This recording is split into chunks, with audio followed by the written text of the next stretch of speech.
नुमिदांगी मतमनी हॉस्पिटलगी operation theatre रूमदगी लोया तपना तपना वखल फंबंगनरगा थौलक्लमी कनाबुसु माना उरमदे हॉस्पिटलनी करीबु थेंगननी नुंगाई याइफबगी मफम नते अना लायेंग असोक अपन Lakpa ngaktani लाक्लिबा मी खुदिमक अमना अमाबु हन्ना यिंगलदे मखोइना थोकपा ngaktani लोया सु उंगदुना मागी खोंथांगना पुबा मफमदा तपना तपना चलमी असुमना महाक हॉस्पिटल दुगी लेकोलदा यौरमी नुमितु ओमचाकनबा अमा यावना सारमी लेकोलदा फमलगा लोया अमुक्तंग सोर सांगना होंदोकचदुना हक्सिक लांगी मागी माइथोंगदा तारिबा मम्मीदुना ताकली मागी मसादा मी पाइबा नुंगाइतबा अमदि फाउरी हाइबा ताकली लेरिबा मिसिंगदुदा हाइफेट अमुक येंगी अकोइबदो अमुक येंगलमी सौक्रीदुदा हाइफेट ngathaduna हांगलबा अतियादा अमुक हाइफेट येंखलगा मथंदा मुरुम सोली ngasidi thabalse onthokna fajakreda ngasiसिबु kayani panjano manakta phamlamba ahana mana loya da haifet onthoraklaga langbangi taramari ni pan boiramni loya ahan du da haifet yengaga langbangi taramari ni pan ba asi haraga loya na ningthi jaraba thajada amuk yenglaga mathanta unglaga murum solami mani numito langbangi taramari ni pan ba sokri da ngatharaga mo famtharaga mamitu isilaga muningsing lai numitugi thajadu fazaki yengbagi penba naikidana ingna fazaki ngasigi thaja numitugi thaja aigi famdadi adum chap manari ahongba leite numita 10 September 2016 aigi thajagi mapok numit oikibani numit asibu aina yam wana ngaijakibani thamoigi paudam kaya tamlagi khana numituda aina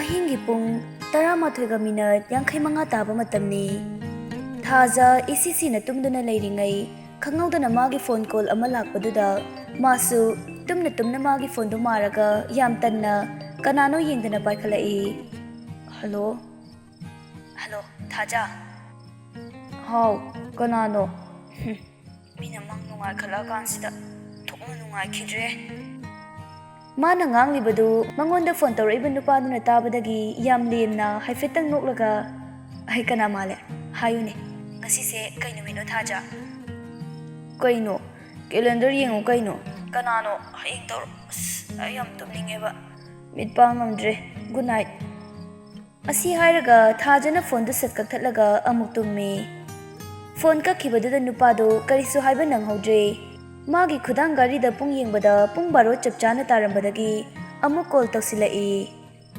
thaje he paikhalakpaga hello haiba phau nangjingai happy birthday to you happy birthday to you happy birthday to you dear thaja happy birthday to you thaja ingangaktuna mamit khangsing singatlami happy birthday thaja ingangaktuna magi phone da mana pairibadu kanagi call no yengbada number save tawramdabadagi kana no nang kana male khangdiye kanano khonjel sisu tajibu thaja ngahak chamamnaduna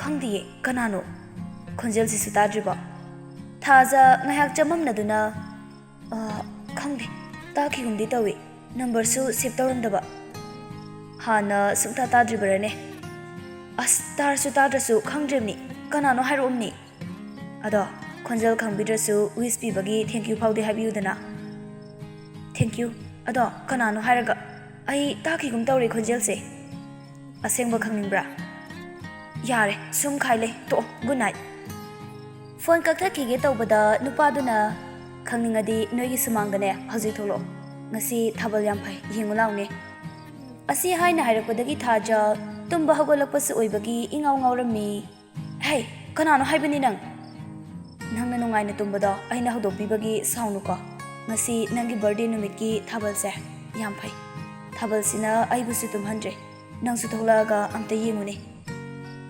kanano haraga thabal da ngaujaba karamba waraki kabino ne ꯑꯍꯤꯡꯁꯤꯗ birthday wish ꯄꯤꯔꯛꯑꯒ ꯆꯣꯏꯔꯣꯜ ꯃꯌꯥꯝ ꯑꯃꯨꯛ ꯂꯣꯜꯂꯛꯏꯁꯤꯕꯣ? ꯑꯩ ꯀꯅꯥꯅꯣ ꯍꯥꯏꯕꯗꯣ ꯈꯪꯅꯤꯡꯉꯗꯤꯅꯦ ꯍꯧꯖꯤꯛ ꯉꯥꯛꯇꯪ ꯃꯄꯥꯟꯗ ꯊꯣꯛꯂꯛꯑꯣ, ꯑꯗꯨꯒ ꯈꯪꯉꯅꯤ꯫ ꯍꯤꯟꯁ ꯃꯆꯥ ꯑꯃꯇꯪ ꯄꯤꯒꯦꯁꯦ, ꯅꯪꯅꯁꯨ ꯈꯪꯕ ꯑꯩꯅꯁꯨ ꯅꯪ ꯈꯪꯕ, ꯅꯪꯅ ꯎꯔꯒꯗꯤ ꯄꯨꯡꯉꯛ ꯉꯛꯀꯗꯧꯕ, ꯅꯪꯅꯁꯨ ꯁꯨꯡꯊꯥ ꯊꯥꯖꯔꯣꯏꯗꯕ꯫ ꯌꯥꯔꯦ, ꯑꯩ ꯊꯣꯛꯂꯛꯑꯒꯦ, ꯀꯔꯤꯒꯨꯝꯕ ꯋꯥꯊꯤ ꯑꯣꯏꯔꯝꯃꯕ ꯌꯦꯡꯉꯣ ꯑꯩꯅ ꯍꯥꯏꯁꯤꯅꯤ꯫ ꯊꯥꯖ ꯐꯃꯨꯡꯗꯒꯤ ꯐꯨꯛ ꯍꯧꯒꯠꯇꯨꯅ ꯃꯁꯝꯗꯣ ꯍꯥꯏꯐꯦꯠ ꯄꯨꯟꯁꯤꯜꯂꯝꯃꯤ꯫ ꯇꯞꯅ ꯀꯥꯗꯨꯗꯒꯤ ꯊꯣꯛꯂꯛꯂꯝꯃꯤ꯫ ꯃꯈꯣꯟ ꯇꯥꯈꯤꯅꯤ ꯈꯟꯅ ꯄꯥꯈꯠꯅ ꯊꯣꯡꯖꯥꯎꯗꯨ ꯇꯞꯅ ꯍꯥꯡꯗꯨꯅ ꯁꯨꯃꯥꯡꯂꯣꯝꯗ ꯌꯦꯡꯂꯝꯃꯤ꯫ ꯅꯨꯄꯥ ꯑꯃ ꯇꯨꯡ ꯑꯣꯟꯁꯤꯟꯗꯨꯅ ꯂꯦꯞꯇꯨꯅ ꯌꯦꯡꯂꯝꯃꯤ꯫ ꯊꯥꯖ ꯀꯅꯥ ꯑꯣꯏꯔꯖꯥꯠꯅꯣ ꯈꯟꯅ ꯃꯨꯟꯅ ꯌꯦꯡꯗꯨꯅ ꯂꯩꯔꯝꯃꯤ꯫ ꯅꯨꯄꯥꯗꯨꯁꯨ ꯑꯣꯟꯊꯣꯔꯛꯄꯗ ꯊꯥꯖꯅ ꯍꯥꯟꯅꯗꯒꯤ ꯈꯪꯕ ꯂꯣꯌꯥ ꯑꯣꯏꯗꯨꯅ ꯂꯩꯔꯝꯕꯗꯨꯗ ꯌꯥꯝ ꯉꯛꯅ ꯃꯆꯤꯟꯗ "ꯗꯥ ꯂꯣꯌꯥ" ꯑꯁꯤ ꯍꯥꯏꯅ ꯀꯧꯊꯣꯛꯈꯤ꯫ ꯄ꯭ꯔꯞ ꯂꯣꯌꯥꯒꯤ ꯃꯅꯥꯛꯇ ꯆꯪꯁꯤꯜꯂꯒ ꯗꯥ ꯂꯣꯌꯥ, ꯗꯥ ꯂꯣꯌꯥꯗꯤ ꯁꯤꯗ ꯀꯃꯥꯏꯅ? ꯂꯣꯌꯥ ꯅꯣꯛꯐꯦꯠ ꯇꯧꯅ "ꯂꯥꯛꯏꯅꯤ ꯀꯩꯅꯣ, ꯌꯥꯗ꯭ꯔꯣ?" ꯑꯗꯨꯏ ꯅꯠꯇꯦ ꯍꯥꯏꯕ, ꯗꯥ ꯂꯣꯌꯥ ꯑꯣꯏꯔꯝꯒꯅꯤ ꯍꯥꯏꯕꯁꯦ ꯑꯩ ꯁꯨꯡꯊꯥ ꯊꯥꯖꯔꯨꯗꯤꯌꯦ꯫ ꯄꯨꯟꯁꯤꯗꯅꯦ ꯊꯥꯖꯗꯕ ꯈꯔꯁꯨ ꯑꯗꯨꯝ ꯊꯦꯡꯅꯕꯅꯤ꯫ ꯑꯦꯅꯤꯋꯦ, ꯑꯩꯗꯤ ꯊꯣꯛꯄꯤꯔꯛꯇ꯭ꯔꯗꯤꯅ ꯊꯋꯥꯏ ꯋꯥꯔꯨꯔꯕꯅꯦ, ꯑꯗꯣ ꯊꯣꯛꯄꯤꯔꯛꯄꯒꯤꯁꯨ ꯊꯥꯒꯠꯆꯔꯤ꯫ ꯍꯦꯄꯤ ꯕꯔꯊꯗꯦ ꯊꯥꯖ꯫ ꯑꯁꯤ ꯍꯥꯏꯔꯒ ꯈꯨꯗꯣꯜ ꯄꯣꯠ ꯑꯃ ꯄꯤꯁꯤꯜꯂꯝꯃꯤ꯫ ꯊꯥꯖ ꯏꯉꯛ ꯉꯛꯇꯨꯅ ꯀꯩꯅꯣ ꯗꯥ ꯂꯣꯌꯥ? ꯅꯪꯒꯤ ꯕꯔꯊꯗꯦꯒꯤꯅꯤ꯫ ꯃꯈꯣꯏ ꯑꯅꯤꯅ ꯑꯗꯨꯝꯅ ꯋꯥꯔꯤ ꯁꯥꯟꯅꯗꯨꯅ ꯂꯩꯔꯤꯉꯩ ꯊꯥꯖ ꯍꯣꯏꯒꯤ ꯏꯃꯨꯡꯂꯣꯝꯗꯒꯤ ꯂꯣꯛ ꯈꯨꯕ ꯃꯈꯣꯜ ꯑꯃ ꯇꯥꯕꯗ ꯈꯪꯗꯨꯅ ꯊꯥꯖꯅ ꯂꯣꯌꯥꯕꯨ ꯍꯥꯏꯐꯦꯠ ꯆꯤꯡꯊꯣꯔꯛꯑꯒ "ꯑꯗꯣ ꯗꯥ ꯂꯣꯌꯥ ꯆꯠꯂꯣ, ꯀꯣꯟꯅ ꯑꯃꯨꯛ ꯊꯦꯡꯅꯔꯁꯦꯕ." ꯂꯣꯌꯥꯗꯤ ꯃꯥꯅ ꯍꯥꯏꯔꯤꯕꯗꯨꯗ ꯀꯌꯥ ꯊꯣꯏꯅ ꯇꯥꯁꯤꯜꯂꯨꯗꯦ꯫ ꯑꯗꯨꯒꯤ ꯃꯍꯨꯠ ꯊꯥꯖꯅ ꯃꯥꯕꯨ ꯆꯤꯡꯊꯣꯔꯛꯄꯒꯤ ꯃꯈꯨꯠ パイꯗꯨꯅ ꯂꯩꯕꯗꯨꯗ ꯌꯦꯡꯗꯨꯅ ꯂꯩꯔꯝꯃꯤ꯫ ꯊꯥꯖꯁꯨ ꯋꯥꯈꯜ ꯂꯥꯛꯄꯗ ꯈꯪꯂꯛꯇꯨꯅ "ꯁꯣꯔꯤ" ꯑꯁꯤ ꯍꯥꯏꯔꯒ ꯏꯀꯥꯏꯅ ꯃꯈꯨꯠꯇꯨ ꯂꯧꯊꯣꯛꯂꯝꯃꯤ꯫ ꯑꯗꯨꯒ ꯃꯃꯥꯏꯗꯣ ꯍꯥꯏꯒꯠꯇꯨꯅ ꯂꯣꯌꯥꯗ ꯌꯦꯡꯕ ꯉꯝꯖꯗ꯭ꯔꯦ꯫ ꯂꯣꯌꯥꯅ ꯅꯨꯡꯁꯤꯅ "ꯑꯩꯁꯨ ꯆꯠꯂꯒꯦ ꯕꯔꯊꯗꯦ ꯒꯔꯜ, ꯅꯣꯏ ꯒꯦꯠꯇ ꯆꯣꯡꯁꯤꯜꯂꯛꯄꯗꯅꯦ ꯈꯣꯡꯒ ꯂꯣꯏꯅ ꯂꯩꯊꯦꯛꯈ꯭ꯔꯦ, ꯅꯥꯔꯦ ꯌꯥꯝ." ꯑꯁ, ꯑꯗꯣ ꯀꯩꯒꯤꯅꯣꯕ ꯗꯥ ꯂꯣꯌꯥꯅ ꯁꯨꯃꯥꯏꯅ ꯇꯧꯔꯤꯁꯦ?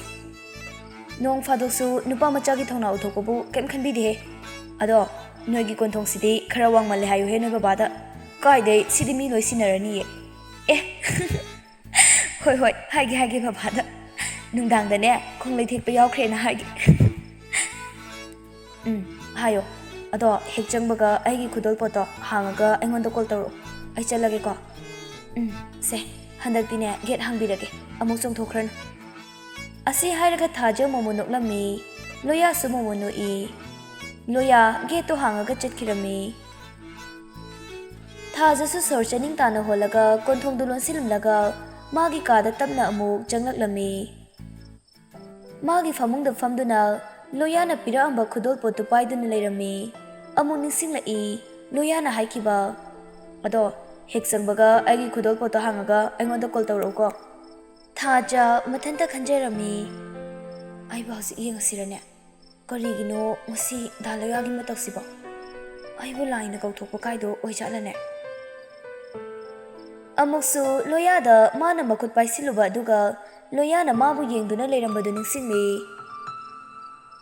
ꯃꯪꯗꯤ ꯅꯠꯇꯦ, ꯇꯥꯏꯕꯪꯅꯤꯅꯦ꯫ ꯑꯁꯤ ꯍꯥꯏꯔꯒ ꯉꯥꯏꯍꯥꯛ ꯃꯪꯗꯨꯅ ꯂꯩꯔꯤꯉꯩ ꯂꯣꯌꯥꯒꯤ ꯀꯣꯜ ꯂꯥꯛꯏ꯫ ꯊꯥꯖ ꯈꯪꯄ꯭ꯔꯦꯛ ꯈꯪꯅ ꯐꯣꯟꯗꯨ ꯄꯥꯏꯈꯠꯂꯤ꯫ ꯍꯜꯂꯣ ꯊꯥꯖ, ꯀꯩꯗꯧꯔꯒꯦ ꯐꯣꯟ ꯇꯧꯔꯛꯇ꯭ꯔꯗꯤ? ꯑꯩꯒꯤ ꯒꯤꯐꯇꯣ ꯍꯥꯡꯗ꯭ꯔꯤꯕꯣ? ꯍꯥꯡꯒꯦ, ꯗꯥ ꯂꯣꯌꯥ ꯌꯨꯝ ꯌꯧꯔꯕ꯭ꯔꯣ? ꯑꯁꯤ ꯍꯥꯏꯔꯒ ꯊꯥꯖ ꯄꯦꯀꯤꯡꯗꯨ ꯄ꯭ꯔꯞ ꯍꯥꯡꯂꯝꯃꯤ꯫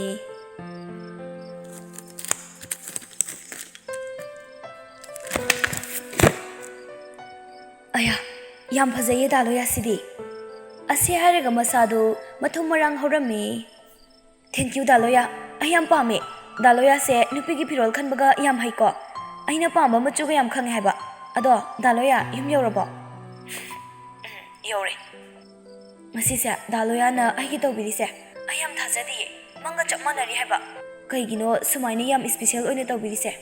ꯑꯁꯦꯡꯕ ꯑꯩ ꯌꯥꯝ ꯉꯛꯑꯦ꯫ ꯑꯉꯛꯄ ꯉꯥꯛꯇꯅꯦ ꯄꯨꯟꯁꯤꯗꯤ, ꯈꯜꯂꯨꯗꯕ ꯅꯤꯡꯉꯨꯗꯕ ꯉꯥꯛꯇꯅꯦ ꯊꯦꯡꯅꯔꯛꯇꯣꯏꯁꯦ꯫ ꯅꯤꯡꯉꯨꯗꯕ ꯈꯜꯂꯨꯗꯕꯁꯤꯗꯅꯦ ꯑꯩꯅ ꯍꯦꯟꯅ ꯉꯛꯂꯤꯕꯁꯤ ꯅꯪꯅ ꯑꯩꯒꯤ ꯈꯣꯟꯐꯥꯎ ꯈꯪꯉꯝꯗꯦꯕ, ꯑꯩꯒꯤ ꯅꯝꯕꯔ ꯐꯥꯎ ꯁꯦꯚ ꯇꯧꯕꯤꯔꯝꯗꯦꯕ꯫ ꯗꯥ ꯂꯣꯌꯥ, ꯑꯗꯨꯒꯤꯗꯤ ꯇꯁꯦꯡꯅ ꯁꯣꯔꯤ ꯍꯥꯏꯖꯒꯦ꯫ ꯑꯩ ꯗꯥ ꯂꯣꯌꯥꯒꯤ ꯅꯝꯕꯔꯁꯦ ꯁꯦꯚ ꯇꯧꯔꯝꯃꯤ, ꯑꯗꯣ ꯑꯩꯒꯤ ꯐꯣꯟ ꯁꯤꯟꯕꯗ ꯅꯝꯕꯔ ꯃꯌꯥꯝ ꯃꯥꯡꯕꯗ ꯌꯥꯎꯈꯤꯕꯅꯦꯕ꯫ ꯑꯗꯨꯒꯤ ꯅꯆꯟꯕꯨ ꯑꯃꯨꯛꯇ ꯉꯥꯛꯄꯤꯌꯣꯕ, ꯑꯩ ꯌꯥꯝ ꯂꯥꯜꯂꯦꯕ꯫ ꯅꯆꯟꯕꯨ ꯑꯩꯕꯨ ꯉꯥꯛꯄꯤꯔꯣ ꯀꯥꯏꯅ ꯀꯅꯥꯒꯤ ꯏꯆꯟ ꯑꯩ ꯈꯪꯗꯦꯀꯣ ꯐꯔꯦꯅꯦ ꯅꯝꯕꯔꯗꯨꯗꯤ ꯁꯦꯞ ꯇꯧꯕꯤꯗ꯭ꯔꯦꯅꯦ ꯑꯗꯨꯒꯤ ꯃꯊꯛꯇ ꯑꯩꯒꯤ ꯈꯣꯟꯖꯦꯜꯁꯨ ꯈꯪꯕꯤꯗ꯭ꯔꯤꯕꯅꯦꯕꯀꯣ ꯑꯗꯨꯗꯤ ꯇꯨꯝꯕꯒꯤ ꯚꯥꯞ ꯑꯣꯏꯔꯨꯗꯕꯅꯦꯕ ꯍꯧꯖꯤꯛ ꯃꯤꯠ ꯁꯤꯡꯉꯛꯑꯀꯥꯟꯗ ꯇꯧꯔꯛꯄꯗꯗꯤ ꯑꯗꯨꯝ ꯈꯪꯉꯤꯁꯤꯗꯤ ꯍꯧꯖꯤꯛꯇꯤ ꯈꯪꯉꯤꯁꯤꯗꯤ ꯀꯥꯏꯅ ꯅꯪꯅ ꯉꯝꯅꯕ ꯑꯗꯨꯝ ꯉꯥꯡꯉꯤꯅꯤꯀꯣ ꯅ ꯑꯗꯣ ꯅꯪ ꯑꯩꯒꯤ ꯒꯤꯐꯇꯣ ꯍꯥꯡꯕ ꯂꯣꯏꯔꯕꯣ ꯂꯣꯏꯔꯦ ꯀꯩꯅꯣ ꯃꯤꯅ ꯌꯥꯝ ꯐꯖꯩ ꯍꯥꯏꯔꯛꯏꯗꯨꯕꯨ ꯀꯩꯅꯣ ꯅꯪꯅ ꯐꯖꯩꯁꯦ ꯑꯇꯩ ꯀꯩ ꯌꯥꯎꯒꯦ ꯂꯣꯏꯅ ꯌꯦꯡꯉꯕ꯭ꯔꯣ ꯅ ꯀꯩꯅꯣ ꯀꯩꯝ ꯌꯥꯎꯔꯛꯇꯦ ꯀꯩꯅꯣ ꯗ꯭ꯔꯦꯁꯁꯤꯗꯪꯅꯤ ꯀꯩꯅꯣ ꯑꯁꯤ ꯍꯥꯏꯔꯒ ꯀꯩꯀꯩ ꯆꯤꯊꯒꯦ ꯍꯥꯏꯗꯨꯅ ꯀꯣꯏꯌꯦꯡ ꯌꯦꯡꯉꯤ ꯀꯩꯅꯣ ꯑꯁꯦꯡꯕ ꯌꯥꯎꯔꯛꯇ꯭ꯔꯣ ꯑꯁꯤ ꯍꯥꯏꯔꯒ ꯃꯥꯁꯨ ꯀꯩꯅꯣꯝꯃ ꯆꯤꯊꯍꯧꯕ꯭ꯔꯥ ꯈꯟꯕꯒꯤ ꯀꯣꯏꯌꯦꯡ ꯌꯦꯡꯂꯝꯃꯤ ꯊꯥꯖꯅ ꯐꯨꯔꯤꯠ ꯀꯟꯊꯕꯗ ꯀꯥꯔꯠ ꯑꯃ ꯃꯔꯛꯇꯒꯤ ꯇꯥꯔꯛꯂꯝꯃꯤ ꯊꯥꯖꯅ ꯈꯨꯟꯒꯠꯂꯨꯕꯗ ꯃꯅꯨꯡꯗ ꯑꯁꯨꯝꯅ ꯏꯔꯝꯃꯤ ꯅꯪꯒꯤ ꯑꯅꯧꯕ ꯆꯍꯤꯁꯤꯗ ꯂꯝꯍꯦꯜꯂꯕ ꯑꯩꯒꯤ ꯊꯃꯣꯏ ꯃꯔꯣꯜꯁꯤꯁꯨ ꯐꯣꯡꯗꯣꯛꯀꯦ ꯈꯟꯅ ꯃꯇꯝ ꯀꯨꯏꯅ ꯉꯥꯏꯖꯔꯛꯄꯅꯤ ꯉꯁꯤꯗꯤ ꯍꯥꯏꯔꯤ ꯅꯪꯒꯤ ꯅꯤꯡꯉꯥꯏ ꯆꯥꯎꯕ ꯑꯩꯒꯤ ꯊꯃꯣꯏꯒꯤ ꯃꯄꯨ ꯅꯪꯅ ꯑꯣꯏꯕꯤꯔꯣ ꯂꯚ ꯌꯨ ꯊꯥꯖ ꯊꯥꯖ ꯃꯗꯨ ꯄꯥꯕꯗ ꯄꯨꯡꯉꯛ ꯉꯛꯂꯒ ꯗꯥꯂꯣꯌꯥ ꯀꯥꯔꯠꯁꯤꯗ ꯏꯔꯤꯁꯤꯕꯨ ꯑꯩꯅ ꯏꯕꯅꯦ ꯄꯥꯔꯕꯣ ꯃꯁꯤꯕꯨ ꯀꯔꯝꯅ ꯃꯁꯤꯕꯨ ꯑꯁꯦꯡꯕꯔꯣ ꯗꯥꯂꯣꯌꯥ ꯑꯁ ꯊꯥꯖ ꯅꯪ ꯁꯤꯁꯨꯕ ꯏꯀꯥꯏꯕ ꯑꯃ ꯌꯥꯎꯔꯦ ꯑꯁꯦꯡꯕ꯭ꯔꯥ ꯀꯥꯏꯅ ꯑꯃꯨꯛ ꯍꯪꯖꯤꯜꯂꯛꯑꯗꯤ ꯑꯩ ꯃꯪꯒ ꯆꯞ ꯃꯥꯟꯅꯩꯌꯦ ꯃꯁꯤꯗꯤ ꯑꯩ ꯗꯥꯂꯣꯌꯥꯗꯅꯦ ꯑꯦꯛꯁꯦꯞ ꯁꯨꯡꯇꯧ ꯇꯧꯈꯤꯗꯦ ꯅꯪꯕꯨ ꯁꯨꯈꯪ ꯈꯪꯗꯕ꯭ꯔꯅꯦ ꯃꯇꯝ ꯑꯃꯗ ꯏꯕꯥꯅꯤꯅ ꯕꯦꯡꯒ꯭ꯂꯣꯔꯗ ꯂꯩꯔꯤꯉꯩ ꯑꯩꯅ ꯅꯉꯣꯟꯗ ꯎꯠꯈꯤꯕ ꯏꯪꯒꯤꯠ ꯃꯌꯥꯝꯗꯣ ꯅꯪ ꯀꯩꯝ ꯈꯪꯗꯕ꯭ꯔꯅꯦ ꯑꯁ ꯑꯩ ꯃꯪꯒ ꯆꯞ ꯃꯥꯟꯅꯔꯤꯌꯦ ꯃꯁꯤꯕꯨ ꯑꯁꯦꯡꯕ ꯑꯣꯏꯗꯣꯏꯔꯕ ꯀꯩꯅꯣ ꯅꯪꯅ ꯑꯁꯦꯡꯕ꯭ꯔꯥꯅ ꯍꯟꯖꯤꯟ ꯍꯟꯖꯤꯟ ꯍꯪꯉꯤꯁꯦ ꯅꯪꯒꯤꯁꯦ ꯑꯩꯅ ꯍꯥꯏꯕꯁꯦ ꯌꯥꯅꯤꯡꯗꯦ ꯍꯥꯏꯔꯛꯇꯣꯏꯔꯕ ꯑꯩ ꯅꯪꯒꯤ ꯄꯥꯎꯈꯨꯝ ꯑꯃꯗꯤ ꯄꯥꯝꯕꯅꯦ ꯑꯗꯣ ꯅꯪꯅ ꯌꯥꯅꯤꯡꯗ꯭ꯔꯁꯨ ꯊꯤꯅꯗꯤ ꯆꯩꯕꯤꯔꯛꯀꯅꯨꯀꯣ ꯗꯥꯂꯣꯌꯥ ꯑꯩꯉꯣꯟꯗ ꯃꯇꯝ ꯈꯔ ꯄꯤꯕꯤꯈꯣ ꯍꯣꯏ ꯅꯪꯅ ꯉꯥꯏꯌꯨ ꯍꯥꯏꯕ ꯃꯇꯝꯗꯨ ꯐꯥꯎ ꯑꯩ ꯉꯥꯏꯔꯒꯦ ꯑꯗꯣ ꯅꯪꯅ ꯅꯨꯡꯁꯤꯖꯕ ꯈꯪꯅꯖꯕ ꯑꯇꯣꯞꯄ ꯂꯩꯔꯁꯨ ꯑꯗꯨꯝ ꯁꯦꯡꯅꯅꯦ ꯀꯣꯏꯗꯅ ꯍꯥꯏꯗꯣꯛꯄꯤꯔꯛꯎꯀꯣ ꯐꯔꯦ ꯊꯝꯃꯒꯦ ꯊꯦꯡꯉꯦ ꯅꯪꯁꯨ ꯇꯨꯝꯅꯕ ꯇꯧꯔꯣ ꯑꯩꯁꯨ ꯇꯨꯝꯃꯒꯦ ꯍꯣꯏ ꯗꯥꯂꯣꯌꯥ ꯑꯗꯣ ꯑꯩ ꯅꯪꯒꯤ ꯄꯥꯎꯈꯨꯝꯗꯤ ꯑꯗꯨꯝ ꯉꯥꯏꯈꯤꯅꯤꯀோ ꯊꯝꯃꯦ ꯒꯨꯗ ꯅꯥꯏꯠ ꯑꯁꯤ ꯍꯥꯏꯔꯒ ꯂꯣꯌꯥꯗꯨ ꯐꯣꯟ ꯊꯝꯈ꯭ꯔꯦ ꯊꯥꯖꯁꯨ ꯋꯥꯈꯜ ꯃꯋꯣꯟ ꯈꯜꯂꯝꯃꯤ ꯃꯈꯣꯏ ꯑꯅꯤꯃꯛ ꯐꯅ ꯀꯨꯏꯅ ꯇꯨꯝꯕ ꯌꯥꯅꯔꯝꯗꯦ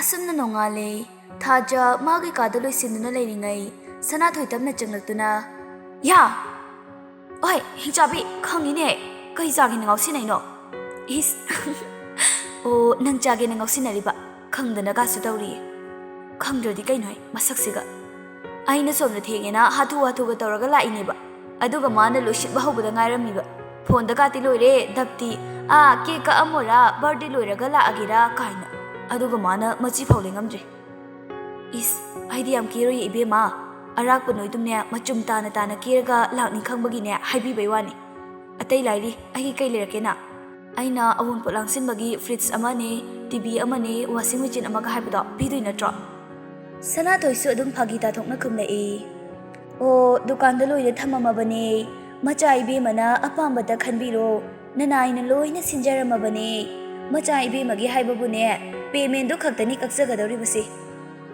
ꯏꯁ ꯃꯁꯛꯁꯤꯒ ꯑꯩꯗꯤ ꯀꯩꯝ ꯂꯩꯔꯛꯇꯦꯀꯣ ꯑꯩꯗꯤ ꯆꯥꯕ ꯂꯥꯛꯄꯅꯤꯀꯣ ꯍꯩꯃꯥ ꯀꯃꯥꯏꯅ ꯇꯧꯅꯤ ꯑꯩꯗꯤ ꯀꯩꯝꯇꯁꯨ ꯁꯤꯜꯍꯧꯗ꯭ꯔꯦ ꯅꯌꯨꯝꯗ ꯆꯥꯛ ꯑꯝꯇ ꯆꯥꯔꯛꯇ꯭ꯔꯕꯣ ꯅꯪꯕꯣ ꯅꯨꯡꯉꯥꯏꯇꯦꯗ ꯍꯣꯔꯦꯟꯅꯦ ꯑꯩꯒ ꯀꯥꯡꯁꯣꯏ ꯊꯣꯡꯕ ꯈꯔ ꯂꯩꯔꯤꯁꯤꯒ ꯆꯔꯥ ꯋꯥꯟꯃꯤꯟꯅꯕ ꯍꯥꯏꯗꯨꯅꯤ ꯍꯣꯏꯗ ꯀꯩꯁꯨ ꯀꯥꯏꯗꯦ ꯑꯩꯁꯨ ꯅꯣꯡꯃꯒꯤ ꯏꯔꯥꯏꯕꯛꯅꯤ ꯈꯜꯂꯒꯦ ꯁꯦ ꯂꯧꯖꯔꯣꯁꯦ ꯅꯪꯒꯤ ꯒꯤꯐꯀꯥꯁꯦ ꯑꯁꯤ ꯍꯥꯏꯗꯨꯅ ꯑꯣꯏꯅꯗꯨꯅ ꯁꯥꯎꯁꯤꯟꯅꯔꯒ ꯑꯃꯨꯛ ꯁꯅꯥꯊꯣꯏꯅ ꯊꯥꯖꯗ ꯒꯤꯐ ꯄꯤꯔꯒ ꯐꯥꯒꯤ ꯇꯧꯕꯅꯤ ꯏꯕꯦꯝꯃ ꯁꯦ ꯍꯦꯞꯄꯤ ꯕꯥꯔꯗꯦ ꯊꯥꯖ ꯅꯣꯛꯐꯦꯠ ꯇꯧꯗꯨꯅ ꯊꯦꯡꯛꯌꯨ ꯑꯁꯤ ꯍꯥꯏꯗꯨꯅ ꯂꯧꯁꯤꯜꯂꯤ ꯁꯅꯥꯊꯣꯏꯒꯤ ꯒꯤꯐꯇꯨ ꯃꯥꯒꯤ ꯐꯃꯨꯡꯗ ꯊꯝꯃꯒ ꯊꯥꯖꯁꯨ ꯑꯃꯨꯛ ꯃꯃꯥꯏ ꯃꯃꯤꯠ ꯀꯦꯅ ꯁꯅꯥ ꯅꯪ ꯀꯩꯅꯣꯝ ꯇꯥꯔꯕ꯭ꯔꯥ ꯀꯩꯅꯣꯝ ꯇꯝꯕꯤꯌꯨꯔꯥ ꯀꯩ ꯋꯥꯅꯣ ꯍꯥꯏꯁꯨ ꯍꯥꯏꯗꯅ ꯀꯃꯥꯏꯅ ꯇꯥꯗꯣꯏꯅꯣ ꯉꯔꯥꯡꯅꯦ ꯌꯥꯝ ꯉꯛꯄ ꯑꯃ ꯇꯧꯋꯦꯕ ꯀꯩꯗꯧꯔꯤꯅꯣ ꯍꯥꯏꯁꯦ ꯗꯥꯂꯣꯌꯥ ꯀꯩꯗꯧꯔꯒꯦ ꯍꯩꯁ ꯀꯩꯅꯣꯝ ꯂꯩꯕ ꯃꯥꯜꯂꯤꯗ ꯑꯩꯅ ꯄꯨꯔꯛꯏꯕ ꯄꯥꯎꯁꯤꯒ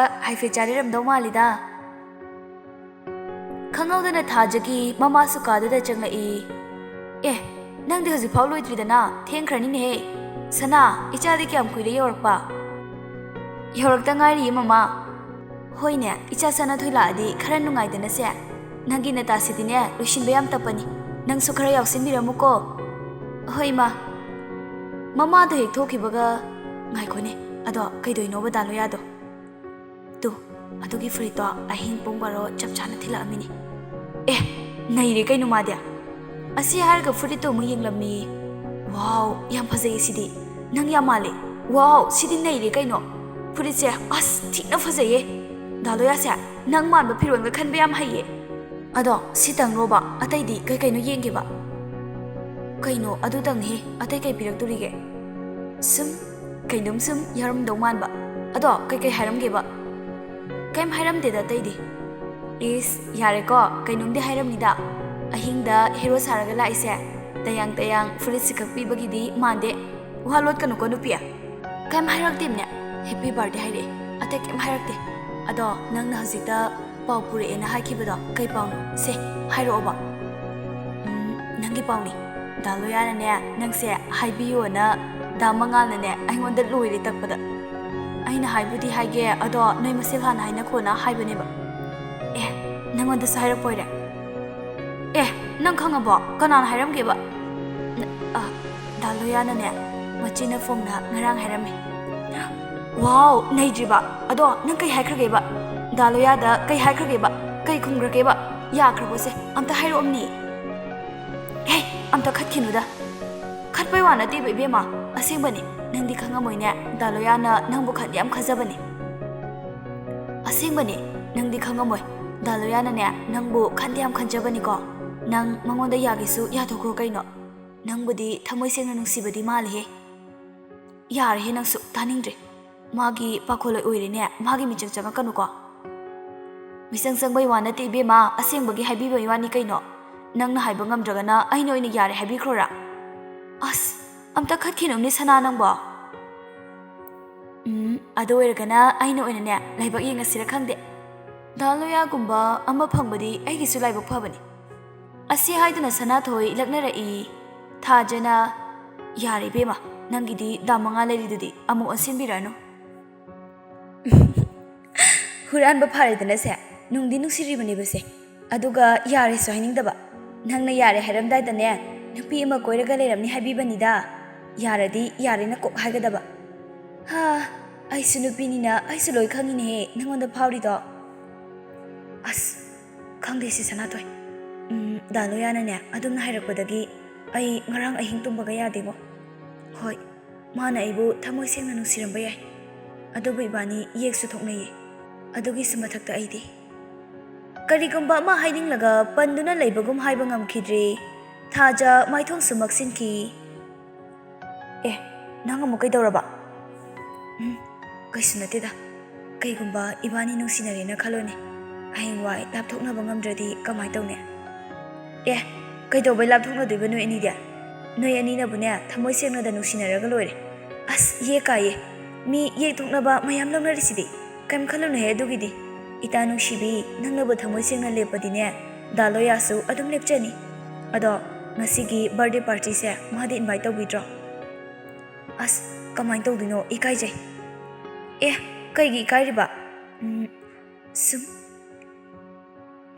sumga yaroi hauji phone tawsiluko ado kauradi damangal ga punna kause mama thanda lakpado ikai khini ba ai ma yam nokninge masinu pise haujitai yam kan khalai sidi nungsidaba uningdaba ga saraga manungda diloiramidana sidi cho adogi nateba nangisu unajau haibani kaino hoine marai mapia farise damangal da phone tawraki ko moini la halase thaja su momo nokcherami sanatoi phone metli hello damangal hajikai de lege ai loya hoida leye adudi thaja hoida ngai haklak pigera magi birthday party yauba masana bu invite tawbirakte da o masana tawbiyo na haire ni lakta yaroi ko thaja jaga thaja pai halakise thaja se payo se as talleba nanga dum payo yadro asi haraga phone du pairami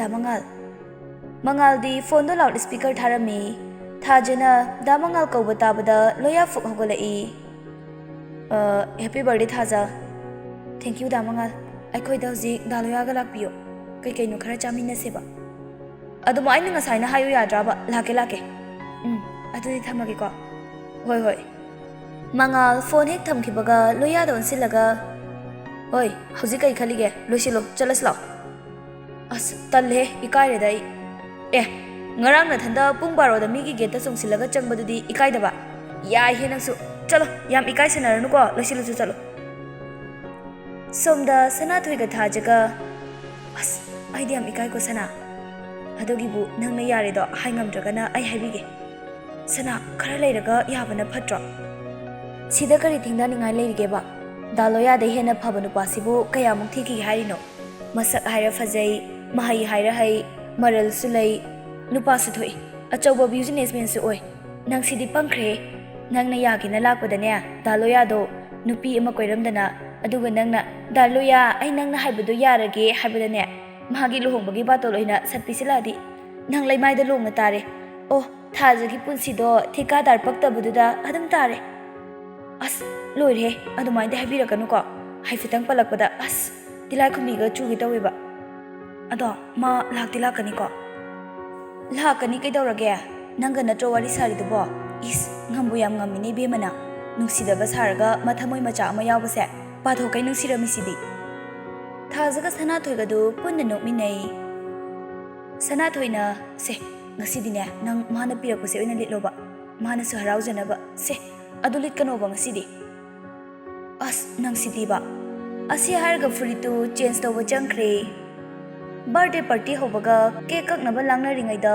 ꯂꯣꯌꯥꯒ ꯃꯉꯥꯜꯒꯁꯨ ꯂꯥꯛꯂꯝꯃꯤ ꯃꯉꯥꯜꯅ ꯃꯥꯒꯤ ꯒꯤꯐ ꯄꯤꯕ ꯂꯣꯏꯔꯒ ꯂꯣꯌꯥꯁꯨ ꯃꯥꯒꯤ flower ꯕꯀꯦꯠꯁ ꯄꯤꯔꯝꯃꯤ ꯂꯣꯌꯥꯅ ꯃꯥꯅ ꯄꯤꯈꯤꯕ ꯐꯨꯔꯤꯠꯇꯨ ꯂꯤꯠꯂꯝꯕꯗꯨꯗ ꯌꯥꯝ ꯍꯔꯥꯎꯖꯩ ꯇꯟꯖꯥ ꯌꯦꯡꯗꯨꯅ ꯊꯥꯖꯗ ꯇꯨꯃꯤꯟꯅ ꯃꯃꯣ ꯅꯣꯛꯇꯨꯅ ꯊꯥꯖ ꯉꯁꯤꯗꯤ ꯌꯥꯝ ꯐꯖꯩ ꯃꯊꯃꯣꯏꯗ ꯍꯥꯏꯖꯕ ꯋꯥꯍꯩꯅꯤ ꯑꯗꯨꯕꯨ ꯊꯥꯖꯅꯗꯤ ꯇꯥꯕꯒꯨꯝ ꯐꯥꯎꯔꯤ ꯊꯥꯖꯁꯨ ꯅꯣꯐꯦꯠ ꯇꯧꯔꯝꯃꯤ ꯀꯦꯛ ꯀꯛꯄ ꯂꯣꯏꯔꯒ ꯁꯅꯥꯊꯣꯏꯅ ꯉꯁꯤꯒꯤ ꯕꯔꯊꯗꯦ ꯑꯁꯤꯗꯅꯦ ꯑꯩꯈꯣꯏꯒꯤ ꯒꯦꯁ ꯑꯣꯏꯕꯤꯔꯤꯕ ꯗꯥꯂꯣꯌꯥꯅ ꯏꯁꯩ ꯑꯃꯇ ꯁꯛꯄꯤꯅꯕ ꯍꯥꯏꯖꯔꯤ ꯂꯣꯌꯥ ꯉꯛꯂꯝꯃꯤ ꯂꯣꯌꯥꯅ ꯀꯣꯟꯅ ꯇꯧꯁꯤꯗ ꯌꯥꯔꯣꯏ ꯍꯥꯏꯕ ꯗꯥꯂꯣꯌꯥ ꯂꯣꯌꯥ ꯉꯛꯅ ꯌꯦꯡꯂꯝꯃꯤ ꯊꯥꯖꯁꯨ ꯅꯣꯐꯦꯠ ꯇꯧꯗꯨꯅ ꯌꯦꯡꯂꯝꯃꯤ ꯑꯃꯨꯛ ꯃꯤꯆꯥꯟꯅꯕ ꯉꯝꯗꯅ ꯑꯃꯨꯛ ꯂꯨꯞꯊꯔꯝꯃꯤ ꯃꯌꯥꯝꯗ ꯋꯥꯐꯝ ꯑꯝꯇ ꯍꯥꯏꯖꯒꯦ ꯑꯩ ꯏꯁꯩ ꯁꯛꯄꯗꯤ ꯍꯩꯖꯗꯦꯀꯣ ꯑꯗꯣ ꯑꯩꯅ ꯁꯨꯝ ꯄꯥꯝꯖꯅ ꯉꯪꯕ ꯏꯁꯩ ꯃꯇꯦꯛ ꯑꯃꯇꯪ ꯍꯥꯏꯐꯦꯠ ꯁꯛꯆꯔꯛꯀꯦ ꯑꯁꯤ ꯍꯥꯏꯔꯒ ꯃꯥꯁꯨ ꯏꯁꯩ ꯁꯛꯂꯝꯃꯤ ꯃꯥꯅ ꯏꯁꯩ ꯁꯛꯄ ꯂꯣꯏꯔꯒ ꯃꯌꯥꯝꯗꯨ ꯈꯨꯕꯥꯛ ꯈꯨꯅꯔꯝꯃꯤ ꯊꯥꯖꯁꯨ ꯏꯁꯩ ꯁꯛꯂꯝꯃꯤ ꯑꯇꯣꯞꯄꯁꯤꯡꯁꯨ ꯃꯈꯣꯏꯒꯤ ꯍꯩꯖꯕ ꯇꯦꯂꯦꯟ ꯑꯃꯃꯝ ꯎꯠꯂꯝꯃꯤ ꯌꯥꯝ ꯅꯨꯡꯉꯥꯏꯕ ꯕꯔꯊꯗꯦ ꯄꯥꯔꯇꯤꯗꯨ ꯑꯁꯨꯝꯅ ꯂꯣꯏꯁꯤꯟꯅꯔꯛꯏ ꯃꯤ ꯂꯣꯏꯅ ꯍꯟꯅꯈ꯭ꯔꯒ ꯃꯉꯥꯜ ꯂꯣꯌꯥ ꯑꯃꯗꯤ ꯁꯅꯥꯊꯣꯏ ꯈꯛꯇ ꯂꯩꯍꯧꯔꯝꯃꯤ ꯁꯅꯥꯊꯣꯏꯅ ꯗꯥꯂꯣꯌꯥ ꯏꯁꯩ ꯁꯛꯄ ꯌꯥꯝ ꯍꯩꯀꯣ ꯌꯥꯝ ꯐꯖꯈ꯭ꯔꯦ ꯑꯗꯣ ꯀꯅꯥꯗ ꯁꯩꯊꯥꯔꯤꯅꯣ ꯑꯁ ꯏꯃꯥ ꯏꯄꯦꯝꯃ ꯏꯀꯥꯏꯍꯦ ꯅꯣꯏꯁꯤꯗꯤ ꯁꯩꯇ ꯗꯥꯂꯣꯌꯥ ꯉꯔꯥꯡꯗꯩ ꯍꯦꯔꯣ ꯁꯥꯏꯌꯦꯅ ꯄꯥꯎ ꯑꯃ ꯇꯥꯏꯀꯣ ꯂꯣꯌꯥ ꯍꯥꯏꯐꯦꯠ ꯏꯀꯥꯏꯔꯞ ꯇꯧꯗꯨꯅ ꯂꯨꯛꯊꯈꯤ ꯊꯥꯖꯁꯨ ꯁꯅꯥꯊꯣꯏꯗ ꯇꯨꯃꯤꯟ ꯂꯩꯌꯨ ꯍꯥꯏꯅ ꯍꯥꯏꯐꯦꯠ ꯏꯪꯒꯤꯠ ꯇꯧꯏ ꯃꯉꯥꯜꯅ ꯍꯥꯟꯅꯗꯩ ꯍꯦꯔꯣ ꯑꯣꯏ ꯂꯩꯔꯁꯤꯕꯨ ꯑꯗꯣ ꯍꯦꯔꯣꯏꯟꯅꯕꯨ ꯌꯥꯔꯕꯣ ꯁꯅꯥꯊꯣꯏꯅ ꯌꯥꯕꯨꯗꯤ ꯌꯥꯔꯕꯅꯦ ꯑꯗꯨꯗ ꯁꯨꯝ ꯂꯩꯗꯅ ꯀꯃꯥꯏꯅꯗꯤ ꯁꯠ ꯍꯦꯛꯇ ꯌꯥꯊꯣꯛꯇꯣꯏꯅꯣ ꯑꯁ ꯁꯅꯥꯊꯣꯏ ꯊꯥꯖ ꯁꯅꯥꯊꯣꯏꯗ ꯏꯀꯥꯏꯗꯨꯅ ꯈꯨꯅꯤꯡꯅ ꯍꯥꯏꯐꯦꯠ ꯊꯤꯜꯂꯝꯃꯤ ꯃꯉꯥꯜꯁꯨ ꯊꯥꯖꯒꯤ ꯃꯥꯏꯊꯣꯡꯗ ꯇꯥꯔꯤꯕ ꯃꯃꯤꯗꯣ ꯈꯪꯗꯨꯅ ꯍꯥꯏꯐꯦꯠ ꯃꯣꯃꯣ ꯅꯣꯛꯇꯨꯅ ꯍꯣꯏꯗ ꯑꯩꯈꯣꯏꯁꯨ ꯈꯪꯉꯤꯗ ꯑꯗꯣ ꯁꯤꯗꯩꯗꯤ ꯀꯩꯝ ꯏꯀꯥꯏꯅꯤꯡꯉꯥꯏ ꯂꯩꯇꯕ꯭ꯔꯥ ꯈꯜꯂꯤꯗ ꯀꯩ ꯍꯥꯏꯒꯦ ꯂꯣꯌꯥ ꯍꯥꯏꯗꯤ ꯅꯣꯏ ꯑꯩꯈꯣꯏ ꯍꯥꯟꯅꯗꯒꯤ ꯂꯣꯏꯅ ꯈꯪꯅꯔꯛꯄ ꯉꯥꯛꯇꯅꯤ ꯅꯠꯇ꯭ꯔꯅꯦ ꯂꯣꯌꯥ ꯏꯊꯛ ꯊꯛꯀꯠꯇꯨꯅ ꯑꯧ ꯃꯥꯅꯦ ꯁꯅꯥꯊꯣꯏꯁꯨ ꯂꯣꯌꯥꯒꯤ ꯃꯇꯧꯗꯨꯗ ꯅꯣꯛꯏ ꯊꯥꯖꯁꯨ ꯍꯥꯏꯐꯦꯠ ꯌꯦꯡꯈꯠꯂꯝꯃꯤ ꯑꯗꯨꯕꯨ ꯑꯃꯨꯛ ꯅꯣꯐꯦꯠ ꯇꯧꯗꯨꯅ ꯂꯨꯞꯊꯈꯤꯔꯝꯃꯤ ꯁꯅꯥꯊꯣꯏ ꯊꯥꯖꯗ ꯑꯃꯨꯛ ꯂꯣꯌꯥꯗ ꯑꯃꯨꯛ ꯌꯦꯡꯗꯨꯅ ꯅꯣꯐꯦꯠ ꯇꯧꯏ ꯁꯅꯥꯊꯣꯏꯅ ꯑꯁ ꯗꯥꯂꯣꯌꯥ ꯌꯥꯔꯕꯅꯦ ꯀꯩꯝ ꯈꯜꯂꯨꯅꯨꯕ ꯇꯧꯁꯤꯟꯅꯩꯅꯤ ꯂꯣꯌꯥ ꯍꯥꯏꯅꯤꯡꯉꯥꯏ ꯂꯩꯇꯅ ꯍꯔꯥꯎꯔꯝꯃꯤ ꯃꯉꯥꯜꯅ ꯊꯥꯖ ꯁꯅꯥꯅ ꯍꯥꯏꯔꯤꯁꯦ ꯆꯨꯝꯃꯕ꯭ꯔꯣ ꯅꯪ ꯌꯥꯔꯕꯕ ꯊꯥꯖ ꯈꯨꯝꯐꯝ ꯈꯪꯗꯦ ꯇꯞꯅ ꯂꯣꯌꯥꯅ ꯑꯁ ꯌꯥꯝ ꯍꯔꯥꯎꯋꯦ ꯉꯁꯤꯗꯤ ꯌꯥꯔꯦ ꯃꯈꯥꯗꯤ ꯅꯣꯏ ꯇꯧꯅꯖꯔꯣ ꯑꯣ ꯕꯣꯟꯗꯣ ꯆꯠꯂꯁꯤꯗꯅ ꯑꯗꯨꯝ ꯂꯩꯔꯒꯦ ꯍꯥꯏꯔꯤꯔꯣ ꯆꯠꯂꯁꯦ ꯗꯥꯃꯉꯥꯜ ꯑꯩ ꯊꯤꯟꯕꯤꯔꯝꯃꯣ ꯊꯥꯖꯅ ꯅꯪꯁꯨ ꯆꯠꯂꯒꯦ ꯍꯥꯏꯔꯤꯔꯣ ꯆꯠꯂꯒꯦ Sigi makhadi wari nungai holo. Thaja no fit tawraga lehawi. Mangalna adudi Thaja akhoi muk chatlukhige ko. Loya su no fit tawramaga thoki.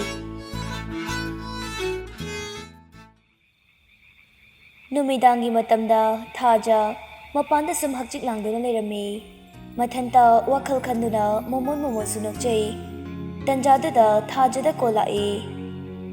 Number khangdabagi kanano haiduna ngaya khanduna leiraga phone do paikhatlami. Hello. Thaja, ai khangbro. Kanano. Ai khangdraba aisa loire. Ai fau khangbiramdreba. Kana malya amtadi hayudana.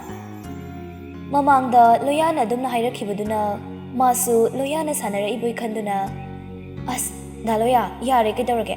Ai bongang machadona hanjin sanari sibu kaigino. Kanano Loya de. Ai di Loyana tiko. Thaja ngakna daloyana tradi kanano. Ai khangdro Thaja. Kanano sukhumdana sanarakpai oiradine warabinu ai thamjarage. Ngakho thamkino ai haigiba. Ai Romesh ne khangdabra. Thaja khumpham khangdana tumina ngaktang lei.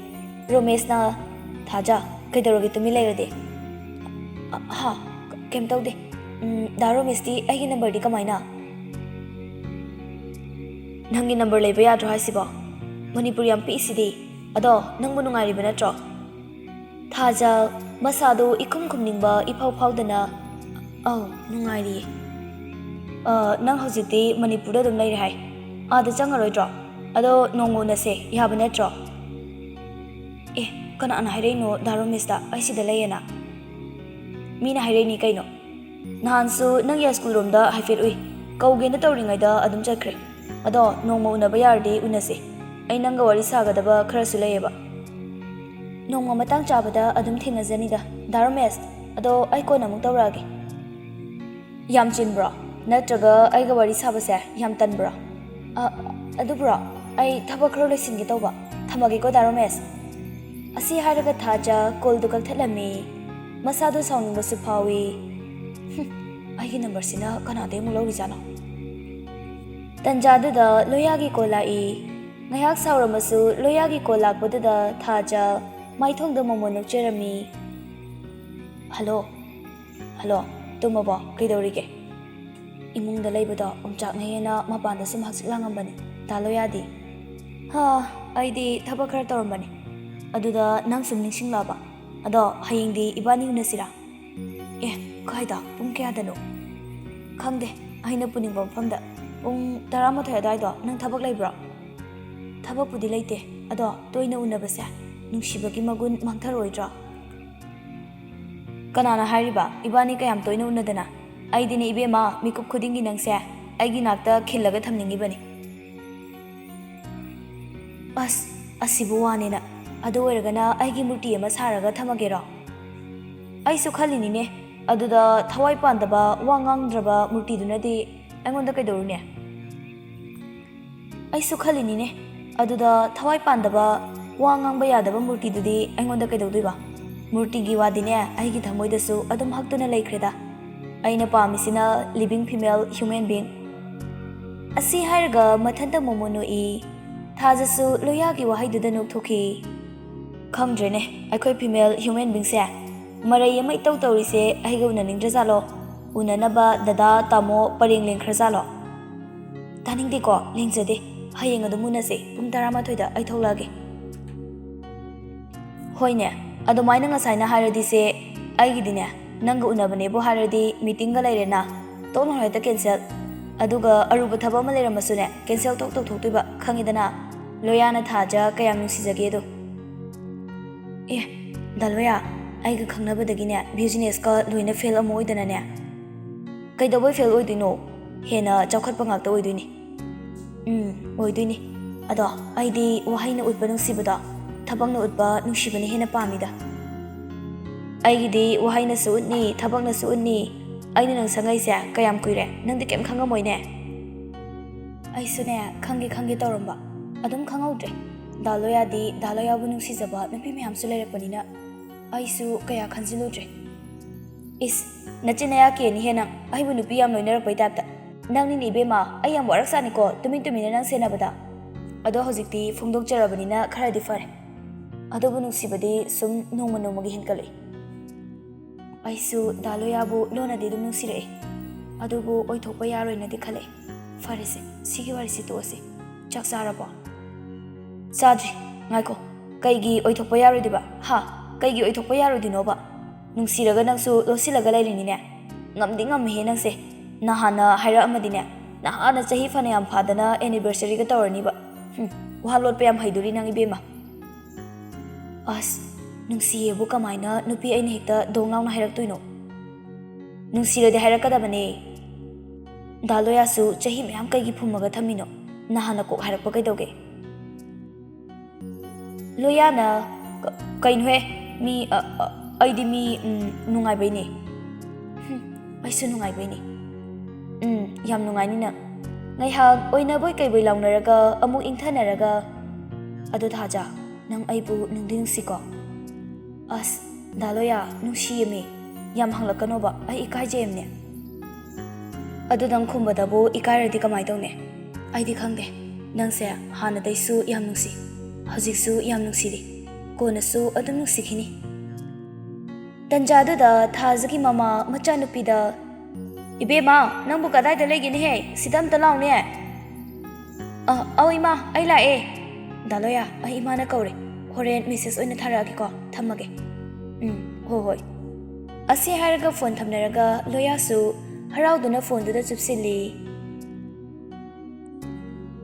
ꯃꯥꯒꯤ ꯃꯇꯧꯗꯨ ꯃꯆꯥꯅꯨꯄꯤ ꯂꯩꯁꯥꯕꯤ ꯄꯨꯡꯈꯛ ꯐꯥꯔꯛꯂꯕꯤ ꯊꯥꯗꯣꯏꯁꯨ ꯃꯥꯒꯤ ꯀꯥꯗ ꯆꯪꯂꯛꯄꯗ ꯆꯞ ꯆꯥꯅ ꯎꯍꯧꯕꯒꯤ ꯍꯩꯃꯥ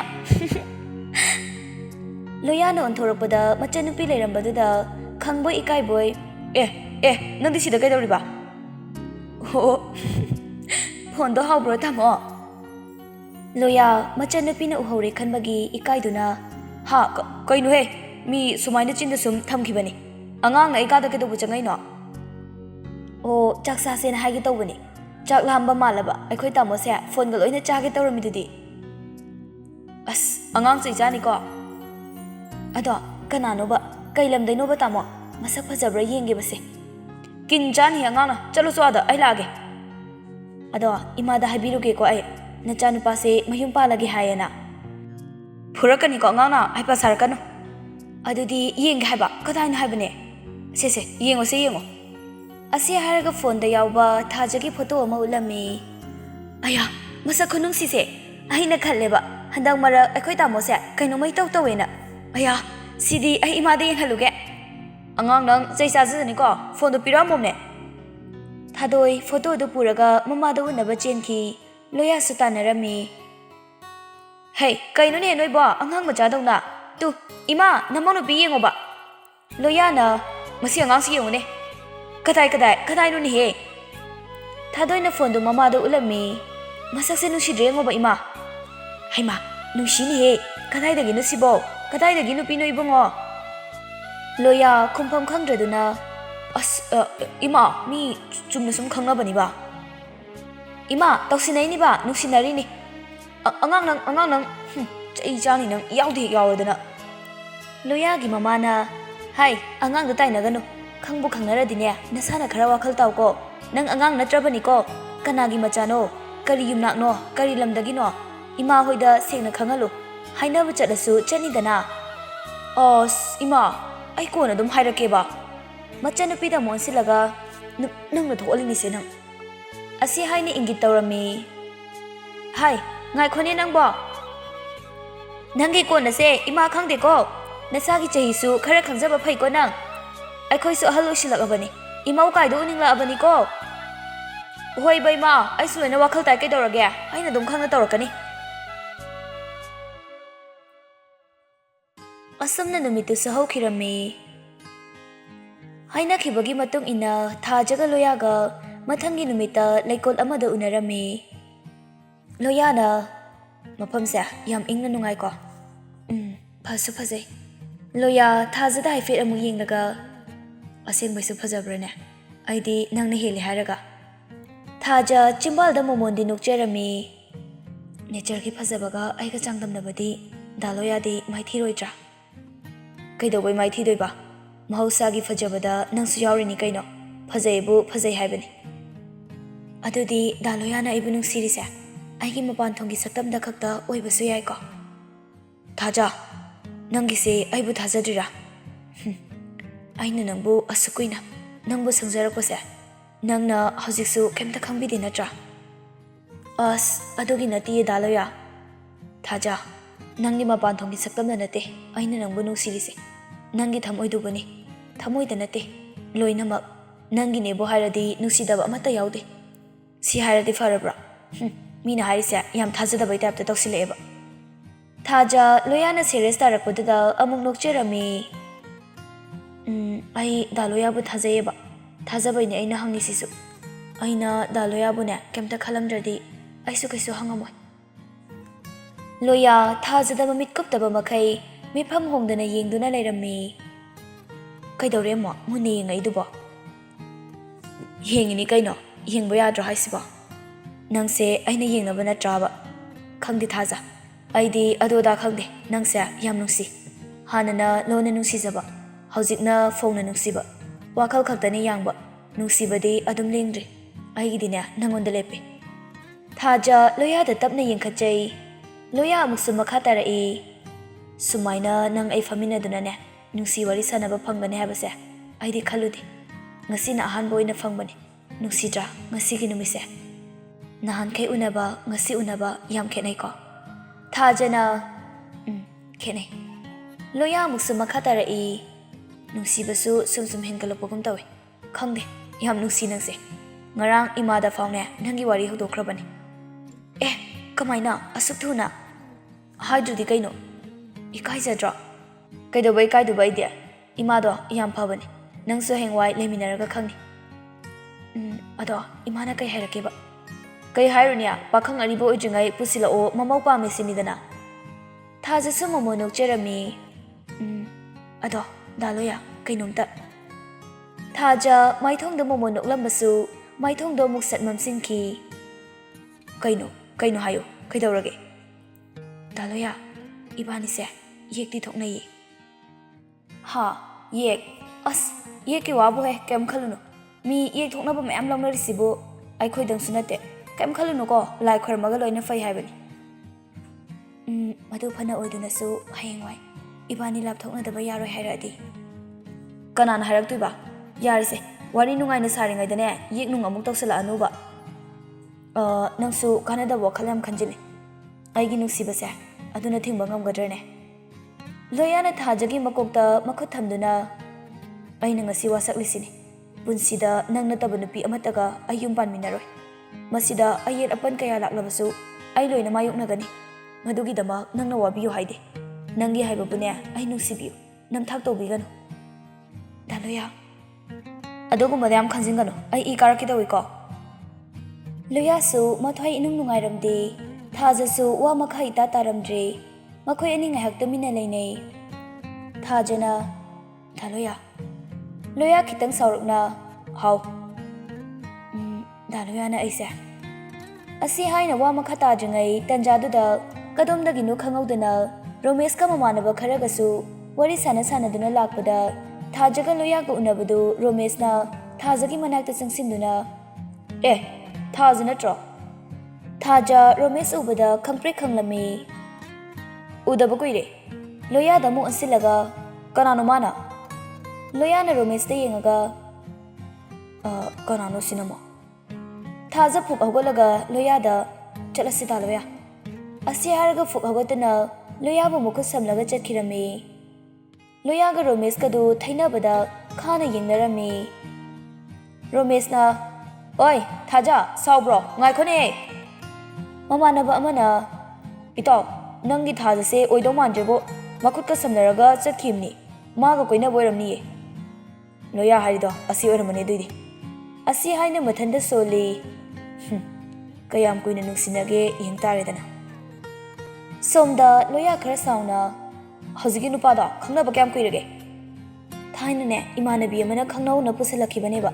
mathong maram khangmana teda aina hinadabaine pausum phaurak leibaduda number ko loina sinjarabani aduga nahana mo kaidi number lawri no khangni number anaubududa muk tawsileba thikadarni aina yam hainadaba nupani Namanabi kana. Daloyana Kangaroeba, I got doing a pun basunatida. I got Kanganing high and a Pusilapanimana. Or Aduga Namaga Popona ha. I could do some Savalatana. Nasi, Toy and Sinico. Os, Daloya, I mahina deba, Popona the Boku happening. I the happy the Hanukana, Katuka and Taramadi, Nang Kangina.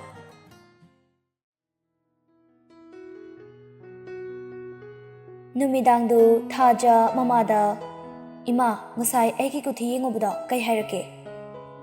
Ihe, I the Ikau Ridana, Handakina, Nangi Punsigioina, the Sapangde, I upon Karale and Hibaniko, Ikaiba Chopan and Gani Habasule, Adunania, Mitina Baloina Badania, Jixilu. Haying say, Ning Tokabunamini, Nangina Pomini Nania, Imaga Punania, Nang Suyana, Gobinda Dania, Sangum Kirkat Pachalusi. Aduga manane nupa yung phamsu awang mai ke pakna de harakpani ko awang ma ke daloya hoi gidi awang simba sa lo de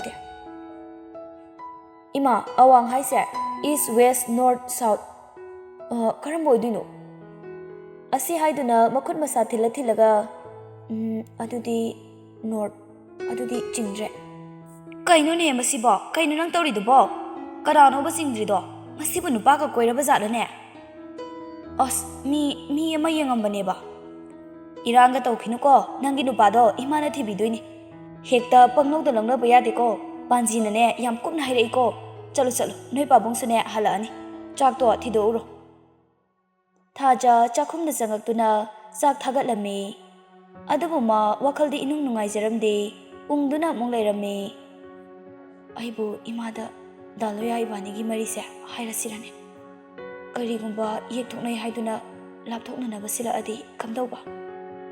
Asi Haiduna Wakal Kanduna, Duna Lerame. Karigumba, Imana Nupa, Masinzala Agana, Kamdoba. I, Daloya Nataba Topanupa Amaga, Leminabadi, Aingama. Taja, Wakal Mawan Kanduna, Matanta Mangduna Lerame. Nayhak Leraga, pressure cooker dusu. Kamsilak patu the maha kangboy kay boy pressure cooker gi asaba matok to da toklang na pairui ima insang sem do na lay riba mama na hai kay dawragin he tamna tawne nang ba pokani ne somdana amuk thadoi ga mama ibemal ga serial ingminari ibemal na noi gi korea do yari henmalimni ai pung ta grani ni noi ba thadoi na as tale ngakta ngai ko ba ima so ba As nungai khideda narik lai suparaga lege dinati nongai mada numita bapau serial ling mama tamdo larik para di kayam kana ne kadom dai no khangde thadoi gi mapa mangisu fat fausila ami angang da di hariba nang sa adugi matam da cha insang thongdo adi mathelu koi kaya no langba ya duise chop hengma nei noi animak no mane aina saurokoda tv thukai ba soidrabani nachanu padi Howzikta swada lay hobani, magi kada lay ramgani. Loyasu, TV karom da kumtarak lami, ma kumtarak baduda, nangasay tabak lakti kay dawre. Ay tabak machaluba, adu da tingdo kraba baba. Kayam luba tabak no ne, haifit hayram badi ay dana. Som na customer mayam na nangaraga lay, phone susate. Phone do budi charge yaw da bagi switch off ta kibayni. Kay aruba tabak no ba, nang na ne tabak kaloy na thado magachat ito ba. Tadoina, adabra baba, namang nubiu na ruriba. Loyana, masyang ang siyong ni, kinsa zaninang. Manggi ingangag na yeng na lay, adu ka hayra ha, kaino ni, hoy niya, adu ay rasu, haifit hayram badi ay dana. Somdadi, nang yaw da bada tabak loy na fail oy re. Loyana, kamo register loy na sinarami dudi, ay yaw dadi yada dong na. Manggi do no fit tawraga, ngay ko ni he, nang muna dyan pinahayri si, asing bro. Kay wai da gino kanagi macam sunu ne. Ipagi wadi masak phajalo sini hai. Thadoi na yam phajabani ngoi dogi di pabung. Hoi ne nupi na masak ka thiraga isau ga langakpadi yam thibani ko sing baiso. Ibem hal na yam tanjadra asibu wani na. Mangina tanbana tene he parata birini ne. Ibem hal hoi ne he masak phajaraga aphaubi Aikoi kase khudongbi da ne hapaga leiba ngambi nupi oiramadi kamai tawni moi pabong su yawn he khizani hai mama nangi du nacha nupa hulen he Ibanigi nachanupanabo adugumba purakadro. Ho moi banane phajaba yam pambaduda haijabanida. Loyana yariba babasu imasu animagi chapmane yam ware. Mangina hai sisu khanadaba yadaba wanine yumsida sagaisida tingadaba maugi wari sabasibu yam important oiba topic natro sisu meeting toba yaba topic nine. Ipem halna hoise meeting do aide ngahaktang leiraga yaujage moi bagane nachanupaga aswaida hobiramo serial ngahakta yengkhige. Oh sidanine aina TV thugaiduse. Loyana thugaikinu sakhenbi imana haibani pungning phathabiyu pharabani si oiradi. Mangi Loyana dum hairakpaduda masunu I hera saujinabani saubadi ngamdeda natrani mama. Loyana yareko michanga chanhauro. Asi hairaga masu noga amuka khatkre. Nongma Sanathoi Thajahoi da laktuna makhoi ani wari sanaduna leirami. Sanathoina handakti nungaiba wari yam leiramdau male. Ado wari ka yaurage. Khangdeda Sana aisu kai haiduino naha nongmadi unaruyi. Sas naisili kaino. Ado kake hainarage ba wari ka yaurage ba. Wari haibu kaino mi nungsi waribu. Hoine ado hanguba giral oiradraba. Kainum haige. Ado daro mesto aigi number anobuse khanglerami kamai khangi janu khangde haiba.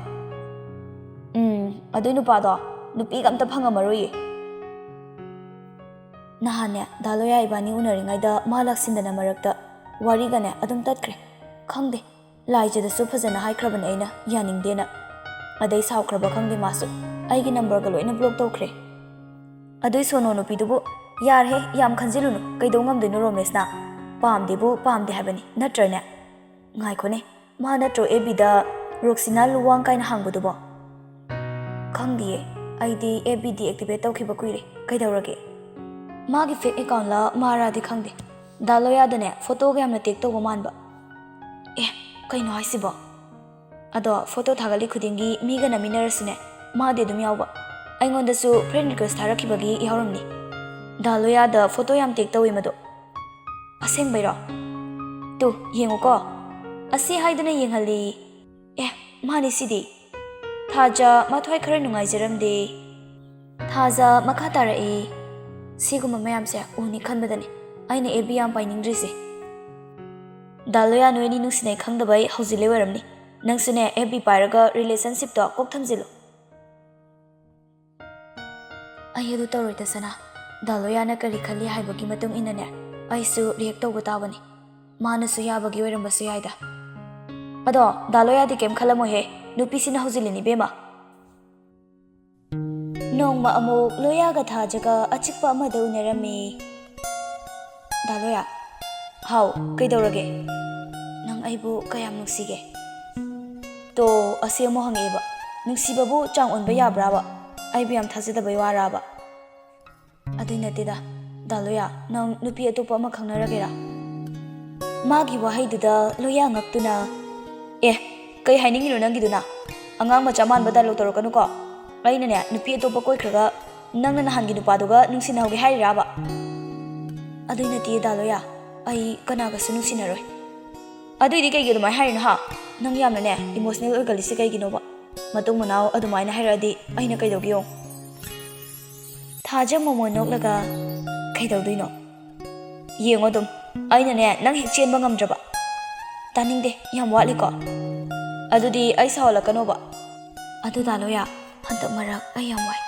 wakal se yamna charangne hojikti aisune nangi nungsibana ngawrabi haibado oire aduna Daloya ga kainabasu pamdre aduba ingonda chingnaba akiba amadi dum phawri kaigi chingnariba kuire aina fataba mangmang laise mangda ise angauba mana adum hek kokthokpagum tawi ye ki wari dagi mangi wari amung tawre ne nangna ne fataba mayam khanjinbagini wakaldo khara relax oitho nangse kuina thamba ya do mansilaktrebo kaige soitrang patang yam ngangiba luhong thokta yaroi is matam khradi ngai khoda aisu thabak tanarise mai pakna bohanaki thabak ki wadine aikhoida laga tanarasu dum yai ꯄꯨꯡꯁꯦ ꯌꯧꯔꯝꯃꯦꯅꯦ ꯑꯩꯁꯨ ꯃꯤ ꯎꯅꯗꯣꯏꯅꯦ ꯍꯜꯂꯁꯤ ꯂꯥꯛꯑꯣ ꯑꯁꯤ ꯍꯥꯏꯔꯒ ꯂꯣꯌꯥꯒꯤ card ꯃꯈꯣꯏ ꯑꯅꯤ ꯍꯟꯃꯤꯟꯅꯔꯛꯄꯗ ꯔꯣꯃꯦꯁꯀ ꯃꯃꯥꯟꯅꯕ ꯈꯔꯒ ꯎꯅꯔꯝꯃꯤ ꯔꯣꯃꯦꯁꯀꯤ ꯃꯃꯥꯟꯅꯕ ꯑꯃꯅ ꯑꯅꯤꯁꯤ ꯌꯥꯝ ꯇꯣꯏꯔꯦꯗ ꯏꯇꯥꯎ ꯅꯪꯕꯨ ꯑꯁꯤꯁꯦ ꯅꯪꯒ ꯅꯨꯡꯁꯤꯅꯔꯝꯃꯦ ꯍꯥꯏꯗꯥꯏꯅꯦ ꯃꯥꯒꯤꯁꯤꯗꯤ ꯅꯪꯉꯣꯟꯗ ꯇꯧꯒꯦ ꯌꯥꯎꯅ ꯇꯧꯕ ꯃꯥꯜꯂꯤꯗ ꯔꯣꯃꯦꯁꯅ ꯎꯁꯤꯠꯇ꯭ꯔꯗꯤ ꯎꯁꯤꯠꯇꯕꯩ ꯊꯕꯛ ꯇꯧꯕ ꯇꯥꯔꯦꯗꯅ ꯅꯪꯒꯤ ꯗꯞꯇꯨꯅꯗꯤ ꯑꯣꯏꯗꯧ ꯃꯥꯟꯗꯦꯗ ꯁꯨꯡꯐꯪ ꯐꯪꯗꯧꯕ ꯃꯥꯟꯗꯦ ꯐꯪꯂꯒꯅ ꯁꯦꯀꯦꯟ ꯍꯦꯟꯗ ꯑꯣꯏꯅ ꯐꯪꯕ ꯍꯥꯏꯇꯥꯔꯦ ꯍꯦꯔꯣ ꯏꯇꯥꯎ ꯑꯩꯁꯨ ꯅꯨꯄꯥꯅꯤ ꯀꯩꯅꯣ ꯑꯩꯅ ꯇꯧꯕ ꯉꯝꯗꯕ ꯊꯕꯛ ꯑꯃꯠꯇ ꯂꯩꯇꯦ ꯇꯧꯕꯇꯕꯨ ꯅꯣꯏꯅ ꯃꯇꯦꯡꯗꯤ ꯄꯥꯡꯕ ꯇꯥꯕ ꯅꯔꯤꯜꯗ ꯄꯥꯜꯂꯣ ꯍꯥꯏꯔꯤꯕꯅꯤꯅꯦ ꯄꯥꯡꯊꯣꯛꯀꯦꯅꯦ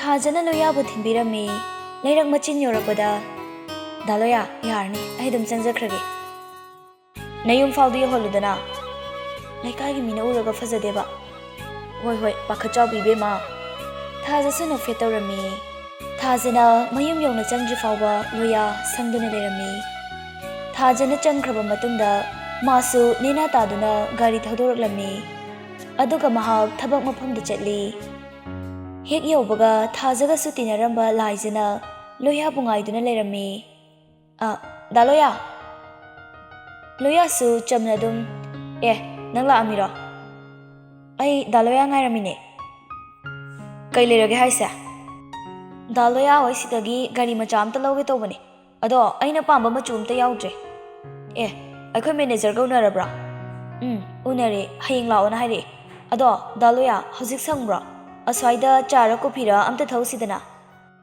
ꯑꯩꯁꯦ ꯁꯪꯕꯨꯗꯤ ꯁꯪꯉꯦ ꯑꯗꯣ ꯍꯧꯖꯤꯛꯇꯤ ꯑꯩ ꯀꯩꯝꯇ ꯊꯛꯅꯤꯡꯗ꯭ꯔꯦ ꯂꯝꯕꯤꯗ ꯀꯩꯅꯣ ꯈꯔ ꯆꯥꯁꯤꯜꯂꯛꯄꯒꯤ ꯂꯥꯏꯖ ꯍꯥꯏꯐꯦꯠ ꯁꯥꯎꯔꯝꯃꯤ ꯑꯗꯨꯕꯨ ꯃꯥꯏꯊꯣꯡꯗꯗꯤ ꯃꯣꯃꯣꯟ ꯅꯣꯛꯁꯤꯟꯅꯩ ꯇꯟꯖꯥꯗꯨꯗ ꯂꯣꯌꯥꯗ ꯊꯥꯖꯒꯤ ꯀꯣꯜ ꯂꯥꯛꯏ ꯂꯣꯌꯥꯅ ꯍꯜꯂꯣ ꯂꯥꯏꯖꯗ ꯍꯥꯏꯐꯦꯠ ꯌꯦꯡꯉꯒ ꯊꯥꯖ ꯍꯜꯂꯣ ꯗꯥ ꯂꯣꯌꯥꯒꯤ ꯒꯥꯔꯤ ꯃꯅꯨꯡꯗꯅꯦ ꯑꯩꯒꯤ ꯀꯣꯛꯁꯦ ꯍꯧꯔ ꯃꯥꯜꯂꯦ ꯊꯅꯝꯃꯦ ꯑꯩ ꯂꯧꯁꯤꯜꯂꯒꯦ ꯑꯗꯣ ꯀꯩꯗꯧꯔꯤꯒꯦ ꯅꯪꯕꯣ ꯁꯨꯝ ꯄꯣꯊꯥꯔꯝꯕꯅꯤ ꯗꯥ ꯂꯣꯌꯥ ꯑꯣꯐꯤꯁꯇ ꯂꯩꯕ꯭ꯔꯥ ꯂꯩꯌꯦ ꯂꯥꯏꯖꯁꯨ ꯂꯥꯛꯑꯦ ꯃꯥꯁꯨ ꯑꯩꯈꯣꯏ ꯁꯤꯗꯒꯤ ꯒꯥꯔꯤ ꯂꯧꯅꯤ ꯍꯥꯏꯅꯦ ꯊꯥꯖ ꯂꯥꯏꯖ ꯂꯩ ꯍꯥꯏꯕꯗꯨꯗ ꯁꯛꯐꯝꯗꯨ ꯁꯠ ꯂꯥꯎꯅ ꯑꯣꯟꯈꯤ ꯂꯥꯏꯖꯁꯨ ꯂꯣꯌꯥꯅ ꯐꯣꯟꯗ ꯋꯥꯔꯤ ꯁꯥꯔꯤꯕꯗꯨ ꯇꯥꯗꯨꯅ ꯂꯩꯔꯝꯃꯤ ꯂꯣꯌꯥꯅ ꯂꯩꯌꯦ ꯐꯖꯅ ꯂꯩꯌꯨ ꯑꯩ ꯍꯣꯔꯦꯟ ꯉꯥꯛꯇꯪ ꯂꯩꯔꯒ ꯇꯧꯔꯛꯀꯦꯀꯣ ꯑꯁꯨꯝꯅ ꯐꯣꯟꯁꯨ ꯊꯝꯅꯈ꯭ꯔꯦ ꯐꯣꯟ ꯍꯦꯛ ꯊꯝꯕꯒ ꯂꯥꯏꯖꯅ ꯑꯗꯣ ꯗꯥ ꯂꯣꯌꯥ ꯊꯥꯖ ꯍꯥꯏꯗꯣ ꯑꯩꯈꯣꯏ ꯊꯥꯖꯗꯣ ꯅꯠꯇ꯭ꯔꯣ ꯊꯥꯖꯒ ꯗꯥ ꯂꯣꯌꯥꯒ ꯅꯨꯡꯁꯤꯅꯕ꯭ꯔꯥ ꯅꯪꯅꯁꯨ ꯍꯥꯏꯕꯤꯌꯨ ꯌꯥꯗ꯭ꯔꯕꯅꯤ나 이사나 하이자레ꯗꯅ ꯂꯥꯏꯖ ꯃꯁꯥꯗꯨ ꯄ꯭ꯔꯣꯛ ꯄ꯭ꯔꯣꯛ ꯆꯥꯛꯅ ꯁꯥꯎꯔꯝꯃꯤ ꯂꯥꯏꯖꯅ ꯊꯥꯖꯗꯤ ꯊꯤꯀꯥꯗꯥꯔ ꯑꯃꯒ ꯈꯪꯅꯗꯥꯏꯅꯦ ꯑꯗꯨꯒꯤ ꯑꯩꯁꯨ ꯗꯥ ꯂꯣꯌꯥꯒꯤ ꯋꯥꯗ ꯍꯧꯗꯣꯛꯄ ꯉꯝꯗꯕꯒꯤ ꯑꯗꯨꯝ ꯍꯧꯗꯣꯛꯈꯤꯗꯕꯅꯤ ꯊꯤꯀꯥꯗꯥꯔ ꯍꯥꯏꯗꯤ ꯔꯣꯃꯦꯁ ꯀꯧꯕ ꯑꯃ ꯈꯪꯅꯕꯅꯤ ꯍꯧꯖꯤꯛꯄꯨꯗꯤ ꯈꯪꯗ꯭ꯔꯦꯀꯣ ꯗꯥ ꯂꯣꯌꯥꯒ ꯅꯨꯡꯁꯤꯅꯔꯕꯅꯤꯅ ꯑꯗꯣ ꯃꯣꯏ ꯑꯅꯤꯗꯤ ꯌꯥꯝ ꯅꯨꯡꯁꯤꯅꯈꯤꯕꯅꯤ ꯗꯥ ꯂꯣꯌꯥ ꯀꯩꯝ ꯈꯪꯗ꯭ꯔꯣ ꯍꯥꯏꯁꯤꯕꯣ ꯃꯥꯅ ꯑꯗꯨꯝꯅ ꯍꯥꯏꯔꯛꯄꯗꯨꯗ ꯃꯈꯣꯏ ꯑꯅꯤꯅ ꯎꯅꯔꯤꯉꯩꯗ ꯔꯣꯃꯦꯁ ꯂꯥꯛꯁꯤꯟꯈꯤꯕꯗꯨ ꯅꯤꯡꯁꯤꯡꯂꯝꯃꯤ ꯃꯥꯅ ꯀꯅꯥꯅꯣ ꯍꯪꯂꯒ ꯊꯥꯖꯅ ꯄꯤꯔꯛꯈꯤꯕ ꯄꯥꯎꯈꯨꯝꯁꯨ ꯅꯤꯡꯁꯤꯡꯂꯝꯃꯤ ꯍꯧꯖꯤꯛꯀꯤ ꯅꯨꯄꯥꯗꯣ ꯈꯪꯅꯕ ꯀꯌꯥꯝ ꯀꯨꯏꯔꯒꯦ ꯊꯥꯏꯅꯅꯦ ꯏꯃꯥꯟꯅꯕꯤ ꯑꯃꯅ ꯈꯪꯅꯧꯅ ꯄꯨꯁꯤꯜꯂꯛꯈꯤꯕꯅꯦꯕ ꯃꯊꯣꯡ ꯃꯔꯝ ꯈꯪꯕ ꯅꯠꯇꯦꯗ ꯑꯩꯅ ꯍꯩꯅꯗꯕꯩꯅꯦ ꯄꯥꯎ ꯁꯨꯝ ꯐꯥꯎꯔꯛ ꯂꯩꯕꯗꯨꯗ ꯅꯝꯕꯔꯒ ꯂꯣꯏꯅ ꯁꯤꯟꯖꯔꯕꯅꯤ ꯊꯤꯀꯥꯗꯥꯔꯅꯦꯌꯦ ꯑꯩꯅ ꯌꯥꯝ ꯍꯩꯅꯗꯕ ꯅꯨꯄꯥꯅꯤ ꯂꯥꯏꯖꯅ ꯍꯥꯏꯔꯤꯕ ꯋꯥꯐꯝꯁꯤꯡ ꯑꯁꯤꯕꯨ ꯊꯥꯖꯒꯗ꯭ꯔꯥ ꯂꯣꯌꯥ ꯋꯥꯈꯜ ꯐꯨꯝꯕꯪꯅꯔꯝꯃꯤ ꯂꯥꯏꯖꯁꯨ ꯂꯣꯌꯥꯒꯤ ꯃꯇꯧꯗꯨꯗ ꯍꯥꯏꯐꯦꯠ ꯈꯪꯉꯤ ꯗꯥ ꯂꯣꯌꯥ ꯄꯨꯡꯁꯤꯁꯨ ꯊꯦꯡꯖꯤꯜꯂꯛꯑꯦ ꯑꯩ ꯆꯠꯂꯨꯈꯤꯒꯦꯀꯣ ꯏꯃꯥꯟꯅꯕꯤ ꯍꯣꯏꯗꯁꯨ ꯆꯠꯂꯨꯗꯣꯏꯅꯤ ꯍꯌꯦꯡ ꯂꯥꯛꯑꯒꯦ ꯂꯣꯌꯥ ꯂꯥꯏꯖꯅ ꯍꯥꯏꯔꯤꯕꯗꯨ ꯀꯔꯤꯝꯇ ꯇꯥꯁꯤꯜꯂꯨꯗꯦ ꯑꯗꯨꯝ ꯎꯪꯗꯨꯅ ꯂꯩꯔꯝꯃꯤ ꯂꯥꯏꯖꯁꯨ ꯂꯣꯌꯥꯗ ꯌꯦꯡꯉꯝꯃꯒ ꯑꯗꯨꯝ ꯊꯣꯛꯈ꯭ꯔꯦ ꯂꯣꯌꯥ ꯋꯥꯈꯜ ꯅꯨꯡꯉꯥꯏꯇꯅ ꯎꯪꯗꯨꯅ ꯂꯩꯍꯧꯏ ꯅꯨꯃꯤꯗꯥꯡꯗꯨ ꯂꯣꯌꯥ ꯊꯥꯖꯗ ꯀꯣꯜ ꯇꯧꯔꯝꯃꯤ ꯊꯥꯖꯅ ꯍꯜꯂꯣ ꯗꯥ ꯂꯣꯌꯥ ꯀꯩꯗꯧꯔꯝꯃꯤꯅꯣ ꯑꯩꯅꯦ ꯗꯥ ꯂꯣꯌꯥꯅ ꯀꯣꯜ ꯇꯧꯔꯛꯄ ꯉꯥꯏꯔꯝꯕꯅꯤ ꯊꯥꯖꯒꯤ ꯋꯥꯍꯩꯗꯨ ꯇꯥꯕꯗ ꯂꯣꯌꯥ ꯃꯊ꯭ꯋꯥꯏ ꯅꯨꯡꯉꯥꯏꯇꯕꯗꯨ ꯈꯔ ꯐꯔꯝꯃꯤ ꯑꯁꯦꯡꯕ꯭ꯔꯅꯦ ꯑꯁꯦꯡꯕ ꯊꯥꯖ ꯑꯩ ꯉꯁꯤꯗꯤ ꯅꯪꯉꯣꯟꯗ ꯋꯥ ꯑꯃ ꯍꯪꯒꯦꯅꯦ ꯅꯪ ꯁꯦꯡꯅ ꯄꯥꯎꯈꯨꯝ ꯄꯤꯔꯛꯎꯀꯣ ꯍꯪꯉꯨ ꯀꯩ ꯋꯥꯍꯪꯅꯣ ꯅꯪꯒ ꯔꯣꯃꯦꯁꯀ ꯍꯧꯖꯤꯛ ꯃꯔꯤ ꯂꯩꯅꯔꯤꯕ꯭ꯔꯣ ꯀꯥꯏꯗꯩ ꯋꯥꯅꯣ ꯑꯗꯨꯅ ꯑꯃꯨꯛ ꯀꯅꯥꯅ ꯗꯥ ꯂꯣꯌꯥꯗ ꯑꯩꯒ ꯔꯣꯃꯦꯁꯀ ꯅꯨꯡꯁꯤꯅꯩ ꯍꯥꯏꯔꯛꯏꯅꯣꯕ Daloya, nang Romesa harise masak khangdro? Khangi. Adune aina hangise. Daloya, aibu maga nungsinnaramgani na thajabrane. Sum wakalse mawon khalai ni ne. Ado Daloya da kanana hairino ba? Kanamta hairakti da. Yare, sigi wari si to asise. Aisu khangi. Daloya na ngasai laijado noi dukanda lai haidana man hairak poiramine. Yare to asi thaja ai kem khandreba. Daloya, nang na ibu yam kuina sangduna lai haikidaine. Marak sida ai nupa koi haibagi paw takhibro. Mina hairaga hekta thajabirise kaigino. Thaja se yareba. Ai se thaja bai hangisidi ai kem khandreba yareba. Makoi anima mutloina change tawrami. Laija gari lobala amiro. Gari majam launi maju apam yaudi hayang mula ke hari. Hoi, pare ngasidi thamagi Daloya. Kaigino yam thamningabo. Wari sanarose hairaba. Kem tawde kona sanarase. Ai ngasidi thawai yam nungaite. Thamagi Daloya. Asi hairaga phone kakthalammi. Hello, Thaja. Ai, thamkra malini. Kaidawrjano mo. Makhoi animak phanayam kuina tumba yaramdi. Thaja wakhalda khanjarami. Daloya, ngasi nangna wa ngangbada kochi thangido. Laijana haiba thajabai natra. Nangna dumna ibu lana lokhini haibadi ai khaludi. Thaja khanghodana miludagi pirangsu sintharami. Karigino aina kablibasi. Aina su khambaluribasibu karigino. Masidi mahagi punsini. Mana apamba lambida chachagdabani. Asi hairaga magi mitlu pirangdu amam taithokcherami. Mana bu pamlabadi ai magi maphamda amuk hana yelaroi. Ai gi tawsida mana pamlaktraduna aingonda lapthoknaba silakpa oirambase. Mana lapthoknaba hotnabada aingonda iral sibiramba oirambase. Adabu Daloya budi ai warauba ngam. Ai mabu nungsiduna laikhini. Loya su wakhal mawon khalami. Thajabu tasena Romeska nungsinaramba jalane. Mana aiga wari sanabada matha inung nungaitana lairiduna aibu kai hakrajala. Romeski wakhal kauthoknaba aiga khangnarakpoi jala. Mana aibu tasena nungsiramgadrane. Makhoi anina tasena nungsinaba oiramlabana marakta misunderstanding leinabagi lapthoknaba oiradi. Ai mana pamba ware laurakpada ai yeloida. Magi afaba lambi khanbada ai yeloida. Adubu aina mabudi punsisimagi nungsiduna leirani. Asi khanduna Loyadu mitludagi pirang sinthagi ba khangaude. Thongnau hangdoktuna atiyada thokliba Taramdai Thaja mabu yenglammi. He Thaja, nangna nayum changjangaida Loyada asengba matangde haibiram. Ai ba hauji kaidau haibano. Aina Thajabudi thakmoi sengna nungsijarure. Adubu ai khanfam khangdre. Wakalse yam ware. Kona aina mangonda yepo ina thoadra. Ai hauji kaidau haibano. Mabudi kauba ngamni thajadre. Mathanta wakal mawon khanjarami. Mathangi numitu Laija Loya gi dukanda laklami. Loya bu ngaiduna leirami. Loya lakpada Daloya, ai Daloya ngairamine. Kai leirage nangi gari laurabo. Ngasidi numit phatenane mamana hayeng oina lauro na haire. Adu Daloya. Haw, kaidorage. Hojik thabak chinbro. Ai gari yauraktreba. Imanabina thilambane. Ado Daloya thabam ta chatminarusiba. Kai thabak no haise. Chatlaga khangani base. Chalusi laoba. Hoi. Kuibadi yarako. Ai thabak lei. Hoi, kuiroiba. Somdana Thaja gari yadraduna illaga laklingaida Romeska mamanaba amaga laklami. Horon khonglubada Thaja oiramaduna gari khami. Thaja, gari yadrabo. Thaja hainadabagi matau khara ulami. Kaisu tawde yani. Kaigi koirino aingondabo se yengbigi se kaidano. Romesna Thajagi gari do haifet paiduna yenglami. Thaja su tumina lei wa ngangde. Romesna nambu kadai da chalubano.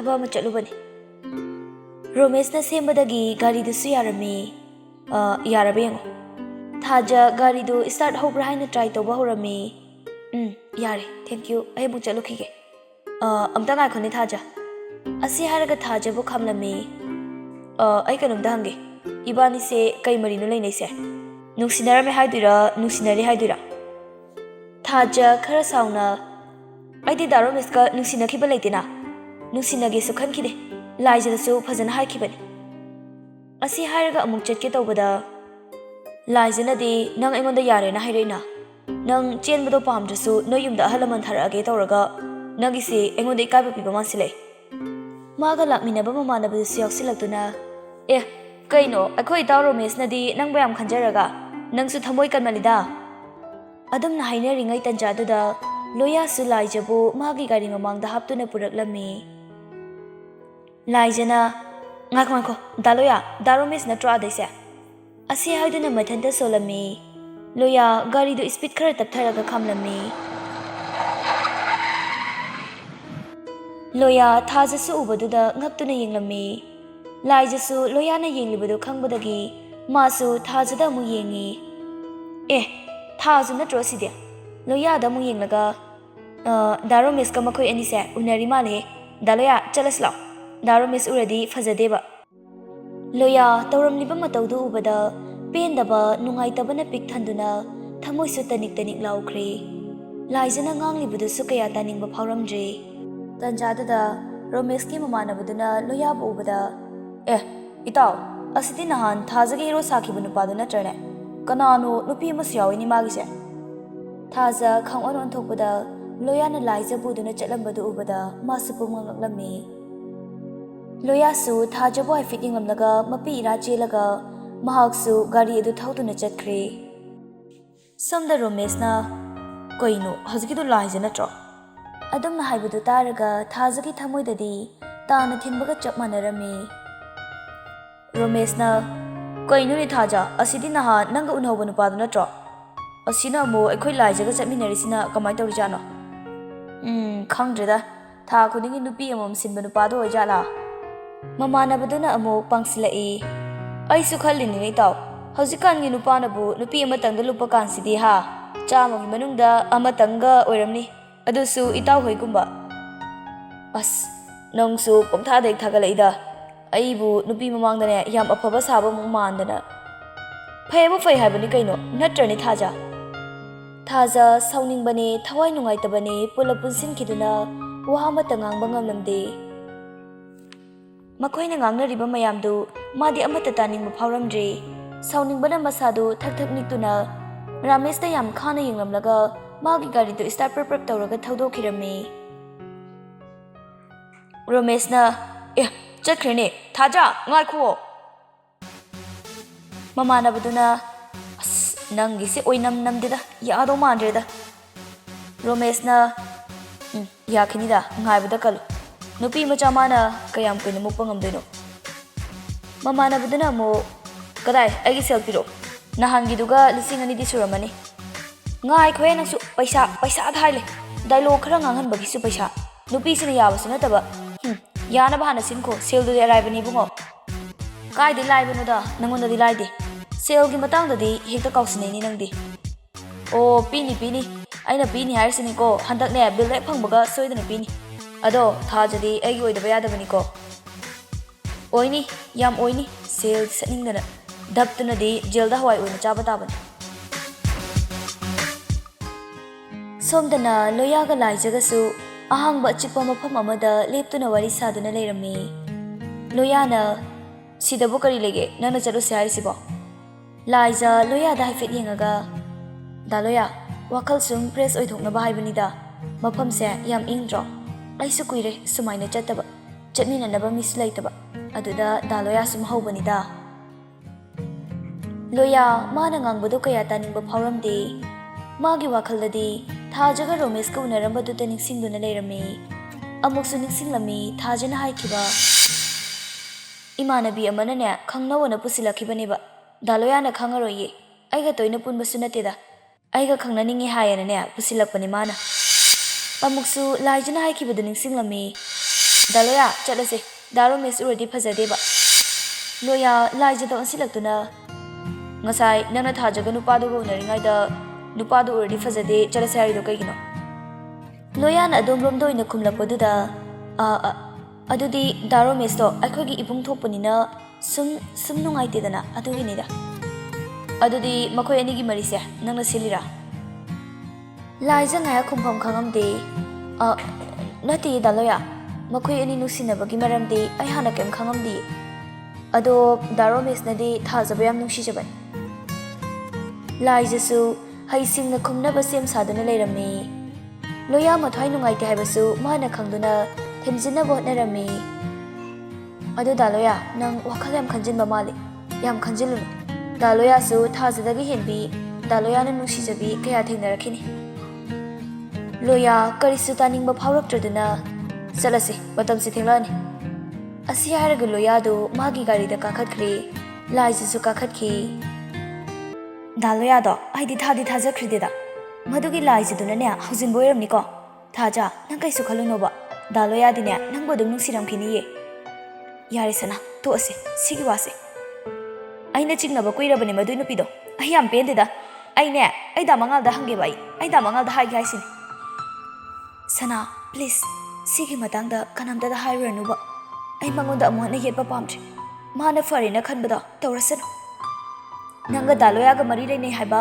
ꯂꯥꯏꯖ ꯃꯥꯁꯨ ꯈꯪꯉꯤ ꯅꯠꯇ꯭ꯔꯣ ꯃꯥꯗꯤ ꯌꯥꯝꯅ ꯉꯝꯃꯤꯅ ꯈꯪꯉꯝꯗꯕꯁꯨ ꯌꯥꯏꯌꯦ ꯈꯪꯉꯝꯅꯤ ꯀꯩꯗꯧꯕꯩ ꯈꯪꯉꯣꯏꯗꯣꯏꯅꯣ ꯅꯈꯣꯏ ꯑꯅꯤꯒꯤ ꯃꯔꯤꯁꯦ ꯈꯪꯗꯕ ꯀꯅꯥꯕꯨ ꯌꯥꯎꯔꯤꯒꯦꯕ ꯌꯥꯔꯁꯦ ꯇꯣꯛꯑꯁꯦꯕ ꯁꯅꯥ ꯄꯨꯝꯅꯃꯛ ꯂꯥꯏꯕꯛꯇ ꯇꯝꯅꯕꯅꯤ ꯈꯜꯂꯒꯦ ꯁꯤꯕꯨ ꯍꯦꯛꯇ ꯇꯣꯛꯄ ꯌꯥꯕ꯭ꯔꯥꯕ ꯂꯥꯏꯕꯛ ꯍꯥꯏꯁꯤꯗꯤꯅꯦ ꯑꯩꯈꯣই ꯃꯤꯑꯣꯏꯕꯅ ꯁꯦꯝꯕꯅꯤ ꯃꯥꯅ ꯑꯗꯨꯃꯥꯏꯅ ꯂꯥꯛꯆꯕ ꯌꯥꯕ꯭ꯔꯥꯅꯦ ꯃꯥꯁꯦ ꯂꯨꯅ ꯇꯤꯟꯅꯔꯛꯏ ꯅꯠꯇ꯭ꯔꯥꯕ ꯃꯥ ꯂꯨꯅ ꯇꯤꯟꯅꯔꯛꯄ ꯏꯃꯥꯟꯅꯕꯤ ꯅꯠꯇ꯭ꯔꯣ ꯃꯤꯒꯤ ꯆꯥꯂꯨꯛ ꯃꯨꯜꯂꯒ ꯃꯥꯒꯤ ꯅꯨꯡꯁꯤꯕꯁꯤꯕꯨ ꯀꯔꯤꯅꯣꯕ ꯃꯥ ꯅꯨꯄꯥ ꯐꯪꯗ꯭ꯔꯦ ꯍꯥꯏꯔꯤꯔꯥꯕ ꯑꯩ ꯄꯤꯕꯤꯒꯦ ꯂꯥꯛꯑꯣꯅ ꯍꯥꯏꯒꯦꯅꯦ ꯑꯩꯒꯕꯨꯗꯤ ꯀꯌꯥ ꯂꯣꯏꯅꯔꯛꯇꯦ ꯅꯪꯒ ꯑꯗꯨꯝ ꯇꯤꯟꯅꯔꯛꯏ ꯅꯠꯇ꯭ꯔꯥꯕ ꯑꯗꯣ ꯃꯥꯅ ꯇꯧꯔꯤꯁꯤ ꯆꯨꯝꯃꯤꯕ꯭ꯔꯥ ꯍꯥꯏꯕꯅꯤꯗ ꯌꯥꯔꯦ ꯇꯣꯛꯑꯁꯦꯕ ꯁꯅꯥ ꯑꯩ ꯀꯩꯗꯧ ꯍꯥꯏꯕꯅꯣ ꯑꯩ ꯈꯪꯐꯝ ꯈꯪꯗ꯭ꯔꯦ ꯍꯥꯏꯕ ꯌꯥꯝ ꯍꯦꯟꯅꯁꯨ ꯈꯟꯖꯤꯟꯈꯤꯅꯨꯕ ꯗꯥꯂꯣꯌꯥꯗꯤꯅꯦ ꯏꯆꯝ ꯆꯝꯅ ꯆꯠꯃꯤꯟꯅꯕ ꯑꯣꯏꯔꯝꯕꯁꯨ ꯌꯥꯏꯕ ꯑꯩ ꯗꯥꯃꯉꯥꯜꯗꯁꯨ ꯍꯥꯏꯒꯦꯕ ꯍꯥꯏꯔꯨꯅꯨ ꯍꯥꯏꯕꯅꯤ ꯏꯕꯥꯅꯤꯒꯤ ꯋꯥꯔꯤꯗ ꯑꯩ ꯑꯇꯣꯞꯄ ꯌꯥꯎꯍꯟꯕ ꯄꯥꯝꯗꯦ ꯑꯗꯨ ꯑꯣꯏꯔꯒꯅ ꯗꯥꯂꯣꯌꯥꯗ ꯐꯖꯅꯅꯦ ꯍꯪꯈꯣꯗꯅ ꯃꯥꯅ ꯀꯩ ꯈꯨꯝꯃꯛꯀꯦꯗꯨꯁꯨ ꯇꯥꯁꯤ ꯁꯣꯝꯗꯅ ꯑꯃꯨꯛ ꯃꯉꯥꯜꯅ ꯂꯣꯌꯥꯒ ꯋꯥꯔꯤ ꯁꯥꯗꯨꯅ ꯂꯩꯔꯝꯃꯤ ꯁꯨꯝ ꯎꯪꯕꯅꯗꯤ ꯀꯥꯟꯅꯔꯣꯏꯌꯦ ꯋꯥ ꯑꯃꯗꯤ ꯈꯟꯅꯁꯤ ꯂꯣꯌꯥꯅ ꯀꯔꯤꯃꯨꯛ ꯈꯟꯅꯁꯤ ꯍꯥꯏꯔꯤꯅꯣ ꯅꯪ ꯊꯥꯖꯕꯨ ꯊꯃꯣꯏ ꯁꯦꯡꯅ ꯅꯨꯡꯁꯤꯕ ꯅꯠꯇ꯭ꯔꯥ ꯂꯣꯌꯥ ꯃꯉꯥꯜꯗ ꯍꯥꯏꯐꯦꯠ ꯌꯦꯡꯈꯠꯂꯝꯃꯤ ꯅꯨꯡꯁꯤ ꯃꯥꯕꯨ ꯊꯃꯣꯏ ꯁꯦꯡꯅ ꯅꯨꯡꯁꯤꯔꯨꯕꯩꯅꯤ ꯃꯁꯤ ꯑꯩꯅ ꯋꯥꯔꯤꯁꯦ ꯃꯥꯒꯤ ꯋꯥꯈꯜ ꯀꯥꯎꯊꯣꯛꯄ ꯉꯝꯗ꯭ꯔꯤꯁꯦ ꯉꯥꯏꯈꯣꯅꯦ ꯀꯅꯥꯅ ꯅꯪꯉꯣꯟꯗ ꯀꯩꯃꯨꯛ ꯍꯥꯏꯔꯛꯏꯅꯣꯕ ꯅꯪꯅ ꯊꯥꯖꯗ ꯂꯥꯟꯅ ꯂꯧꯔꯤꯁꯦ ꯅꯪꯁꯦ ꯅꯨꯄꯥ ꯊꯣꯛꯄꯗꯤ ꯃꯥꯜꯂꯒ ꯊꯣꯛꯇꯤ ꯊꯣꯛꯇꯦꯍꯦ ꯅꯪꯕꯨ ꯅꯍꯥꯟ ꯃꯥꯒꯤ ꯕꯔꯊꯗꯦ ꯅꯨꯃꯤꯠꯇꯒ ꯊꯧꯅꯥ ꯌꯥꯝ ꯐꯈꯤꯗꯥꯏꯅꯦ ꯀꯗꯥꯏ ꯆꯠꯈ꯭ꯔꯒꯦꯕ ꯑꯗꯨꯏ ꯊꯧꯅꯥꯗꯣ ꯑꯗꯨꯒꯤ ꯃꯇꯝ ꯍꯦꯟꯈ꯭ꯔꯕ ꯃꯥꯜꯂꯦ ꯑꯩ ꯈꯔ ꯊꯦꯡꯈ꯭ꯔ ꯃꯥꯜꯂꯦ ꯃꯥꯒ ꯅꯨꯄꯥꯗꯨꯒ ꯃꯔꯤ ꯂꯩꯅꯔꯤ ꯑꯗꯨ ꯅꯪꯅ ꯍꯦꯛꯇ ꯀꯃꯥꯏ ꯍꯥꯏꯗꯣꯏꯅꯣꯅꯦ ꯃꯤ ꯆꯨꯝꯅ ꯎꯅꯕ ꯑꯣꯏꯔꯝꯃꯗꯤ ꯅꯨꯄꯤꯗꯨꯅ ꯍꯥꯏꯔꯒ ꯅꯪꯅ ꯍꯦꯛꯇ ꯊꯥꯖꯔꯤꯗꯨꯅ ꯍꯦꯟꯅ ꯉꯛꯈ꯭ꯔꯦ ꯑꯩ ꯁꯅꯥꯊꯣꯏꯗ ꯍꯪꯉꯨꯔꯥ ꯍꯪꯉꯨꯔꯅꯨ ꯚꯥꯏ ꯁꯤꯒꯤ ꯋꯥꯔꯤꯁꯤ ꯇꯣꯛꯑꯁꯤ ꯌꯥꯔꯦ ꯑꯩꯁꯨ ꯈꯔ ꯍꯥꯊꯨꯈ꯭ꯔꯦ ꯊꯥꯖꯒꯤ ꯊꯃꯣꯏ ꯃꯌꯦꯛ ꯁꯦꯡꯅ ꯈꯪꯗꯅ ꯊꯃꯣꯏ ꯅꯤꯡꯉꯥꯏ ꯊꯦꯝꯖꯤꯟꯕꯤꯅꯕ ꯅꯨꯡꯁꯤ ꯍꯥꯏꯔꯨꯔꯦ ꯃꯉꯥꯜꯅ ꯇꯥꯕ ꯌꯥꯗꯦꯗ ꯅꯪꯒꯤ ꯋꯥꯗꯣ ꯑꯗꯨꯛ ꯌꯥꯝꯅ ꯄꯨꯛꯅꯤꯡ ꯍꯟꯊꯔꯤꯗꯨꯕꯨ ꯀꯩꯒꯤꯅꯣꯅꯦ ꯚꯥꯏ ꯑꯩ ꯀꯩꯗꯧ ꯍꯥꯏꯕꯅꯣ ꯃꯌꯦꯛ ꯁꯦꯡꯅ ꯍꯥꯟꯅ ꯈꯪꯗꯣꯛꯅꯕ ꯍꯣꯠꯅꯈꯣ ꯅꯊꯟꯗꯅꯦ ꯄꯥꯈꯟꯗ ꯈꯟꯖꯤꯜꯂꯒ ꯋꯥꯈꯜ ꯂꯥꯏꯃꯟ ꯑꯣꯏꯅꯕꯅꯤ ꯅꯨꯃꯤꯗꯥꯡꯒꯤ ꯃꯇꯝꯗ ꯂꯣꯌꯥꯒꯤ ꯃꯄꯥ ꯃꯪꯒꯤꯅ ꯅꯆꯥꯅꯨꯄꯥꯁꯦ ꯀꯩꯗꯧꯔꯖꯥꯠꯅꯣꯅꯦ ꯉꯁꯤꯗꯤ ꯃꯥꯒꯤ ꯀꯥꯗꯒꯤ ꯁꯨꯡꯍꯦꯟ ꯍꯦꯟꯗꯣꯛꯇ꯭ꯔꯦꯅꯦ ꯈꯪꯗꯦ ꯀꯩꯗꯧꯈ꯭ꯔꯕꯖꯥꯠꯅꯣ ꯉꯁꯥꯏꯁꯨꯅꯦ ꯆꯥꯛꯀ ꯏꯟꯊꯤ ꯅꯨꯡꯉꯥꯏꯅ ꯆꯥꯈꯤꯗꯦ ꯅꯆꯥꯅꯨꯄꯥꯒꯤ ꯄ꯭ꯔꯣꯕ꯭ꯂꯦꯝꯗꯤ ꯃꯃꯥ ꯅꯪꯅ ꯈꯪꯒꯗꯕ ꯅꯠꯇ꯭ꯔꯅꯦ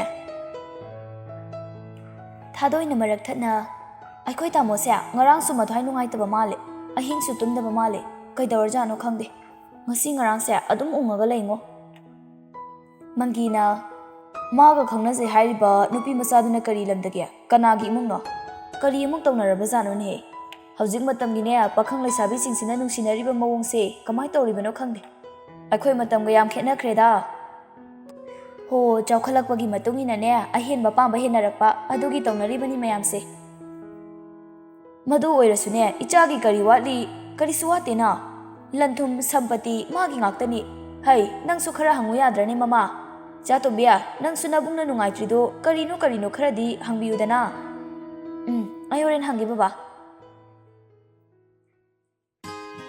ꯃꯊꯪꯒꯤ ꯅꯨꯃꯤꯠꯇ ꯁꯅꯥꯊꯣꯏꯒ ꯃꯉꯥꯜꯒ ꯐꯥꯁ ꯐꯨꯗ ꯑꯃꯗ ꯑꯆꯥꯄꯣꯠ ꯆꯥꯃꯤꯟꯅꯗꯨꯅ ꯂꯩꯔꯝꯃꯤ ꯁꯅꯥꯊꯣꯏꯅ ꯗꯥ ꯃꯉꯥꯜ ꯑꯩ ꯊꯥꯖꯒꯤ ꯃꯇꯧꯁꯦ ꯌꯦꯡꯕ ꯉꯝꯗ꯭ꯔꯦ ꯗꯥ ꯂꯣꯌꯥꯅ ꯈꯜꯂꯤꯕꯁꯤꯕꯨ ꯀꯩꯅꯣ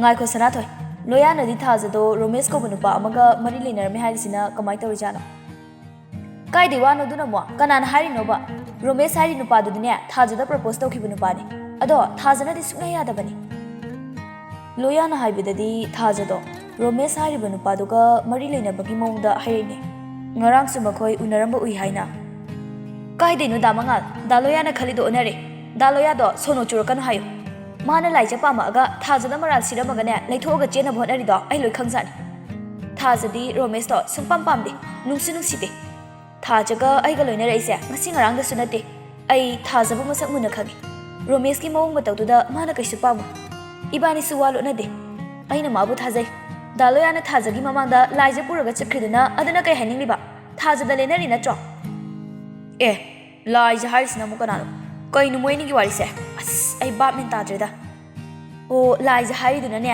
ꯅꯨꯄꯤ ꯇꯧ ꯉꯝꯕꯤ ꯑꯩꯈꯣꯏꯒꯅꯅꯦ ꯊꯥꯏꯅ ꯈꯔ ꯇꯤꯟꯅꯔꯛꯏ ꯊꯥꯖꯒꯗꯤ ꯑꯗꯨꯝ ꯈꯔ ꯂꯨꯅ ꯇꯤꯟꯅꯕꯅꯤ ꯔꯣꯃꯦꯁ ꯍꯥꯏꯔꯤꯗꯨꯒꯤꯅꯦ ꯃꯆꯟꯅꯨꯄꯤ ꯊꯣꯛꯄꯅꯤ ꯑꯣ ꯊꯥꯏꯅ ꯕꯦꯡꯒ꯭ꯂꯣꯔꯗ ꯊꯦꯡꯅꯈ꯭ꯔꯦꯅꯦ ꯅꯣꯡꯃ ꯂꯣꯌꯥ ꯍꯪꯕ ꯂꯥꯛꯄ ꯅꯨꯄꯤꯗꯣ ꯁꯣꯏ ꯑꯣꯏꯔꯝꯃꯅꯤ ꯑꯣꯏꯔꯝꯅꯤ ꯃꯥꯅꯅꯦ ꯗꯥ ꯂꯣꯌꯥꯁꯦ ꯍꯣꯞ ꯆꯥꯔꯤꯔ ꯀꯩꯅꯣꯝ ꯇꯧꯔꯤ ꯗꯥ ꯂꯣꯌꯥꯁꯨ ꯉꯔꯥꯡ ꯃꯥꯒ ꯆꯠꯃꯤꯟꯅ ꯃꯥꯜꯂꯤꯅꯦ ꯊꯥꯖꯒꯤ ꯃꯃꯥꯡꯗ ꯊꯥꯖ ꯎꯅꯅꯦ ꯎꯗꯕꯒ ꯁꯥꯔꯒ ꯆꯠꯈ꯭ꯔꯤꯗꯨꯕꯨ ꯗꯥ ꯂꯣꯌꯥ ꯅꯨꯄꯤꯗꯨꯒ ꯆꯝꯅ ꯆꯠꯃꯤꯟꯅꯕꯗꯤ ꯅꯠꯇ꯭ꯔꯦꯕ ꯃꯥꯅ ꯆꯝꯅ ꯆꯠꯃꯤꯟꯅꯕ ꯑꯣꯏꯔꯒꯗꯤ ꯃꯥꯒꯤ ꯅꯨꯡꯁꯤꯅꯕ ꯅꯨꯄꯤ ꯎꯕꯗ ꯀꯩꯒꯤ ꯆꯠꯈꯤꯗꯣꯏꯅꯣ ꯉꯥꯏꯈꯣ ꯃꯣꯏ ꯑꯅꯤꯒꯤ ꯄ꯭ꯔꯣꯕ꯭ꯂꯦꯝꯁꯦ ꯑꯩ ꯋꯥꯈꯜ ꯇꯥꯔꯦ ꯂꯣꯌꯥꯅ ꯊꯥꯖꯕꯨ ꯂꯥꯟꯅ ꯂꯧꯕ ꯅꯠꯇ꯭ꯔꯒ ꯃꯔꯛꯇ ꯃꯈꯣꯏ ꯑꯅꯤꯒꯤ ꯃꯔꯤꯗ ꯊꯨꯒꯥꯏꯅꯕ ꯁꯤꯜꯂꯛꯄ ꯑꯃ ꯌꯥꯎꯕ ꯃꯥꯜꯂꯤ ꯑꯩꯁꯨ ꯈꯜꯂꯦ ꯑꯗꯨꯃꯥꯏꯅ ꯊꯥꯖꯗꯤ ꯗꯥ ꯂꯣꯌꯥꯅ ꯊꯃꯣꯏ ꯁꯦꯡꯅ ꯅꯨꯡꯁꯤꯖꯕꯅꯤ ꯈꯪꯗ꯭ꯔꯦ ꯂꯣꯌꯥꯁꯨ ꯉꯔꯥꯡꯗꯒꯤ ꯋꯥ ꯀꯌా ꯉꯥꯡꯗꯦ ꯑꯗꯨꯝ ꯎꯡꯉꯒ ꯂꯩ ꯊꯥꯖꯅ ꯑꯇꯣꯞꯄ ꯅꯨꯄꯥ ꯀꯣꯏꯔꯝꯃꯅꯤ ꯍꯥꯏꯕꯗꯤ ꯑꯩꯁꯨ ꯊꯥꯖꯗꯦ ꯗꯥ ꯂꯣꯌꯥꯗꯣ ꯑꯩ ꯌꯥꯝ ꯁꯥꯎꯅꯤꯡꯉꯤ ꯃꯥ ꯃꯤꯅ ꯍꯥꯏꯕꯁꯦ ꯄꯪꯊꯥꯗ ꯊꯥꯖꯕ ꯃꯥꯜꯂꯦ ꯃꯗꯨꯏ ꯂꯥꯏꯖꯗꯨꯒ ꯔꯣꯃꯦꯁ ꯍꯥꯏꯕ ꯑꯅꯤꯗꯨꯅ ꯊꯣꯛꯍꯜꯂꯤ ꯉꯥꯛꯇꯅꯤ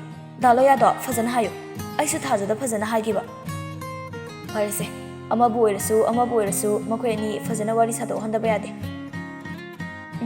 ꯑꯗꯨꯅ ꯐꯗꯣꯏꯅꯤ ꯍꯣꯔꯦꯟ ꯅꯪ ꯊꯥꯖꯗꯣ ꯐꯣꯟ ꯇꯧꯔꯒ ꯍꯥꯏꯔꯣ ꯅꯣꯏꯗ ꯀꯧꯔꯣ ꯑꯩꯁꯨ ꯍꯌꯦꯡ ꯂꯣꯌꯥ ꯄꯨꯔꯛꯀꯦ ꯍꯣꯏ ꯑꯗꯨꯃꯥꯏꯅ ꯇꯧꯔꯁꯦ ꯃꯌꯨꯝ ꯍꯟꯕꯒ ꯁꯅꯥꯊꯣꯏ ꯊꯥꯖꯗ ꯀꯣꯜ ꯇꯧꯔꯝꯃꯤ ꯍꯜꯂꯣ ꯊꯥꯖ ꯅꯪ ꯍꯌꯦꯡ ꯁꯪꯒꯗ꯭ꯔꯣ ꯀꯩꯗꯧꯔꯒꯦ ꯀꯩ ꯂꯩꯔꯒꯦ ꯍꯥꯏꯁꯦ ꯅꯪ ꯍꯌꯦꯡ ꯄꯨꯡ 11 ꯑꯗꯨꯋꯥꯏꯗ ꯑꯩꯈꯣꯏꯗ ꯑꯝꯇ ꯂꯥꯛꯄ ꯌꯥꯒꯗ꯭ꯔꯣ ꯏꯁ ꯀꯩ ꯄꯤꯖꯒꯦ ꯍꯥꯏꯔꯤꯅꯣꯅꯦ ꯑꯣ ꯂꯥꯛꯇ ꯂꯥꯛꯎꯅꯦ ꯅꯪꯅ ꯆꯥꯅꯤꯡꯕ ꯂꯣꯏ ꯄꯤꯖꯒꯦꯅꯦ ꯇꯟꯖꯥꯗꯨꯗ ꯊꯥꯖꯗ ꯂꯣꯌꯥꯒꯤ ꯀꯣꯜ ꯂꯥꯛꯑꯝꯃꯤ ꯊꯥꯖ ꯏꯉꯛꯉꯛꯄꯁꯨ ꯐꯥꯎꯔꯝꯃꯤ ꯃꯥꯏꯊꯣꯡꯗ ꯃꯃꯣꯟꯁꯨ ꯅꯣꯛꯆꯔꯝꯃꯤ ꯂꯥꯛꯀꯦ ꯉꯥꯏꯈꯣꯀꯣ ꯗꯥ ꯂꯣꯌꯥ ꯐꯣꯟ ꯇꯧꯔꯛꯄ ꯃꯥꯜꯂꯦ ꯑꯝꯇ ꯊꯝꯒꯦ ꯑꯦ ꯗꯥ ꯂꯣꯌꯥꯕ ꯂꯩ ꯉꯝꯃꯔꯣꯏ ꯃꯥꯁꯨ ꯑꯗꯨꯒꯤꯅꯤ ꯄꯥꯏꯖꯔꯣ ꯊꯝꯃꯒꯦꯀꯣ ꯊꯥꯖꯒꯤ ꯐꯣꯟ ꯋꯦꯇꯤꯡ ꯂꯩꯕꯒꯤ ꯃꯁꯥꯗꯨ ꯈꯣꯏꯔꯥꯡ ꯈꯣꯏꯁꯥꯎꯅꯕ ꯅꯨꯡꯉꯥꯏꯇꯕꯅ ꯃꯥꯒꯤ ꯊꯃꯣꯏ ꯄꯨꯕ ꯉꯝꯂꯝꯗ꯭ꯔꯦ ꯊꯥꯖ ꯁꯅꯥꯊꯣꯏꯒꯤ ꯀꯣꯜ ꯀꯛꯇꯨꯅ ꯂꯣꯌꯥꯒꯤ ꯀꯣꯜ ꯔꯤꯁꯤꯞ ꯇꯧꯒꯦ ꯇꯧꯕꯗ ꯃꯤꯁ ꯀꯣꯜ ꯇꯥꯈꯤꯔꯝꯃꯤ ꯁꯣꯝꯗꯅ ꯂꯣꯌꯥ ꯃꯉꯥꯜꯒ ꯋꯥꯔꯤ ꯁꯥꯟꯅꯔꯝꯃꯤ ꯀꯩ ꯂꯩꯔꯒꯦ ꯚꯥꯏ ꯍꯌꯦꯡ ꯊꯕꯛ ꯑꯝꯇ ꯆꯠꯂꯨꯁꯦ ꯅꯪ ꯁꯪꯒꯗ꯭ꯔꯣ ꯂꯣꯌꯥꯅ ꯀꯩ ꯊꯕꯛꯅꯣ ꯄꯨꯡ ꯀꯌꯥꯗꯅꯣ ꯑꯩ ꯍꯌꯦꯡ ꯃꯤꯇꯤꯡꯗꯤ ꯂꯩꯌꯦ ꯄꯨꯡ 2 ꯑꯗꯨꯋꯥꯏꯗ ꯄꯨꯡ 11 ꯑꯗꯨꯋꯥꯏꯗꯅꯦ ꯀꯩꯁꯨ ꯀꯨꯏꯔꯣꯏꯌꯦ ꯃꯤ ꯑꯃꯇ ꯎꯅꯔꯨꯁꯦꯕ ꯇꯟꯖꯥꯗꯨꯗ ꯊꯥꯖꯁꯨ ꯂꯣꯌꯥꯗ ꯀꯣꯜ ꯑꯃꯨꯛ ꯇꯧꯔꯛꯂꯝꯃꯤ ꯂꯣꯌꯥꯁꯨ ꯕꯤꯖꯤ ꯂꯩꯔꯝꯃꯤ ꯆꯠꯁꯦ ꯉꯥꯏꯈꯣꯀꯣ ꯊꯥꯖ ꯀꯣꯜ ꯇꯧꯔꯛꯑꯦ ꯑꯝꯇ ꯉꯥꯏꯈꯣꯕ ꯊꯥꯖ ꯂꯣꯌꯥꯒꯤ ꯐꯣꯟꯗꯨ ꯕꯤꯖꯤ ꯍꯥꯏꯔꯛꯄꯗꯒꯤ ꯁꯠ ꯀꯛꯊꯠꯈꯤ ꯐꯣꯟ ꯁ꯭ꯋꯤꯆ ꯑꯣꯐ ꯇꯧꯁꯤꯜꯂꯤ ꯃꯁꯥꯗꯨ ꯇꯧꯐꯝ ꯈꯪꯗꯦ ꯇꯥꯏꯅꯐꯝꯁꯨ ꯈꯪꯂꯝꯗꯦ ꯀꯅꯥꯗꯕꯨ ꯋꯥꯔꯧꯗꯣꯏꯅꯣ ꯈꯪꯖꯈꯤꯗꯦ ꯃꯊꯟꯇ ꯀꯞꯆꯔꯝꯃꯤ ꯂꯣꯌꯥꯁꯨ ꯐꯣꯟ ꯊꯝꯃꯒ ꯊꯥꯖꯗ ꯀꯣꯜ ꯇꯧꯕꯗ ꯁ꯭ꯋꯤꯆ ꯑꯣꯐ ꯍꯥꯏꯔꯛꯏ ꯋꯥꯍꯩꯗꯨꯅ ꯂꯣꯌꯥꯒꯤ ꯑꯁꯥꯎꯕ ꯃꯄꯥꯟ ꯊꯣꯛꯂꯛꯇꯨꯅ ꯃꯥꯁꯨ ꯐꯣꯟ ꯁ꯭ꯋꯤꯆ ꯑꯣꯐ ꯇꯧꯁꯤꯟꯗꯨꯅ ꯐꯣꯟꯗꯨ ꯐꯃꯨꯡꯗ ꯂꯪꯁꯤꯟꯈꯤ ꯃꯥꯒꯤ ꯃꯑꯣꯡꯗꯨ ꯃꯆꯟꯅꯨꯄꯤ ꯊꯥꯗꯣꯏꯅ ꯎꯔꯝꯃꯤ ꯀꯩꯗꯧꯔꯒꯦ ꯇꯥꯃꯣ ꯀꯩꯁꯨ ꯇꯧꯗꯦ ꯊꯥꯗꯣꯛꯑꯦ ꯇꯥꯃꯣ ꯉꯥꯛꯇ ꯄꯣꯊꯥꯒꯦ ꯅꯪ ꯆꯠꯂꯣ ꯑꯩꯁꯨ ꯈꯪꯉꯤ ꯇꯥꯃꯣ ꯑꯗꯨꯃꯥꯏꯅ ꯇꯧꯔꯤꯗꯣ ꯅꯁꯥꯗꯣ ꯌꯥꯝ ꯁꯣꯛꯑꯅꯤꯌꯦ ꯅꯨꯄꯤꯕꯨ ꯃꯥ ꯃꯊꯟꯗꯔꯣ ꯌꯥꯝꯅ ꯈꯟꯖꯤꯟꯒꯅꯣꯕ ꯑꯗꯨꯒꯤꯗꯃꯛꯇ ꯑꯩ ꯀꯩꯁꯨ ꯇꯧꯗꯦꯕ ꯑꯩ ꯑꯝꯇ ꯄꯣꯊꯥꯒꯦ ꯆꯠꯂꯣ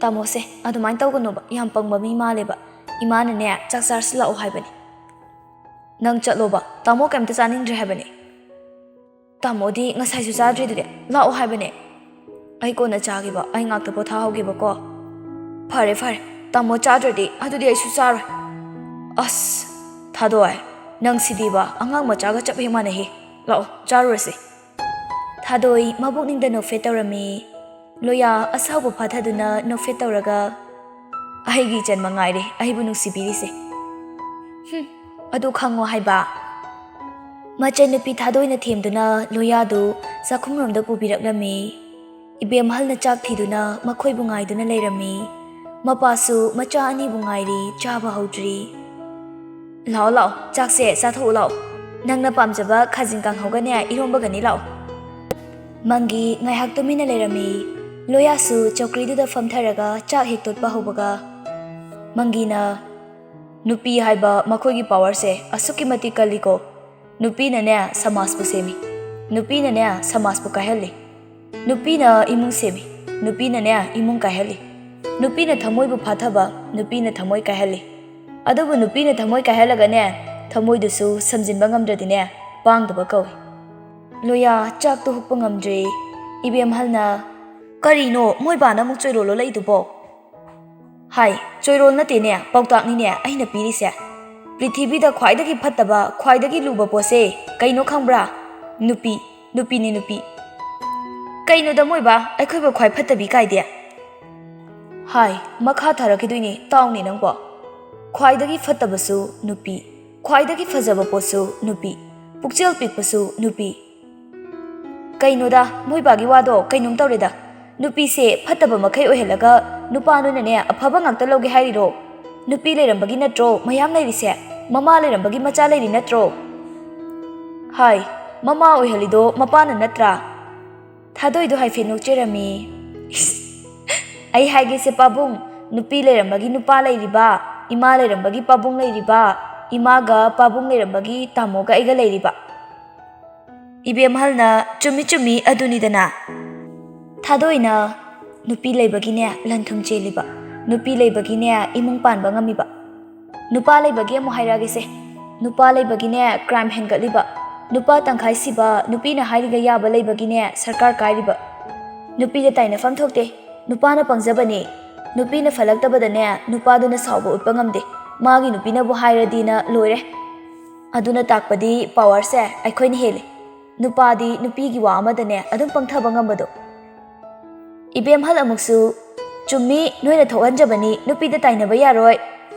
Loyana Yare feminist mayam chak to fazana amta chathoknarodana yam taningdre animak amta fatte yare ko nupi su nupa su amata fatre Mangi amuk makha taraga ipa su phagi tawbanida nangna dumaina tawbado namaga igasu kashu nungaiba natene khangaba kaidobagi kari maramgino sengna hayu Mangal na haibadadi overthinking ga misunderstanding ga ni haida As kam tawde baba Ibemhal namu karino chamthokno ko hojipune angang macha dawna karigi saunari bano nasana thanda wahali kaigino ba nupi macha gi damakta adumain tawganu ko Makhoi marisu wari watai sanaduna saksamina ba loiraga loyasu magi kada muk changlakpadadi thajagi wakhal amung ningsingbado horoklami Phone to switch off hangi tawi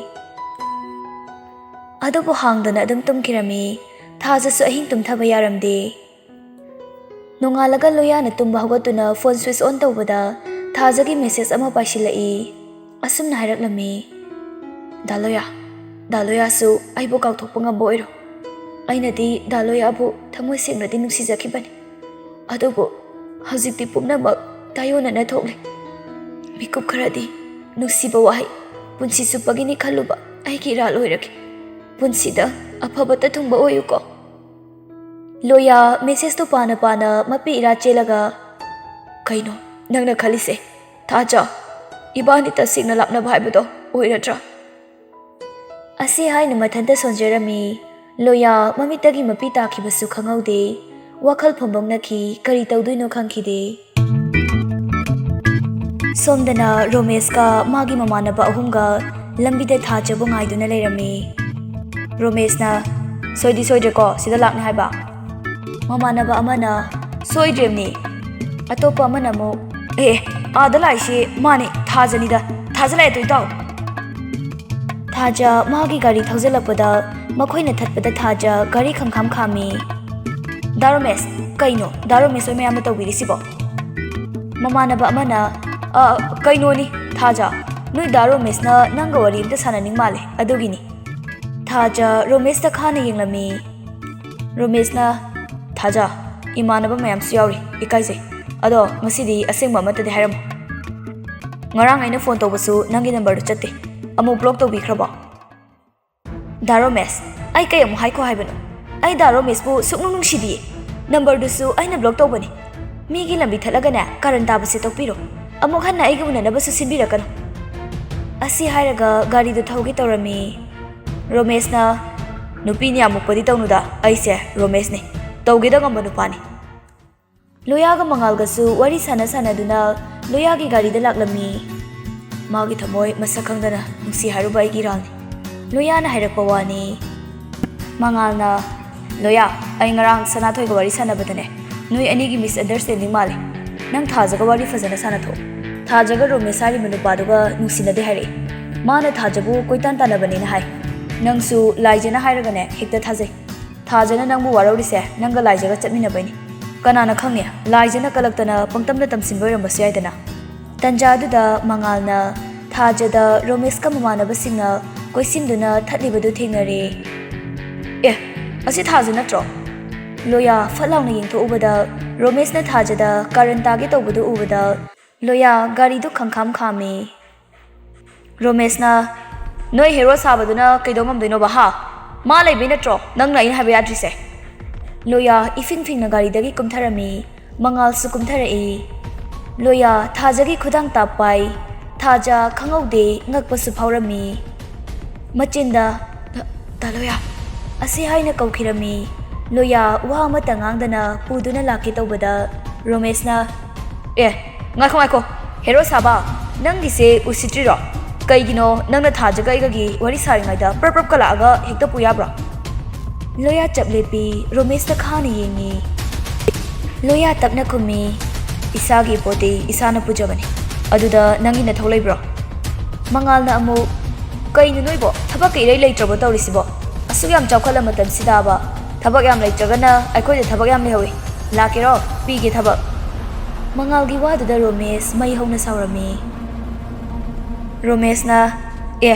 नंगना कनानो हेरोगी supporter काइदुराबा हो supporter असी हाइना करेमनदुना मखोय मसेंदो असिनरगा नुअमी मंगालना होइने आइबुदी supporter ओइरगेने अदुगा नोइना बेट तारेने हा रोमेस तो सावरक्तुना हे अदु ओइरदी बेट की थबक तौरको ताबा असी हाइदुना मखोय अहुमगा मंगालगा फुनरकपा हरक्लमी लोयासु याउसिलमी थाजना खामदोकना होटनरसु यारमद्रे मासु पाखतपना लोइरमले लोयाना रामेश तो खरा थीना फूरगा रामेश की मखजाइदु चपसिंदुना खुदोम बिसिंगुना हाइरई हे होलिबु सोरदो तनिंग्रदी मतुंग मनाव थाजो इबानी की लंबिदा अयेर पनपिनबा होनरकनो खंगेदना ngasidi nathoi machadu phawdi kanbirabani asi haramlaga loya magi makutu thadoklaga thajagi makut paiduna chathi mangal suinara ammi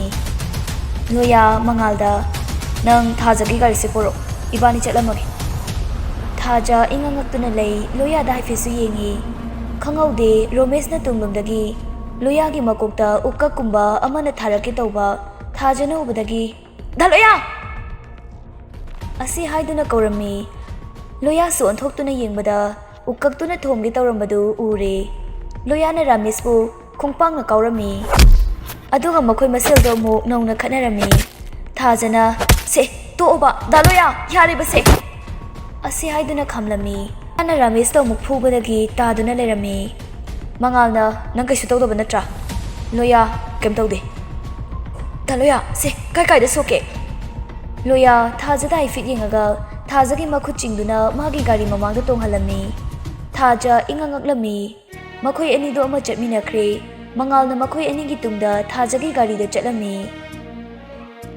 थाजा हाइफम तौफम खंगलमदे गाड़ीदुदा तोंगना लोयादा लोना तबना मुक्सु यिंजरमी ꯊꯣꯛꯂꯤꯕ ꯊꯧꯗꯣꯛꯁꯤꯡ ꯑꯗꯨ ꯀꯔꯤꯅꯣ ꯈꯟꯕꯗ ꯃꯍꯥꯛ ꯃꯊꯟꯇ ꯋꯥꯈꯜ ꯇꯥꯖꯔꯝꯗꯦ꯫ ꯃꯈꯣꯏ ꯑꯅꯤꯃꯛ ꯒꯥꯔꯤ ꯃꯅꯨꯡꯗ ꯋꯥ ꯃꯆꯦꯠ ꯑꯃꯐꯥꯎ ꯉꯥꯡꯅꯔꯝꯗꯦ꯫ ꯊꯥꯖ ꯂꯣꯌꯥꯗ ꯍꯥꯏꯐꯦꯠ ꯌꯦꯡꯂꯝꯃꯤ꯫ ꯒꯤꯌꯔ ꯄꯥꯜꯂꯤꯕ ꯃꯈꯨꯠꯇꯨ ꯌꯦꯡꯕꯗ ꯏ ꯊꯣꯛꯄ ꯎꯔꯝꯃꯤ꯫ ꯊꯥꯖ ꯂꯣꯌꯥꯒꯤ ꯑꯁꯣꯛꯄ ꯃꯈꯨꯠꯇꯨ ꯇꯞꯅ ꯄꯥꯏꯕꯤꯔꯝꯃꯤ꯫ ꯂꯣꯌꯥꯁꯨ ꯊꯥꯖꯗ ꯍꯥꯏꯐꯦꯠ ꯌꯦꯡꯂꯛꯏ꯫ ꯊꯥꯖ ꯃꯥꯒꯤ ꯕꯦꯒꯇꯒꯤ ꯔꯨꯃꯥꯜ ꯂꯧꯊꯣꯛꯇꯨꯅ ꯃꯈꯨꯠꯇꯨꯗ ꯀꯤꯕꯤꯔꯝꯃꯤ꯫ ꯀꯣꯟꯅꯊꯪꯗ ꯂꯣꯌꯥꯁꯨ ꯑꯁꯥꯎꯕ ꯅꯦꯝꯊꯔꯛꯇꯨꯅ ꯊꯥꯖꯒꯤ ꯈꯨꯠꯇꯨ ꯇꯞꯅ ꯄꯥꯏꯕꯤꯗꯨꯅ ꯃꯥꯒꯤ ꯒꯥꯔꯤꯗꯨ ꯊꯧꯔꯝꯃꯤ꯫ ꯊꯥꯖ ꯂꯣꯌꯥꯗ ꯋꯥ ꯑꯃ ꯐꯥꯎꯕ ꯍꯥꯏꯕ ꯉꯝꯖꯗꯦ, ꯌꯦꯡꯗꯨꯅ ꯈꯥꯡꯖꯩ꯫ ꯃꯉꯥꯜꯒꯤ ꯌꯨꯝ ꯌꯧꯔꯦ꯫ ꯃꯉꯥꯜꯁꯨ ꯆꯪꯂꯛꯂꯝꯃꯤ꯫ ꯃꯉꯥꯜꯅ, ꯂꯥꯛꯑꯣ ꯚꯥꯏ, ꯊꯥꯖ ꯂꯥꯛꯑꯣ ꯆꯪꯉꯛꯑꯣ꯫ ꯊꯥꯖꯒ ꯂꯣꯌꯥꯒ ꯁꯣꯐꯥ ꯀꯥꯗ ꯆꯪꯂꯛꯏ꯫ ꯃꯉꯥꯜꯅ, ꯐꯝꯃꯣ꯫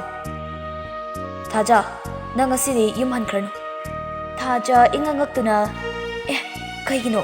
ꯌꯥꯔꯣꯏꯌꯦ ꯗꯥ ꯃꯉꯥꯜ꯫ ꯂꯣꯌꯥ ꯁꯥꯎꯔꯞ ꯇꯧꯅ, ꯀꯩꯒꯤ ꯌꯥꯔꯣꯏꯗꯣꯏꯕ?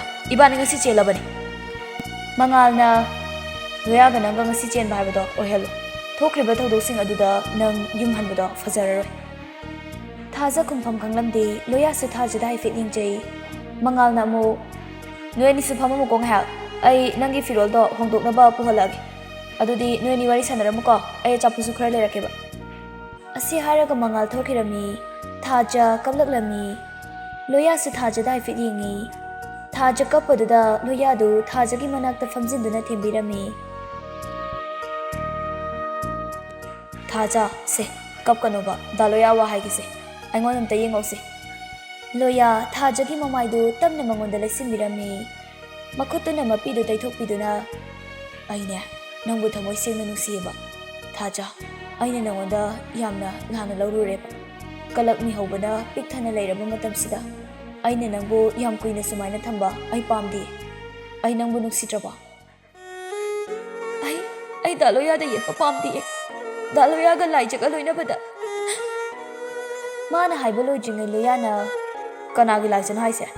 ꯑꯩ ꯂꯥꯏꯖ ꯅꯨꯡꯖꯥꯒ ꯀꯅꯥꯝ ꯈꯪꯗꯦꯀꯣ꯫ ꯅꯪꯅ ꯑꯩꯉꯣꯟꯗ ꯏꯔꯥꯜ ꯁꯤꯟꯅꯕ ꯍꯣꯠꯅꯕ ꯑꯣꯏꯔꯗꯤ ꯑꯩꯁꯨ ꯈꯪꯗ꯭ꯔꯦ, ꯑꯗꯨꯕꯨ ꯑꯩ ꯅꯉꯣꯟꯗꯗꯤ ꯃꯤꯅꯝꯈꯤꯗꯦ꯫ ꯊꯥꯖꯅ ꯑꯃꯨꯛ, ꯗꯥ ꯂꯣꯌꯥ, ꯑꯩ ꯗꯥ ꯂꯣꯌꯥꯕꯨ ꯊꯃꯣꯏ ꯁꯦꯡꯅ ꯅꯨꯡꯁꯤꯈꯤ, ꯑꯗꯨꯕꯨ ꯗꯥ ꯂꯣꯌꯥꯗꯤ ꯂꯥꯏꯖꯒ꯫ ꯂꯣꯌꯥꯅ ꯃꯔꯛ ꯊꯠꯅ, ꯌꯥꯔꯦ ꯃꯈꯥ ꯇꯥꯔꯅꯨꯕ, ꯑꯩꯁꯨ ꯈꯪꯉꯦꯕ ꯅꯪꯅ ꯍꯥꯏꯗꯣꯏꯗꯣ꯫ ꯁꯦꯕ ꯑꯩ ꯂꯥꯜꯂꯦ, ꯑꯩ ꯂꯥꯏꯖꯒꯅꯦ ꯅꯍꯥꯟ ꯆꯠꯃꯤꯟꯅꯔꯨꯔꯦ, ꯑꯗꯨꯕꯨ ꯑꯩ ꯅꯪꯒꯤ ꯅꯨꯡꯁꯤꯕ ꯃꯤꯔꯥꯏꯕ ꯅꯠꯇꯦ꯫ ꯂꯥꯏꯖꯅ ꯃꯥꯒꯤ ꯊꯕꯛ ꯑꯃ ꯆꯠꯃꯤꯟꯅꯔꯨꯁꯦꯅ ꯍꯥꯏꯕꯗꯒꯤ ꯆꯠꯂꯨꯕꯅꯦ꯫ ꯑꯩ ꯂꯥꯏꯖꯒ ꯃꯔꯤ ꯂꯩꯅꯗꯦ꯫ ꯅꯪꯅ ꯑꯗꯨꯝꯅ ꯂꯥꯟꯅ ꯂꯧꯔꯝꯅꯤꯗꯤ ꯑꯩꯁꯨ ꯈꯜꯂꯨꯗꯦ꯫ ꯑꯩꯗꯤ ꯅꯪꯕꯨ ꯉꯁꯤꯁꯨ ꯅꯨꯡꯁꯤꯔꯤ꯫ ꯑꯩꯁꯨ ꯈꯪꯉꯦ ꯗꯥ ꯂꯣꯌꯥ, ꯏꯕꯥꯅꯤ ꯌꯦꯛꯊꯣꯛꯅꯩ, ꯏꯕꯥꯅꯤ ꯀꯩꯁꯨ ꯂꯧꯅꯕ ꯌꯥꯔꯣꯏ꯫ ꯀꯅꯥꯅ ꯏꯕꯥꯅꯤ ꯂꯧꯅꯕ ꯌꯥꯔꯣꯏ ꯍꯥꯏꯔꯤꯕ? ꯍꯧꯖꯤꯛ ꯏꯕꯥꯅꯤ ꯆꯦꯜꯂꯕꯁꯦ ꯂꯧꯅꯗꯦ ꯍꯥꯏꯔꯤꯔꯣ? ꯍꯦꯛ ꯍꯥꯏꯔꯨꯔꯒ ꯌꯦꯛ, ꯅꯪꯒꯤ ꯌꯦꯛ ꯍꯥꯏꯕ ꯋꯥꯍꯩꯁꯤ ꯅꯠꯇ꯭ꯔꯗꯤ ꯂꯩꯇ꯭ꯔꯕ꯭ꯔꯣ? ꯑꯗꯨꯗꯤ ꯍꯥꯏꯌꯣꯕ, ꯏꯕꯥꯅꯤ ꯌꯦꯛꯊꯣꯛꯅꯔꯕꯅꯤꯅ ꯏꯕꯥꯅꯤ ꯍꯧꯖꯤꯛ ꯀꯥꯏꯅꯔꯁꯦ ꯍꯥꯏꯔꯤꯔꯣ? ꯅꯪꯁꯨ ꯉꯁꯥꯏꯒꯤ ꯅꯨꯄꯥ ꯔꯣꯃꯦꯁ ꯍꯥꯏꯕ꯭ꯔꯥ ꯑꯗꯨꯗ ꯄꯥꯟꯈ꯭ꯔꯣ, ꯌꯥꯔꯦꯅꯦ꯫ ꯑꯩꯁꯨ ꯑꯩꯅ ꯊꯣꯛꯄ ꯏꯊꯟꯇ ꯇꯨꯃꯤꯟꯅ ꯑꯩꯅ ꯊꯣꯛꯄ ꯉꯥꯎꯒꯦꯔꯥ ꯐꯩꯒꯦꯔꯥ ꯁꯤꯒꯦꯔꯥ ꯑꯩꯅ ꯊꯣꯛꯄ ꯂꯩꯖꯈ꯭ꯔꯒꯦ꯫ ꯑꯗꯨ ꯅꯠꯇ꯭ꯔꯣ ꯅꯪꯅ ꯄꯦꯟꯗꯣꯏꯁꯦ? ꯅꯪꯅ ꯏꯕꯥꯅꯤ ꯀꯥꯏꯅꯕ ꯑꯁꯨꯛ ꯌꯥꯝꯅ ꯄꯥꯝꯃꯤꯁꯦ ꯀꯩꯒꯤꯅꯣ? ꯊꯥꯖ ꯃꯄꯤ ꯇꯞꯅ ꯇꯥꯔꯛꯂꯝꯃꯤ, ꯈꯥꯝꯕꯁꯨ ꯉꯝꯂꯝꯗꯦ꯫ ꯗꯥ ꯂꯣꯌꯥ, ꯑꯩ ꯇꯁꯦꯡꯅ ꯌꯥꯝ ꯋꯥꯏ꯫ ꯅꯪꯕꯨ ꯅꯨꯡꯁꯤꯕ ꯍꯦꯜꯂꯨꯕꯅ ꯈꯝꯕꯟꯕꯁꯨ ꯍꯦꯜꯍꯜꯂꯦ꯫ ꯑꯩꯒꯤ ꯑꯋꯥꯕꯁꯦ ꯅꯪꯅꯗꯤ ꯏꯈꯪ ꯈꯪꯕꯤꯗꯕ ꯃꯥꯜꯂꯦ꯫ ꯗꯥ ꯂꯣꯌꯥ, ꯑꯩꯁꯦ ꯌꯥꯝ ꯋꯥꯏꯌꯦ, ꯑꯩꯁꯨ ꯈꯪꯉꯦ꯫ ꯅꯪ ꯀꯩ ꯈꯪꯂꯤꯕ? ꯈꯪꯕꯒꯤꯔꯥꯕ ꯅꯪꯅ ꯑꯩꯉꯣꯟꯗ ꯏꯔꯥꯜ ꯁꯤꯕꯤꯔꯤꯗꯨꯕꯣ? ꯍꯥꯏꯌꯣ꯫ ꯗꯥ ꯂꯣꯌꯥ, ꯅꯪꯅ ꯍꯟꯗꯛ ꯑꯩꯉꯣꯟꯗ ꯎꯠꯂꯤꯕ ꯃꯑꯣꯡꯁꯦ ꯑꯩ ꯌꯥꯝ ꯋꯥꯏꯌꯦ, ꯑꯩ ꯈꯥꯡꯕ ꯉꯝꯗꯤꯌꯦ꯫ ꯑꯩꯕꯨ ꯑꯁꯨꯝꯅ ꯋꯥꯍꯟꯕꯤꯒꯗꯕ ꯑꯣꯏꯔꯗꯤ ꯀꯔꯤꯒꯤ ꯅꯨꯡꯁꯤꯕ ꯇꯝꯕꯤꯔꯝꯂꯤꯕꯅꯣ? ꯍꯥꯏꯌꯣ ꯗꯥ ꯂꯣꯌꯥ, ꯀꯔꯤꯒꯤ ꯑꯩꯕꯨ ꯅꯨꯡꯁꯤ ꯍꯥꯏꯕꯤꯔꯝꯂꯤꯕꯅꯣ? ꯅꯪꯕꯨ ꯅꯨꯡꯁꯤꯕꯒꯤꯅꯦ ꯑꯩꯅ ꯅꯪꯕꯨ ꯉꯁꯤ ꯊꯥꯗꯣꯛꯄ ꯉꯝꯗ꯭ꯔꯗꯨꯅ ꯏꯕꯥꯅꯤ ꯉꯁꯤ ꯆꯦꯟꯁꯦ ꯍꯥꯏꯔꯤꯕꯗꯣ꯫ ꯏꯉꯥꯎ ꯉꯥꯎꯖꯕꯤ ꯊꯥꯖꯅ ꯂꯣꯌꯥꯒꯤ ꯅꯨꯡꯁꯤ ꯋꯥꯍꯩ ꯑꯃꯅ ꯊꯥꯖꯒꯤ ꯑꯋꯥꯕ ꯋꯥꯈꯜ ꯃꯥꯡꯍꯟꯕꯤꯈ꯭ꯔꯦ꯫ ꯀꯌꯥꯗ ꯀꯟꯈ꯭ꯔꯕꯅꯣ ꯅꯨꯡꯁꯤꯕꯒꯤ ꯃꯌꯥꯏꯁꯦ꯫ ꯊꯥꯖ ꯀꯞꯄ ꯇꯣꯛꯂꯗꯨꯅ, ꯑꯩꯗꯤ ꯉꯝꯃꯣꯏꯀꯣ, ꯑꯩꯗꯤ ꯉꯝꯃꯣꯏ ꯍꯥꯏꯁꯤꯅꯤ꯫ ꯊꯥꯖꯒꯤ ꯋꯥꯉꯥꯡ ꯍꯣꯡꯂꯛꯄꯗꯨꯗ ꯂꯣꯌꯥꯁꯨ ꯈꯔ ꯍꯔꯥꯎꯖꯔꯝꯃꯤ꯫ ꯀꯩꯒꯤ? ꯅꯪ ꯑꯩ ꯅꯨꯡꯁꯤꯗ꯭ꯔꯕꯣ? ꯑꯩꯗꯤ ꯉꯝꯃꯣꯏ ꯍꯥꯏꯁꯤꯅꯤ, ꯑꯩ ꯑꯉꯥꯡ ꯑꯣꯏꯔꯤꯕ꯫ ꯅꯪꯕꯨ ꯑꯉꯥꯡ ꯑꯣꯏꯔꯤꯌꯦ? ꯀꯅꯥꯅ ꯍꯥꯏꯔꯤꯕ? ꯑꯩꯈꯣꯏ ꯃꯥꯒ ꯑꯩꯈꯣꯏ ꯕꯥꯒꯅ ꯍꯥꯏ꯫ ꯏꯁ, ꯑꯉꯥꯡ ꯑꯣꯏꯔꯤ ꯀꯥꯏꯅ, ꯅꯪ ꯌꯥꯝ ꯑꯉꯥꯡ ꯑꯣꯏꯅꯤꯡꯕ꯭ꯔꯥ? ꯊꯥꯏꯅ ꯃꯃꯥꯡꯉꯩ ꯑꯣꯏꯔꯗꯤꯅꯦ ꯅꯆꯥꯗ ꯅꯠꯇꯦ ꯏꯕꯦꯝꯃ ꯅꯁꯨ ꯐꯥꯎ ꯐꯪꯕ ꯌꯥꯔꯅꯤ ꯑꯦ ꯍꯦꯟꯃꯟꯗ꯭ꯔꯣ ꯑꯗꯨꯗꯤ ꯊꯥꯖꯁꯨ ꯂꯨꯌꯥꯒꯤ ꯋꯥꯍꯩꯗꯨ ꯇꯥꯕꯗ ꯃꯣꯃꯣꯟ ꯅꯣꯛꯆꯔꯝꯃꯤ ꯁꯣꯝꯗꯅ ꯅꯨꯃꯤꯗꯥꯡ ꯋꯥꯏꯔꯝ ꯑꯣꯏꯁꯤꯜꯂꯛꯄꯗ ꯊꯥꯖꯒꯤ ꯃꯃꯥ ꯖꯥꯃꯤꯅꯤꯒ ꯃꯄꯥ ꯏꯕꯣꯍꯜꯒ ꯃꯆꯥꯅꯨꯄꯤ ꯍꯜꯂꯛꯇꯕꯒꯤ ꯃꯊꯥ ꯁꯥꯔꯝꯃꯤ ꯖꯥꯃꯤꯅꯤꯅ ꯍꯧꯖꯤꯛꯄꯨ ꯀꯗꯥꯏꯗꯅꯣꯝꯅꯤ ꯃꯥꯅ ꯂꯩꯔꯝꯗꯣꯏꯁꯤꯕꯣ ꯍꯥꯏ ꯑꯩꯅ ꯍꯦꯛ ꯌꯨꯝꯁꯤꯗ ꯂꯩꯇꯕꯗꯅꯦꯀꯣ ꯏꯃꯨꯡꯁꯦ ꯅꯪꯉꯣꯟꯗ ꯀꯩꯁꯨ ꯍꯥꯏꯔꯝꯗ꯭ꯔꯕꯅꯤ ꯃꯃꯥ ꯅꯪꯕꯣ ꯑꯩꯉꯣꯟꯗ ꯍꯥꯏꯔꯝꯕꯗꯤꯅꯦ ꯁꯅꯥꯊꯣꯏ ꯍꯣꯏꯗ ꯆꯠꯂꯨꯒꯦ ꯁꯤ ꯈꯛꯇꯅꯦ ꯑꯗꯨꯗꯤ ꯁꯅꯥꯊꯣꯏ ꯍꯣꯏꯗ ꯍꯪꯗ꯭ꯔꯗꯤ ꯈꯪꯉꯔꯣꯏꯅꯦ ꯁꯅꯥꯊꯣꯏꯒꯤ ꯅꯝꯕꯔꯗꯤ ꯌꯥꯎꯔꯝꯃꯣꯏꯅꯦ ꯃꯄꯥꯒꯤ ꯅꯝꯕꯔꯗꯨꯗꯤ ꯑꯁꯤ ꯍꯥꯏꯔꯒ ꯐꯣꯟꯗꯨ ꯀꯣꯏꯔꯣꯠꯂꯤ ꯑꯣ ꯁꯤꯗ ꯂꯩ ꯊꯥꯖꯒꯤ ꯃꯄꯥ ꯁꯅꯥꯊꯣꯏꯒꯤ ꯃꯄꯥꯗ ꯀꯣꯜ ꯇꯧꯔꯝꯃꯤ ꯂꯥꯏꯕꯛ ꯐꯕꯅ ꯁꯅꯥꯊꯣꯏꯅ ꯄꯥꯏꯈꯠꯂꯝꯃꯤ ꯍꯜꯂꯣ ꯀꯅꯥꯅꯣ ꯄꯥꯏꯔꯛꯏꯁꯦ ꯁꯅꯥꯊꯣꯏꯔꯣ ꯃꯥꯅꯦ ꯕꯕꯥ ꯑꯣ ꯅꯣꯏꯗ ꯑꯩꯈꯣꯏ ꯊꯥꯖ ꯂꯥꯛꯄ꯭ꯔꯣ ꯁꯅꯥꯊꯣꯏꯗꯨ ꯏꯉꯛꯉꯛꯅ ꯑꯦ ꯃꯥꯗꯤ ꯉꯁꯥꯏ ꯑꯩꯈꯣꯏꯗ ꯂꯥꯛꯅꯤ ꯍꯥꯏꯔꯒ ꯂꯥꯛꯇꯤꯌꯦ ꯑꯩꯁꯨ ꯉꯁꯥꯏꯗꯒꯤ ꯀꯣꯜ ꯇꯧꯔꯝꯃꯤꯅꯦ ꯀꯩꯗꯧꯔꯖꯥꯠꯅꯣꯅ ꯑꯗꯣ ꯃꯥꯒꯤ ꯅꯝꯕꯔꯁꯨ ꯁ꯭ꯋꯤꯆ ꯑꯣꯐ ꯂꯩꯌꯦ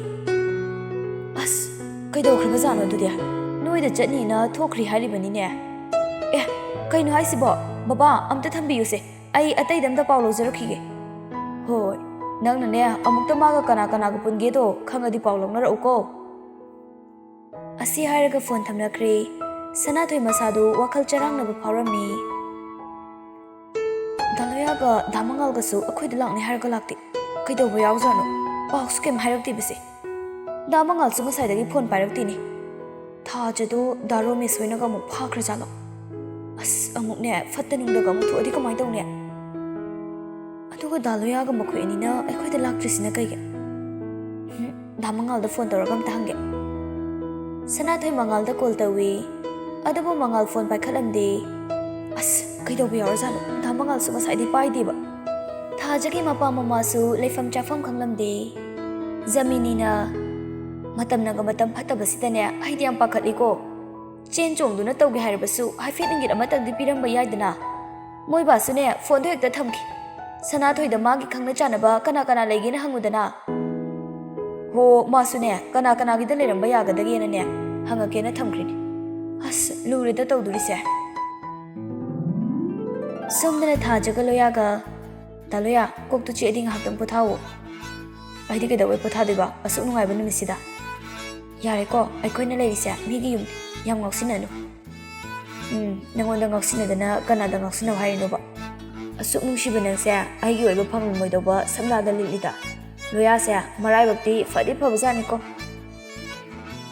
ꯊꯥꯖꯒꯤ ꯃꯈꯨꯠꯇꯨ ꯄꯥꯏꯗꯨꯅ ꯊꯥꯖꯗ ꯃꯨꯟꯅ ꯌꯦꯡꯉꯒ ꯂꯩ ꯀꯩꯒꯤꯅꯣ ꯑꯗꯨꯛ ꯃꯨꯟꯅ ꯌꯦꯡꯉꯤꯗꯨꯕꯣ ꯅꯪꯅ ꯑꯩꯒꯤ ꯃꯥꯡꯁꯤꯗ ꯂꯦꯡꯗꯅ ꯁꯨꯃꯥꯏꯅ ꯂꯩꯕꯁꯦ ꯃꯪꯒ ꯆꯞ ꯃꯥꯟꯅꯩ ꯃꯤꯀꯨꯞꯁꯦ ꯁꯨꯡꯍꯧ ꯌꯩꯍꯧꯍꯟꯅꯤꯡꯗ꯭ꯔꯦ ꯍꯌꯦꯡꯗꯤ ꯑꯃꯨꯛ ꯐꯪꯉꯔꯣꯏꯀꯣ ꯑꯁꯤꯕꯨ ꯋꯥꯅꯤꯅ ꯂꯨꯍꯣꯡꯉꯗꯤ ꯑꯗꯨꯝ ꯎꯔꯗꯕꯅꯤ ꯏꯕꯨꯡꯉꯣ ꯎꯃꯟꯗꯅꯅꯦ ꯄꯦꯜꯂꯛꯑꯗꯕꯅꯤ ꯑꯩꯗꯤ ꯀꯩꯗꯧꯕꯩ ꯄꯦꯟꯗꯣꯏꯕ ꯁꯨꯡꯄꯦꯟ ꯍꯦꯛ ꯄꯦꯟꯕꯤꯔꯣꯏꯅ ꯊꯥꯖ ꯂꯣꯌꯥꯗ ꯉꯥꯊꯖꯗꯨꯅ ꯗꯥꯂꯣꯌꯥ ꯑꯩꯕꯨ ꯄꯨꯟꯁꯤ ꯆꯨꯞꯄꯒꯤ ꯊꯥꯗꯣꯛꯄꯤꯅꯨꯀꯣ ꯑꯩꯗꯤ ꯀꯩꯗꯧꯕꯒꯤ ꯊꯥꯗꯣꯛꯇꯣꯏꯕ ꯁꯨꯡꯊꯥ ꯊꯥꯗꯣꯛꯔꯣꯏꯗꯕꯅꯤ ꯅꯪꯅ ꯊꯥꯗꯣꯛꯑꯣ ꯍꯥꯏꯔꯁꯨ ꯂꯣꯌꯥ ꯑꯃꯨꯛ ꯊꯥꯖꯕꯨ ꯆꯦꯠꯅ ꯀꯣꯟꯁꯤꯟꯕꯤꯔꯝꯃꯤ ꯍꯧꯖꯤꯛꯁꯨ ꯊꯥꯗꯣꯛꯑꯣ ꯍꯥꯏꯔꯛꯄ ꯌꯥꯔꯣꯏꯀꯣ ꯊꯥꯖꯗ ꯃꯣꯃꯣꯟ ꯅꯣꯛꯆꯔꯝꯃꯤ ꯑꯗꯣ ꯏꯃꯥꯒ ꯄꯥꯕꯨꯡꯒꯗꯣ ꯌꯥꯝ ꯄꯥꯈꯠꯂꯝꯃꯅꯤꯌꯦ ꯑꯩ ꯐꯣꯟ ꯇꯧꯈ꯭ꯔꯁꯤꯔ ꯈꯪꯗꯦ ꯄꯥꯕꯨꯡꯗꯣ ꯕꯤꯄꯤꯒ ꯑꯃꯨꯛ ꯋꯥꯡꯕꯅꯦ ꯑꯩꯗꯤ ꯌꯥꯝ ꯄꯥꯈꯠꯂꯦ ꯑꯁ ꯊꯥꯖ ꯀꯩꯁꯨ ꯇꯧꯔꯝꯃꯣꯏꯃꯤ ꯅꯪꯕꯣ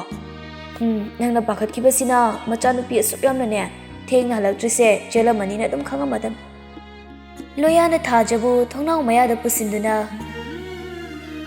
ꯁꯤꯁꯦ ꯑꯗꯨꯏ ꯁꯔꯨꯛꯅꯦ ꯌꯦꯡꯉꯣ ꯑꯇꯤꯌꯥꯗ ꯊꯣꯛꯂꯤꯕ ꯊꯥ ꯊꯋꯥꯟꯁꯤꯡꯁꯦ ꯉꯁꯤꯗꯤꯅꯦ ꯍꯔꯥꯎ ꯃꯤꯅꯣꯛ ꯇꯝꯕꯒꯨꯝ ꯇꯧꯏ ꯅꯥꯏꯇꯣꯝ ꯊꯣꯛꯂꯤꯕ ꯊꯥꯖꯁꯦ ꯉꯁꯤꯗꯤ ꯃꯣꯃꯣꯟ ꯅꯣꯛꯂꯤꯁꯤ ꯌꯦꯡꯉꯣ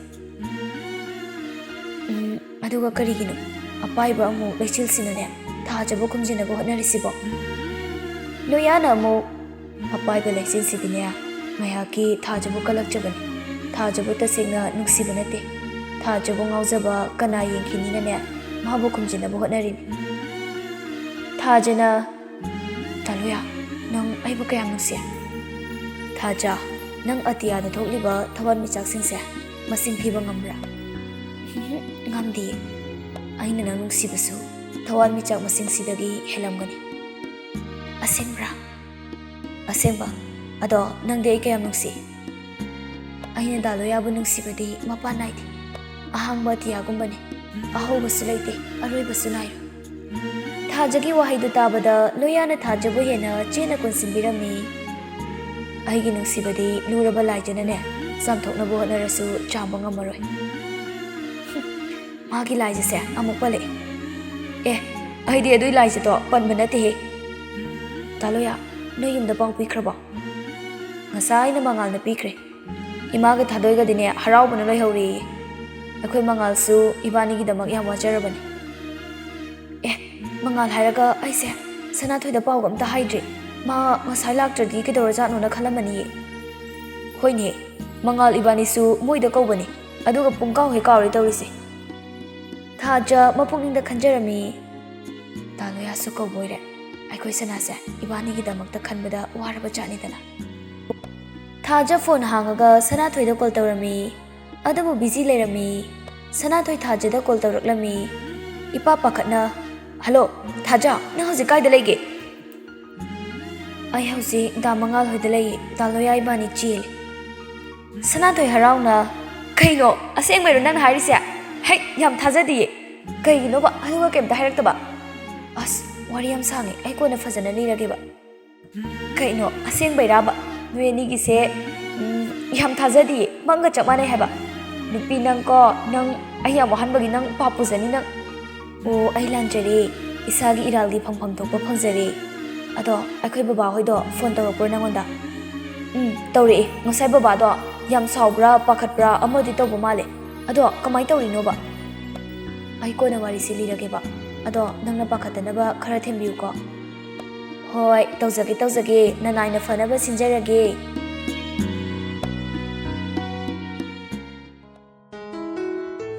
ꯁꯣꯝꯗꯅ ꯖꯃꯤꯅꯤꯒ ꯏꯕꯣꯍꯜꯒꯁꯨ ꯂꯩꯇꯥꯗꯅ ꯂꯩꯔꯝꯃꯤ. ꯈꯪꯍꯧꯗꯅ ꯐꯣꯟꯒꯤ ꯔꯤꯡ ꯂꯥꯛꯄꯗꯨꯗ ꯀꯔꯤ ꯍꯥꯏꯔꯛꯀꯗꯧꯕꯅꯣ ꯌꯥꯝ ꯂꯥꯡꯇꯛꯅꯅ ꯏꯕꯣꯍꯜꯅ, ꯍꯜꯂꯣ ꯕꯕꯥ, ꯑꯩ ꯁꯅꯥꯊꯣꯏꯅꯦ, ꯏꯃꯥ ꯑꯝꯇ ꯄꯥꯏꯍꯟꯕꯤꯔꯣ. ꯏꯕꯣꯍꯜ ꯐꯣꯟꯗꯨ ꯖꯃꯤꯅꯤꯗ ꯄꯤꯔꯝꯃꯤ. ꯂꯥꯎꯠ ꯁ꯭ꯄꯤꯀꯔ ꯊꯥꯏ. ꯍꯜꯂꯣ ꯁꯅꯥ, ꯀꯔꯤ ꯄꯥꯎ ꯂꯩꯔꯦ? ꯏꯃꯥ, ꯊꯥꯖꯗꯣ ꯍꯧꯖꯤꯛꯇ ꯐꯣꯟ ꯇꯧꯔꯛꯑꯝꯃꯦ. ꯑꯗꯣ ꯃꯥꯗꯣ ꯀꯩꯗꯧꯔꯒꯦꯅꯦꯍꯦ? ꯁꯠ ꯍꯥꯏꯌꯨꯅꯦ. ꯏꯃꯥ, ꯍꯌꯦꯡ ꯄꯥꯎ ꯍꯥꯏꯗꯣꯛꯄ ꯂꯥꯛꯑꯅꯤꯕ. ꯏꯃꯥ ꯍꯣꯏ ꯄꯥꯈꯠꯄꯤꯗꯅꯕꯅꯦ ꯍꯥꯏꯌꯣꯅ ꯊꯥꯖꯅ ꯍꯥꯏꯔꯛꯄꯅꯦ. ꯍꯧꯖꯤꯛ ꯀꯩꯁꯨ ꯄꯥꯈꯠꯂꯨꯔꯅꯨꯀꯣ ꯏꯃꯥ. ꯀꯔꯤꯅꯣꯅꯦꯍꯦ? ꯀꯩꯅꯣ ꯁꯅꯥ, ꯅꯪꯅ ꯍꯥꯏꯔꯤꯁꯤꯕꯨ ꯆꯨꯝꯃꯕ꯭ꯔꯥꯕ? ꯅꯠꯇꯦ, ꯀꯥꯏꯋꯥꯏꯗꯅꯣ? ꯀꯅꯥꯅꯣ ꯅꯨꯄꯥꯗꯨꯅ ꯑꯃꯨꯛ? ꯀꯔꯤ ꯂꯝꯗꯒꯤꯅꯣꯕ? ꯑꯁ, ꯑꯗꯨꯗꯤ ꯍꯥꯏꯔꯛꯇꯦ ꯏꯃꯥ. ꯅꯨꯄꯥꯗꯨꯕꯨꯗꯤ ꯁꯤꯡꯖꯃꯩꯔꯣꯝꯗꯒꯤꯅꯤ. ꯂꯣꯌꯥ ꯀꯧꯕꯅꯤ. ꯃꯤꯕꯨꯗꯤ ꯌꯥꯝ ꯐꯕꯅꯤ ꯏꯃꯥ. ꯉꯥꯏꯈꯣꯅꯦꯍꯦ, ꯅꯪꯒꯤ ꯄꯥꯎꯁꯦ ꯁꯣꯏꯗꯤ ꯁꯣꯏꯗ꯭ꯔꯦꯀꯣ? ꯁꯣꯏꯗ꯭ꯔꯦ. ꯏꯃꯥ ꯍꯣꯏ ꯄꯥꯈꯠꯂꯝꯃꯅꯤꯅ ꯃꯥꯁꯨ ꯋꯥꯖꯕꯅꯤ. ꯑꯣꯟꯊꯣꯛꯄꯅꯤꯗ, ꯑꯩꯒꯤ ꯏꯆꯥꯅꯨꯄꯤꯁꯦ ꯑꯣꯟꯊꯣꯛꯅꯁꯨ ꯃꯉꯥꯎ ꯊꯤꯈ꯭ꯔꯦꯗꯀꯣ. ꯀꯔꯣꯝꯗꯒꯤ ꯀꯃꯥꯏꯅ ꯍꯩꯇꯤꯕꯀꯣ? ꯑꯁꯤ ꯍꯥꯏꯔꯒ ꯐꯣꯟ ꯊꯝꯂꯝꯃꯤ. ꯏꯕꯣꯍꯜꯅ, ꯍꯥꯏ, ꯍꯧꯖꯤꯛ ꯃꯗꯨꯒꯤ ꯃꯇꯝ ꯅꯠꯇꯦ. ꯄꯨꯝꯅꯃꯛꯁꯦ ꯃꯃꯥ ꯅꯪꯅ ꯁꯦꯟꯅꯕ ꯋꯥꯠꯄꯗꯒꯤ ꯊꯣꯛꯂꯤꯕ ꯉꯥꯛꯇꯅꯤ. ꯀꯔꯤꯅꯣꯗ, ꯃꯣꯏ ꯕꯕꯥꯁꯨ ꯍꯦꯛ ꯍꯥꯏꯕꯒꯅꯦ ꯑꯩꯉꯣꯟꯗ ꯇꯥꯏꯅꯔꯛꯑꯅꯨ. ꯂꯩꯁꯥꯕꯤ ꯗꯕꯜ ꯐꯥꯔꯕꯤ ꯃꯥꯕꯨ ꯑꯩꯅ ꯁꯨꯝ ꯀꯣꯏꯁꯦꯟ ꯁꯦꯟꯅꯗꯅ ꯂꯩꯕ ꯌꯥꯕ꯭ꯔꯣ? ꯌꯥꯔꯤꯁꯦ, ꯊꯣꯛꯈ꯭ꯔꯗꯤ ꯊꯣꯛꯈ꯭ꯔꯦꯗꯅ. ꯍꯧꯖꯤꯛ ꯀꯔꯤ ꯎꯄꯥꯏ ꯂꯩ? ꯍꯌꯦꯡ ꯄꯥꯎ ꯍꯥꯏꯗꯣꯛꯄ ꯂꯥꯛꯄ ꯉꯥꯏꯕ ꯇꯥꯕꯅꯤ. ꯑꯁꯤ ꯍꯥꯏꯔꯒ ꯃꯈꯣꯏ ꯑꯅꯤ ꯋꯥꯈꯜ ꯋꯥꯕꯗꯤ ꯈꯔ ꯐꯔꯝꯃꯤ. ꯅꯣꯡꯉꯥꯜꯂꯒ ꯂꯣꯌꯥ ꯑꯃꯗꯤ ꯊꯥꯖ ꯂꯣꯌꯥꯒꯤ ꯌꯨꯝꯗ ꯂꯥꯛꯂꯝꯃꯤ. ꯃꯉꯥꯜꯁꯨ ꯌꯥꯎꯏ. ꯊꯥꯖ ꯏꯕꯦꯝꯍꯜꯗ ꯃꯀꯣꯛ ꯈꯨꯝꯗꯨꯅ ꯈꯣꯏꯔꯝꯃꯤ. ꯌꯥꯔꯦ. ꯃꯉꯥꯜꯅ, ꯕꯕꯥ ꯍꯣꯏ ꯄꯥꯎ ꯍꯥꯏꯗꯣꯛꯄ ꯆꯠꯈ꯭ꯔꯕꯣ? ꯉꯁꯥꯏꯅ ꯆꯠꯈ꯭ꯔꯕꯅꯤ. ꯂꯥꯛꯄꯨ ꯂꯥꯛꯑꯅꯤ. ꯕꯦꯃꯥ, ꯊꯥꯗꯣꯏ, ꯅꯅꯝꯃꯁꯦ ꯏꯃꯨꯡꯗ ꯄꯨꯁꯤꯜꯂꯛꯎ ꯍꯥꯏ. ꯏꯅꯝꯃ, ꯂꯥꯛꯑꯣ ꯆꯪꯉꯁꯦ. ꯑꯁꯤ ꯍꯥꯏꯗꯨꯅ ꯍꯔꯥꯎ ꯍꯔꯥꯎ ꯄꯨꯁꯤꯟꯕꯤꯔꯛꯏ. ꯀꯥ ꯃꯅꯨꯡꯗ ꯊꯥꯗꯣꯏꯒ ꯊꯥꯖꯒ ꯋꯥꯔꯤ ꯁꯥꯟꯅꯔꯝꯃꯤ. ꯏꯅꯝꯃꯁꯦ ꯃꯁꯛ ꯌꯥꯝ ꯐꯖꯩ. ꯑꯩꯈꯣꯏ ꯇꯥꯃꯣꯁꯦ ꯅꯨꯄꯤ ꯈꯟꯕꯗ ꯌꯥꯝ ꯍꯩꯕꯖꯥꯠꯅꯤꯍꯦ. ꯊꯥꯖ ꯏꯀꯥꯏ ꯅꯨꯡꯁꯤ ꯌꯥꯅꯅ ꯃꯣꯃꯣ ꯅꯣꯛꯆꯔꯝꯃꯤ. ꯊꯥꯖꯅ, ꯅꯪꯒꯤ ꯃꯤꯡꯗꯣ ꯀꯩ ꯍꯥꯏꯕꯅꯣ? ꯊꯥꯗꯣꯏ ꯍꯥꯏꯕꯅꯤ ꯏꯅꯝꯃ. ꯑꯣ, ꯊꯥꯗꯣꯏ. ꯗꯥꯂꯣꯌꯥꯅ ꯍꯥꯏꯐꯦꯠ ꯍꯥꯏꯈ꯭ꯔꯦ. ꯑꯗꯣ ꯅꯪꯗꯤ ꯅꯣꯏ ꯇꯥꯃꯣꯒ ꯌꯥꯝꯅ ꯈꯦꯠꯅꯕ ꯃꯥꯜꯂꯦ. ꯍꯥ, ꯀꯩꯅꯣ ꯏꯅꯝꯃ? ꯅꯪꯗꯤꯅꯦ ꯅꯣꯏ ꯇꯥꯃꯣꯒ ꯆꯍꯤ ꯌꯥꯝꯅ ꯒꯦꯞ ꯂꯩꯅꯕ ꯃꯥꯜꯂꯦꯕ. ꯅꯪꯕꯨ ꯀꯔꯤ ꯇꯝꯃꯤꯒꯦ? ꯏꯅꯝꯃ, DM ꯑꯥꯔꯠꯁꯇꯅꯦ 3rd ꯁꯦꯃꯤꯁꯇꯔ ꯊꯥꯈ꯭ꯔꯦ. ꯑꯣ, ꯑꯗꯨꯗꯤ ꯅꯣꯏ ꯇꯥꯃꯣꯒ ꯌꯥꯝꯅ ꯍꯟꯅꯔꯦꯀꯣ? ꯌꯥꯝ ꯍꯜꯂꯦ. ꯑꯗꯨꯅ ꯇꯥꯃꯣꯅꯁꯨ ꯌꯥꯝꯅ ꯂꯨꯅ ꯇꯧꯕꯤꯌꯦ ꯏꯅꯝꯃ. ꯇꯟꯖꯥꯗꯨꯗ ꯂꯣꯌꯥꯁꯨ ꯆꯪꯂꯛꯂꯝꯃꯤ. ꯑꯍꯝ. ꯊꯥꯗꯣꯏꯅ, ꯑꯣ ꯆꯠꯆꯔꯒꯦ ꯑꯍꯝ ꯍꯥꯒ ꯇꯧꯕꯤꯔꯛꯑꯅꯨ ꯊꯥꯗꯣꯏ ꯇꯨꯃꯤꯟꯅ ꯊꯥꯖꯗ ꯆꯤꯔꯣꯜ ꯇꯧꯔꯝꯃꯤ ꯑꯩꯈꯣꯏ ꯇꯥꯃꯣꯒ ꯋꯥꯔꯤ ꯁꯥꯟꯅꯍꯧꯔꯣꯀꯣ ꯑꯁꯤ ꯍꯥꯏꯔꯒ ꯊꯣꯛꯈꯤ ꯂꯣꯌꯥꯅ ꯑꯥꯏ ꯃꯁꯤ ꯑꯉꯥꯡꯁꯤ ꯌꯦꯡꯉꯨꯅꯦꯍꯦ ꯊꯥꯖ ꯅꯪ ꯅꯨꯡꯉꯥꯏꯇꯕ ꯀꯩꯁꯨ ꯌꯥꯎꯗꯕ꯭ꯔꯥ ꯊꯥꯖ ꯅꯪ ꯑꯩꯈꯣꯏ ꯌꯨꯝꯁꯦ ꯅꯨꯡꯉꯥꯏꯇꯕ꯭ꯔꯣ ꯅꯨꯡꯉꯥꯏ ꯊꯥꯗꯣꯏꯁꯦ ꯋꯥꯉꯥꯡ ꯁꯉꯥꯡ ꯌꯥꯝ ꯅꯨꯡꯁꯤ ꯏꯉꯥꯎ ꯉꯥꯎꯕꯅꯦ ꯑꯗꯣ ꯅꯪ ꯅꯨꯡꯉꯥꯏꯇ꯭ꯔꯁꯨ ꯍꯥꯏꯔꯛꯑꯣꯕꯀꯣ ꯑꯩꯗꯤ ꯅꯨꯡꯉꯥꯏꯇꯕ ꯀꯩꯁꯨ ꯂꯩꯇꯦ ꯗꯥꯂꯣꯌꯥ ꯑꯁꯨꯝꯅ ꯍꯥꯏꯗꯣꯛꯄ ꯆꯠꯂꯨꯕ ꯑꯍꯜꯁꯤꯡꯗꯨꯁꯨ ꯍꯜꯂꯛꯂꯝꯃꯤ ꯍꯟꯕꯤꯔꯛꯑꯦꯗꯅ ꯀꯔꯤ ꯍꯥꯏꯅꯔꯛꯑꯒꯦ ꯏꯕꯦꯝꯍꯜꯅ ꯍꯥꯏꯔꯛꯄ ꯋꯥꯅꯤ ꯃꯪꯒꯤꯅ ꯃꯄꯥꯗꯨ ꯋꯥꯔꯤ ꯁꯥꯟꯅꯕ ꯅꯨꯡꯉꯥꯏ ꯂꯩꯕꯥꯛ ꯃꯆꯥ ꯇꯥꯏꯅꯦꯍꯦ ꯃꯤꯆꯪ ꯁꯪꯒ ꯂꯩꯕ ꯏꯃꯨꯡ ꯃꯥꯜꯂꯤ ꯑꯗꯨꯕꯨ ꯂꯨꯔꯤꯕꯗꯤꯅꯦ ꯑꯩꯈꯣꯏꯒ ꯌꯦꯛꯊꯣꯛꯅꯔꯝꯂꯤꯕꯁꯤꯅꯤꯅꯦ ꯑꯁ ꯌꯦꯛꯅꯤ ꯍꯥꯏꯕ ꯑꯗꯨꯗꯤ ꯀꯃꯥꯏꯅ ꯇꯧꯅꯤ ꯑꯗꯨꯅꯤꯅꯦ ꯃꯈꯣꯏꯕꯨ ꯍꯥꯟꯅꯒ ꯈꯪꯍꯧꯗ꯭ꯔꯕ ꯖꯥꯠꯂꯅꯦ ꯌꯦꯛꯅꯤ ꯀꯥꯏꯁꯤꯕꯣ ꯑꯗꯨꯕꯨ ꯀꯔꯤ ꯍꯥꯏꯅꯔꯛꯑꯒꯦ ꯃꯣꯏꯕꯥ ꯀꯔꯤꯕꯨ ꯍꯥꯏꯔꯨꯅꯦ ꯅꯨꯄꯤ ꯃꯆꯥꯗ ꯍꯣꯔꯦꯟ ꯊꯤꯟꯕꯤꯔꯛꯎ ꯁꯤꯅꯤꯗꯅ ꯅꯨꯄꯤ ꯃꯆꯥꯗꯨꯒꯤ ꯃꯃꯥ ꯃꯄꯥꯗꯣ ꯃꯕꯨꯡ ꯃꯄꯥꯎ ꯑꯗꯨꯝ ꯐꯔꯝꯒꯗꯕ ꯃꯥꯜꯂꯤ ꯋꯥ ꯈꯪꯉꯤ ꯉꯥꯡꯅ ꯁꯛꯅꯕ ꯅꯨꯡꯉꯥꯏꯅꯤꯍꯦ ꯅꯠꯇꯦ ꯃꯈꯣꯏꯕꯨ ꯂꯥꯛꯈ꯭ꯔꯕꯔꯣ ꯂꯥꯛꯈ꯭ꯔꯕꯅꯤ ꯀꯧꯊꯣꯔꯛꯀꯦ ꯊꯥꯗꯣꯏ ꯀꯩ ꯍꯥꯏꯒꯦ ꯏꯃꯥ ꯅꯅꯝꯃꯗꯣ ꯀꯧꯊꯣꯔꯛꯑꯣ ꯍꯥꯏ ꯅꯣꯏ ꯄꯥꯕꯨꯡ ꯍꯣꯏ ꯃꯥꯃ ꯍꯣꯏ ꯂꯥꯛꯑꯦ ꯈꯣꯏꯔꯝꯕ ꯂꯥꯛꯑꯣ ꯍꯥꯏꯌꯨ ꯍꯣꯏ ꯏꯃꯥ ꯌꯦꯛꯁꯤꯅ ꯀꯃꯥꯏꯅ ꯑꯃꯨꯛ ꯊꯣꯛꯔꯤꯕꯅꯣ ꯃꯣꯏꯕꯨ ꯀꯩ ꯌꯨꯝꯅꯣ ꯍꯤꯖꯝ ꯑꯣꯏꯔ ꯃꯥꯜꯂꯦꯅꯦ ꯑꯗꯨꯗꯤ ꯃꯉꯥꯡꯅꯤꯅ ꯊꯣꯛꯅꯔꯦꯗꯅ ꯈꯪꯗꯦ ꯆꯦꯜꯂꯕꯅꯤꯅ ꯀꯔꯤꯗꯤ ꯎꯄꯥꯏ ꯂꯩ ꯏꯆꯥꯅꯁꯨ ꯄꯥꯝꯃꯦꯅ ꯄꯨꯔꯛꯑꯕꯅꯤꯅ ꯌꯦꯛꯊꯣꯛꯅꯩ ꯍꯥꯏꯗꯨꯅꯅꯦ ꯍꯦꯛꯇ ꯏꯟꯊꯣꯛꯄ ꯌꯥꯔꯤꯕ꯭ꯔꯣ ꯑꯩꯈꯣꯏꯒꯤꯗꯤꯅꯦ ꯊꯕꯥꯟ ꯑꯐꯕ ꯅꯨꯃꯤꯠ ꯑꯃ ꯌꯦꯡꯉꯒꯅꯦ ꯂꯨꯍꯣꯡꯕ ꯇꯥꯕꯅꯤ ꯃꯄꯥꯟꯗ ꯉꯥꯡꯅꯔꯤꯕꯗꯨ ꯇꯥꯕꯗ ꯂꯣꯌꯥꯒ ꯊꯥꯖꯒꯁꯨ ꯍꯔꯥꯎꯖꯔꯝꯃꯤ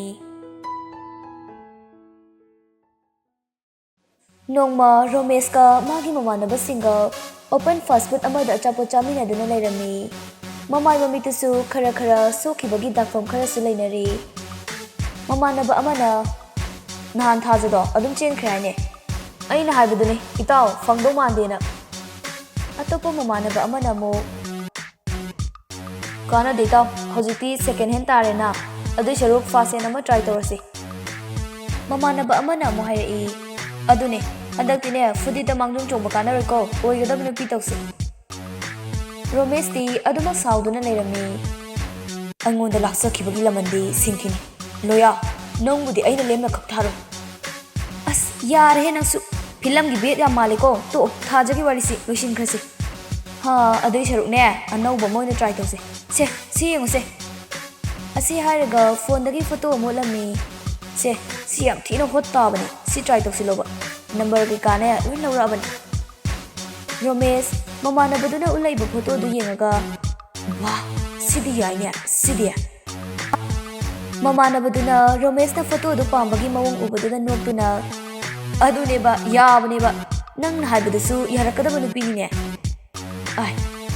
ꯑꯗꯨꯕꯨ ꯑꯩ ꯊꯥꯖꯒ ꯃꯥꯒꯤ ꯍꯤꯔꯣ ꯁꯥꯕ ꯅꯨꯄꯥꯗꯨꯒꯤ ꯃꯊꯛꯇꯗꯤ ꯂꯃꯟ ꯈꯨꯝꯗꯅꯗꯤ ꯇꯣꯛꯑꯦ ꯑꯗꯣ ꯏꯇꯥꯎ ꯊꯥꯖꯅ ꯊꯥꯖ ꯑꯣꯏꯈ꯭ꯔꯦ ꯑꯗꯣ ꯊꯥꯖꯁꯨ ꯍꯤꯔꯣ ꯁꯥꯕꯗꯨꯗ ꯆꯦꯟꯈ꯭ꯔꯕꯅꯤꯅ ꯅꯪꯒꯤ ꯅꯆꯟꯅꯨꯄꯤ ꯊꯣꯛꯄ ꯂꯥꯏꯁꯤꯗꯣ ꯑꯩꯈꯣꯏꯁꯨ ꯆꯥꯟꯁ ꯈꯔꯗꯤ ꯄꯤꯌꯨꯗꯅ ꯔꯣꯃꯦꯁ ꯃꯃꯥꯟꯅꯕꯗꯨꯗ ꯌꯦꯡꯉꯛꯑꯒ ꯀꯩꯅꯣ ꯅꯪꯅ ꯃꯇꯥꯡ ꯆꯥꯗꯅ ꯑꯃꯨꯛ ꯃꯦꯂꯩ ꯂꯥꯡꯈꯠꯂꯛꯏꯗꯨꯅ ꯑꯩꯒꯤꯗ ꯍꯥꯟꯅ ꯁꯤꯜꯂꯛꯎ ꯑꯇꯩꯗꯤ ꯀꯣꯟꯅ ꯈꯟꯅꯔꯁꯤ ꯍꯧꯖꯤꯛ ꯑꯩꯈꯣꯏ ꯀꯔꯤ ꯇꯧꯁꯤꯒꯦ ꯄ꯭ꯂꯥꯟ ꯑꯃꯗꯤ ꯈꯟꯅꯁꯤ ꯅꯨꯃꯤꯗꯥꯡꯒꯤ ꯃꯇꯝꯗ ꯊꯥꯖꯒꯤ ꯃꯄꯥ ꯏꯕꯣꯍꯜꯒ ꯃꯃꯥ ꯖꯃꯤꯅꯤꯒ ꯋꯥꯔꯤ ꯁꯥꯟꯅꯗꯨꯅ ꯂꯩꯔꯝꯃꯤ ꯍꯧꯖꯤꯛꯇꯤ ꯀꯔꯤ ꯎꯄꯥꯏ ꯂꯩ ꯃꯃꯥ ꯍꯧꯈ꯭ꯔꯕꯗꯤ ꯍꯧꯈ꯭ꯔꯦꯗꯅ ꯅꯆꯥꯅꯨꯄꯤꯒꯤ ꯃꯔꯥꯏꯕꯛꯇꯅꯦ ꯑꯁꯨꯝ ꯊꯣꯛꯎ ꯇꯝꯂꯝꯕꯅꯅꯤ ꯃꯁꯤꯗꯅꯦ ꯌꯥꯝꯅꯁꯨ ꯈꯟꯖꯤꯜꯂꯨꯅꯨ ꯀꯔꯝ ꯍꯥꯏꯅꯁꯨ ꯈꯜꯂꯣꯏꯗꯣꯏꯅꯣ ꯃꯣꯏ ꯕꯕꯥ ꯑꯩꯅꯁꯨ ꯅꯍꯥꯟꯅ ꯍꯥꯏꯔꯤꯅꯦꯕ ꯀꯨꯊꯤ ꯌꯦꯡꯉꯨꯕꯗ ꯀꯨꯞꯅꯁꯨ ꯍꯥꯏꯔꯛꯈ꯭ꯔꯕ ꯅꯨꯄꯥ ꯊꯤꯕ ꯆꯦꯛꯁꯤꯜꯂꯨꯅ ꯏꯃꯥꯗ ꯍꯥꯏꯔꯝꯃꯣꯅ ꯑꯩꯅ ꯍꯥꯏꯔꯤꯕꯅꯦꯕ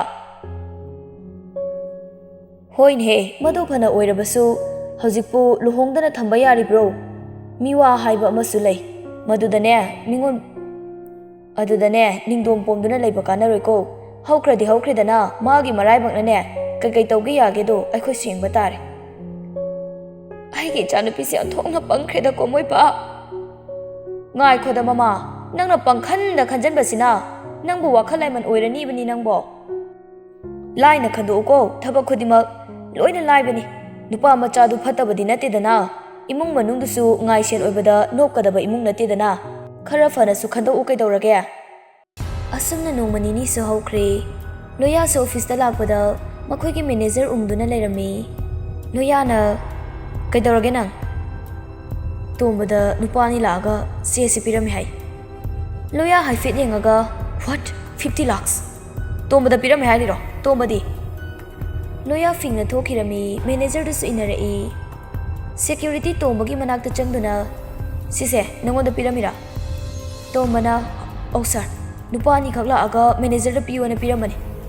Loya na nupa da masak khangobra. Phajana di khangobdre sir. Camera da record leramgani yengba yani na dudi. Manager duna camera da record leramgani sir yengba yagani. Pung kaya adai dano recording thado hayo. Makhoi singdo computer da recording thadok tuna hanjin hanjin yenglami. Loya sumun na yenglami. Manager na sir masak khangba yawibra. Loya na as amta khangdeni. Adu oirasu photo kapaga tham. Ista mayam dusu demand la ihai irang lang na rami. Loya na mayam da pakhatana ba nang na khara fujan hayo. Adu horen meeting amasu layan hairam. Ai horen amuk lake. Manager duna oi sir. Tanjada da lai jisu makhoi gi office da laklami. Loya gi leifam hang duna Loya haifet lam na urami haina da bagi mawong torami. Ngako asinu pisina ai hangadi ai leite hayo ko. Asi hairaga Loya do manunglom da changkhirami. Manager do ingangaklami. Haibaga tawbaga laija manager gi manak changaktuna kainamta hangjage ba da Loya bu ngasi lakhibra. Manager do ingangaklami laija da mu yenglami Loya na chatkhiba lambi da mu yeng. Laija na kainu ne masinu pasibu ngawbu chalo. Hey nangonda ni ne ai hangisa da Loya leibra haiba. Manager do na kari thabaki oirabno. Laija koyeng yengduna leirami. Manager na kari gi oirabno. Gari yengbigadaba oirabra. Yani adugi oiragadi asi hairaga salesman staff amada mo Sanjoy perprak changlaktuna kai takpigadaba sir. Noi madam se gari anoba yengning male. Aikhoi gi showroom lomda haifitang yenghalo. Yani madam macharo choburo adu dum haibiro. Laijana ai gari yengba lakpa nati da Loya una balakpani. Gari dina hana laijakhre. Manager na aikhoi sardi kaino ne la amaga hojikta chatkida ngairi horen ngaktang leiraga oina lakpiro. Laijana ado kainomta hangene. Yani hangbiyo. Thabak khara kaukhibado adudo changba yariba natro. Accounts ki staff khara kaukhibado. Tanjada Thajase laklami manager manakta changsilaktuna da Loya sida lakraba da thoiba. Adumna hanglakpada laijisu fatlai thorakpada tha joirambadagi ingangai. Manager dusu ingangaklami kumpham su khanglamde. Manager na lakrabane ngai haktang layo. Thajase onthokpada laija leirambadada laija natro udaba yam kuire nungairibra. Laija na nungairiye nangdi aisu nungairiye nangdi gari yengba lairo. Mabukningdana khalami kaidawba lakmi ngasinamu khangni ngaside. Laija na nate mi unaba lakmane. Thajana manager da monsilaga da thoiba da Loya sida lakhiba natro magi gari de lehawi mapanda. Manager duna lakrabane room da leiramni adum chango. Tanjada da Loya su sathoraklami. Loya na Thaja nang labo. Thaja Loya gi manakta se changsili. Chalurase yaraba. Loya laija da haifet yenglami. Loya na chalurase ai ngasai ngairami. Laija yam khana yenglami. Makhoi ani gi matawdu ubada yam sauna. Manager da mo yengi. Manager du su laija gi mawong du khanglami. Loya na laija nangi thabak ki haibado thoibaga tanar. Ai hojik thabak ama chataba yadri.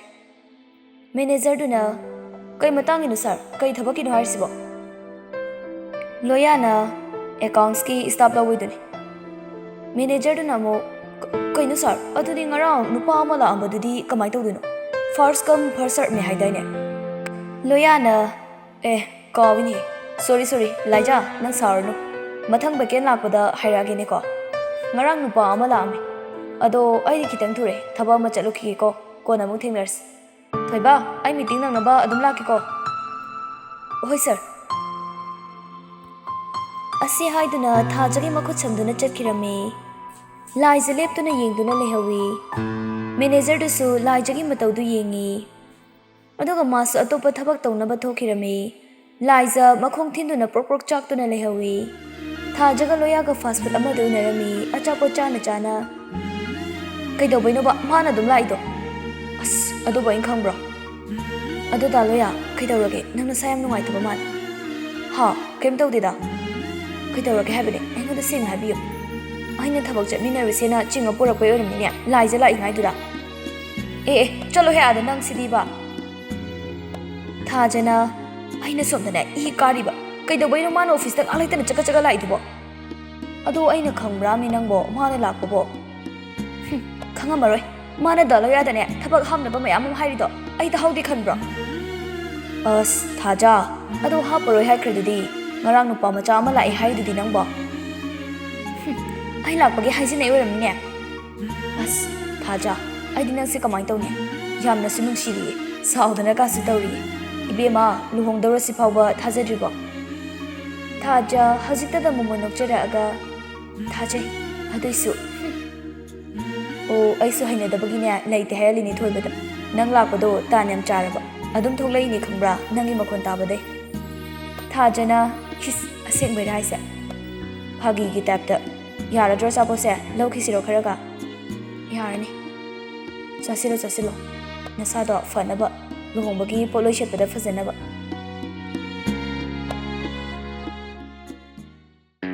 ꯁꯣꯝꯗꯅ ꯂꯥꯏꯖ ꯃꯥꯒꯤ ꯀꯥꯗ ꯐꯤꯔꯣꯜ ꯍꯣꯡꯗꯣꯛꯇꯨꯅ ꯃꯊꯟꯇ ꯄ꯭ꯔꯣꯛ ꯆꯥꯛꯅ ꯃꯨꯔꯨꯝ ꯃꯨꯔꯨꯝ ꯁꯣꯟꯗꯨꯅ ꯂꯩ ꯑꯩꯕꯨ ꯃꯣꯏꯒꯤ ꯊꯕꯛꯇꯣ ꯇꯧꯗ꯭ꯔꯗꯤ ꯌꯥꯗꯗꯧꯅ ꯂꯩꯅ ꯂꯩꯇꯦ ꯀꯥꯏꯅ ꯈꯨꯝꯃꯟꯗꯅ ꯈꯪꯅꯤꯗꯅ ꯈꯪꯅꯤꯕ ꯃꯥ ꯀꯌꯥꯝ ꯐꯖꯕ ꯅꯨꯄꯥꯅꯣ ꯗꯤꯃꯥꯟꯒ ꯁꯥꯔꯗꯅ ꯃꯆꯤꯟꯗ ꯃꯨꯔꯨꯝ ꯃꯨꯔꯨꯝ ꯁꯣꯜꯂꯝꯃꯤ ꯂꯥꯏꯖ ꯁꯥꯎꯕꯒꯤ ꯉꯝꯈꯩ ꯂꯩꯔꯝꯗꯦ ꯆꯞ ꯌꯨꯡꯅ ꯐꯝꯗꯨꯅ ꯋꯥꯈꯜ ꯈꯟꯗꯨꯅ ꯂꯩꯔꯝꯃꯤ ꯑꯩꯕꯨ ꯅꯨꯄꯥꯒ ꯑꯝꯇ ꯐꯪꯗꯕꯗꯧꯅ ꯂꯥꯏꯖ ꯃꯃꯤꯠꯇ ꯂꯣꯌꯥꯅ ꯊꯥꯖ ꯃꯈꯨꯠ ꯁꯝꯗꯨꯅ ꯄꯨꯈꯤꯕꯗꯨ ꯍꯟꯖꯤꯟꯅ ꯑꯗꯨꯝ ꯎꯗꯨꯅ ꯂꯩꯔꯤ ꯑꯗꯨꯒ ꯑꯃꯨꯛꯁꯨ ꯀꯥꯎꯏꯅꯦ ꯁꯣꯔꯤ ꯂꯥꯏꯖ ꯅꯪ ꯁꯥꯎꯔꯅꯨ ꯃꯊꯪ ꯕꯦꯀꯦꯟ ꯂꯩꯕꯗ ꯍꯥꯏꯔꯛꯑꯒꯦꯀꯣ ꯉꯔꯥꯡ ꯅꯨꯄꯥ ꯑꯃ ꯂꯥꯛꯑꯝꯃꯦ ꯑꯗꯣ ꯈꯤꯇꯪ ꯊꯨꯔꯦ ꯊꯕꯛ ꯑꯃ ꯆꯠꯂꯨꯈꯤꯒꯦꯀꯣ ꯀꯣꯟꯅ ꯑꯃꯨꯛ ꯊꯦꯡꯅꯔꯁꯤ ꯋꯥꯍꯩꯁꯤ ꯍꯟꯖꯤꯟ ꯇꯥꯗꯨꯅ ꯂꯩꯔꯝꯃꯤ ꯂꯣꯌꯥꯒ ꯊꯥꯖꯒ ꯎꯗꯨꯅꯇ ꯂꯩꯔꯤ ꯃꯥꯒꯤ ꯃꯃꯤꯠꯇ ꯂꯥꯏꯖ ꯐꯨꯛ ꯍꯧꯒꯠꯂꯤ ꯃꯤꯡꯁꯦꯜ ꯃꯃꯥꯡꯗ ꯐꯝꯃꯤ ꯃꯁꯥ ꯃꯊꯟꯇ ꯇꯔꯪ ꯑꯃꯗ ꯃꯨꯟꯅ ꯌꯦꯡꯖꯩ ꯃꯃꯥꯟꯅꯕꯤ ꯑꯃꯅ ꯃꯉꯣꯟꯗ ꯍꯥꯏꯔꯛꯈꯤꯕ ꯋꯥꯗꯣ ꯑꯃꯨꯛ ꯅꯤꯡꯁꯤꯡꯂꯤ ꯀꯩꯅꯣꯍꯦ ꯃꯤ ꯗꯥ ꯂꯣꯌꯥꯗꯤ ꯉꯔꯥꯡ ꯊꯥꯖ ꯆꯦꯜꯂꯦ ꯍꯥꯏꯔꯤꯗꯨꯗꯤ ꯃꯤ ꯌꯥꯝ ꯊꯤꯅ ꯅꯨꯡꯁꯤꯅꯩ ꯍꯥꯏꯔꯤꯕꯅꯤꯀꯣ ꯅꯪꯁꯨ ꯚꯥꯞꯇꯤ ꯌꯥꯝ ꯐꯔꯨꯅꯨ ꯀꯩꯁꯨ ꯅꯪꯁꯨꯅꯦ ꯅꯨꯄꯥ ꯈꯨꯗꯤꯡꯃꯛꯁꯦ ꯅꯪꯉꯣꯟꯗ ꯂꯣꯏꯅ ꯄꯥꯝꯃꯛꯑꯦꯅ ꯈꯟꯕꯗꯣ ꯍꯧꯔꯛꯑꯕ꯭ꯔꯥ ꯑꯃꯨꯛ ꯑꯗꯨꯕꯨꯅꯦ ꯅꯨꯄꯥ ꯌꯥꯝꯅ ꯐꯪꯗ꯭ꯔꯀꯥꯟꯗꯅꯦ ꯈꯟꯖꯔꯛꯄꯅꯤ ꯑꯩ ꯈꯪꯉꯤ ꯗꯥ ꯂꯣꯌꯥꯅ ꯅꯪ ꯀꯩꯁꯨ ꯄꯥꯝꯃꯝꯃꯣꯏ ꯗꯥ ꯂꯣꯌꯥꯗ ꯅꯠꯇꯦ ꯑꯐꯕ ꯅꯨꯄꯥꯅꯗꯤꯅꯦ ꯅꯪꯕꯨ ꯀꯩꯁꯨ ꯄꯥꯝꯃꯣꯏ ꯃꯥꯗꯤ ꯈꯟꯈꯤꯕ ꯑꯃꯗꯅꯦ ꯑꯗꯨꯝ ꯈꯜꯂꯤꯗꯨꯗꯤ ꯃꯥꯁꯨ ꯌꯥꯝꯅ ꯁꯤꯡꯕꯅꯤ ꯃꯥꯁꯨ ꯈꯪꯗꯕ ꯁꯥꯔꯒ ꯃꯥꯁꯨ ꯂꯣꯏꯅ ꯈꯪꯉꯝꯅꯤ ꯀꯩꯅꯣ ꯐꯔꯦꯁꯦ ꯌꯥꯔꯦ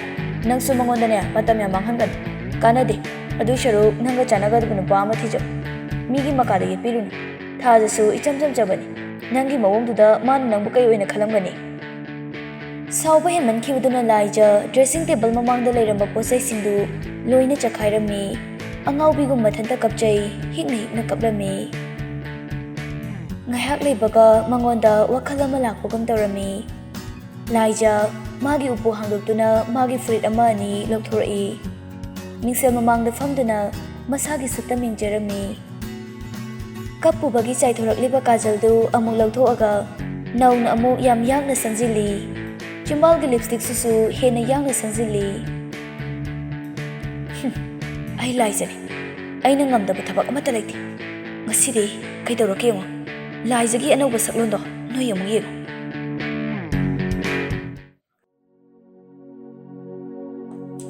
ꯅꯨꯃꯤꯗꯥꯡꯗꯨꯗ ꯂꯣꯌꯥꯒꯤ ꯏꯃꯨꯡꯗꯨ ꯎꯪꯗꯨꯅ ꯂꯩꯅꯔꯝꯃꯤ ꯏꯕꯦꯝꯍꯜꯅ ꯑꯗꯨꯛ ꯌꯥꯝꯕ ꯁꯦꯟꯐꯝꯗꯨꯕꯨ ꯃꯪꯒꯤꯅ ꯀꯔꯝꯕ ꯄꯥꯔꯇꯤꯅꯣ ꯀꯔꯤꯅꯣ ꯀꯅꯥꯅꯣ ꯀꯔꯤꯝꯇꯁꯨ ꯈꯪꯍꯧꯗꯕ ꯑꯣꯟꯊꯣꯛꯅ ꯂꯨꯔꯤꯗ ꯊꯥꯗꯣꯏꯅ ꯑꯁꯦꯡꯕ ꯑꯣꯏꯔꯝꯃꯣꯏꯌꯦ ꯕꯕꯥ ꯑꯗꯨꯒꯤꯅꯤ ꯑꯩꯒꯤ ꯋꯥꯈꯜꯗꯗꯤꯅꯦ ꯑꯩꯈꯣꯏꯕꯨ ꯍꯥꯟꯅꯗꯒꯤ ꯀꯂꯛꯇꯨꯅ ꯂꯩꯕ ꯃꯤꯅ ꯇꯧꯍꯜꯂꯛꯄ ꯃꯥꯜꯂꯦ Kayamuk pikiduino tamo?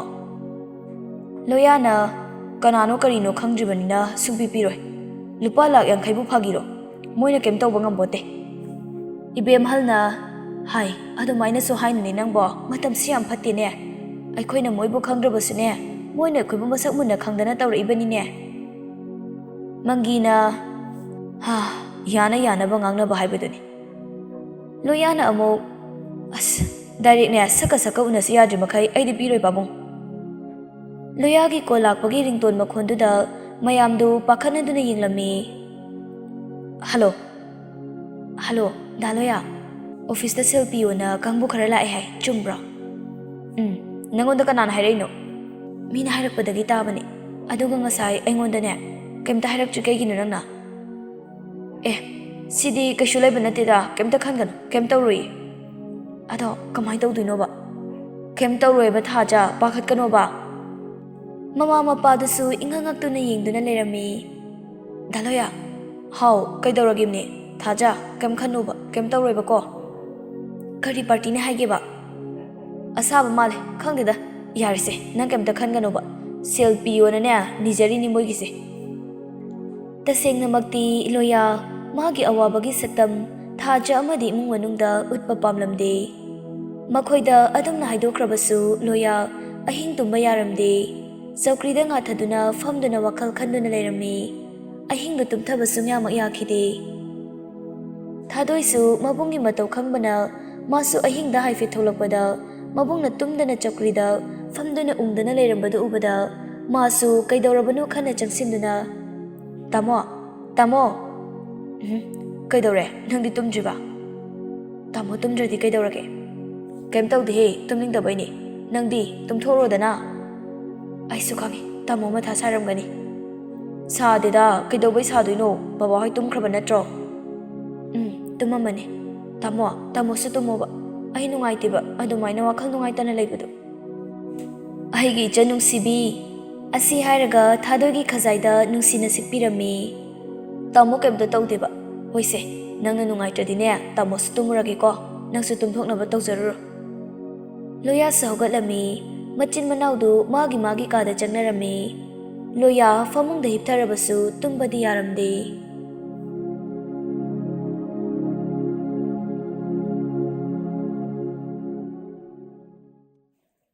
Asamna nongmanini haukhraga nupa khara makhoigi office da laklami mi itak takpa numit amada Loya hoigi showroom duda nupa anikhak khara fingna changaktuna security duda Oi no manager da piu aikhoi ahalna pirakpani asi haiduna envelope ama security duda namdana pisilami aduga chatke tawbada manager du su tholaklami amta ngaikho nupa ani du chaplepi manager na Kai hairino noigise amta pathola aduga dum puzakho nupa amaduna aikhoina lakpagi maram khangdi khangboire hayeng pung amada maroldo cheduda loina ikhrabani soyalakanu manager duna laktradi kamdawa laktragana nasagi phangpham thopa dandi phangjaredana adudi noigi chese puko noi haldo aduda oina sidala hayo Tanjaduda Loyagi gari su thaujilaktuna khami makhoi sai fit yinglami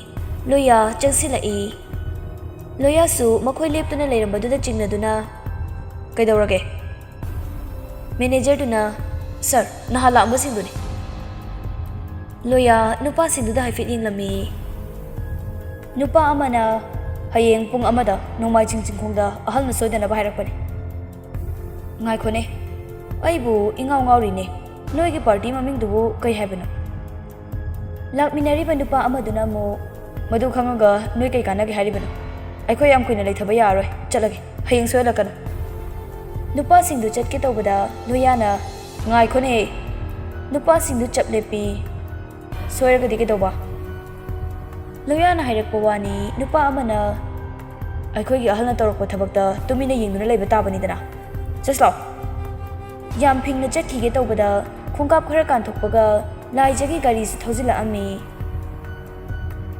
nupa ani du tholakpada laijaga thenare laija icham chamna nupa ani du kaurami dala shamba natro nupa ani du laija da haifet yengami Laijana nupasingduda kaubaduda loya hoi sungaklammi. Nupa anidusu kaishumta hairamdana hathu chatkirami. Laija ingangaktu leirami. Loya Laijagi manakta changlai. Nang khangbro simise? Khangi. Aikhoi dagi mamanabani. Noida haidi Romesh lo. Kaidobala mi janu sida. Oh, maming do kai habano. Laijana amadi laisemba kaubani. Amadi khangde. Daloya hojik thabak leibra. Loya Laijana sete chariba dress da amuk yengi. Manager da amuk yenglami. Kaigino. Thaba ama chatminarusi Daloya. Loya sauduna leibani. Adubu Laijana adum namu hairakpaduda khumpham khanglamde. Kai thabakno hairo chalusi. Laijana aigi thabak neba. Aigi thabaki mi unagadabane. Ado Daloya ga khangnaba mini. Adugi Daloya ga chatminaradi khara fani na tawbani. Kanano haise? Horen chalaga khangani. Loya Laijada haifit yengi. Ngasidi Laija nahandega manade. Setle chariba matamsida yaklaubi nupini. Ngaksinaba nupa kayagi thamoi huba ngamba dress ko setni. Loya gari da yengi. Okay, chalurasi. Kuidi rakumsi ko. Laija mangak nomi. Loya manager da haifit yengamlaga chatkirami. Mani yenglamlibudusu arthur laiba mit yengamani. Loya ga Laija ga gari da wari sana na chatminai. Loya na ngasai lama nupado kai thabak tawgi. Khangdida akhoi daro me soiga thika punba male kai dawragi. Kem tawdida sum hangbani. Kadai dano nana chase haisibo. Yaudore oirum da mo haidoini. Loya su gari thawrami. Loya na tha jaga nangadi hoji ipun ramale ko. Khangdre da punsi haibase. Aikhoi na khalubaga tawthorokbaga hekto na taini haibaduni.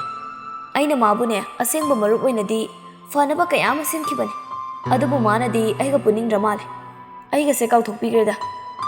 Asi haina afaba saduna kochi kolammi.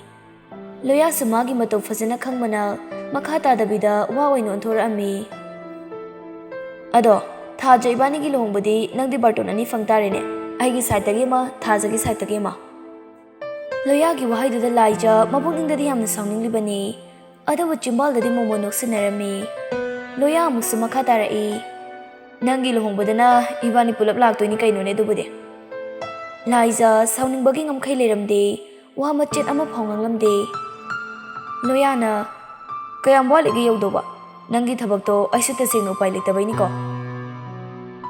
Somda thaja Loya hoigi showroom da lakpada manager duna nahangi nupiduna thaba ama chatminarusena chatkhiba ngai oire. Kaino haisibo asengbairo? Mane. Thaja phone tawrami adabu switch off tarami.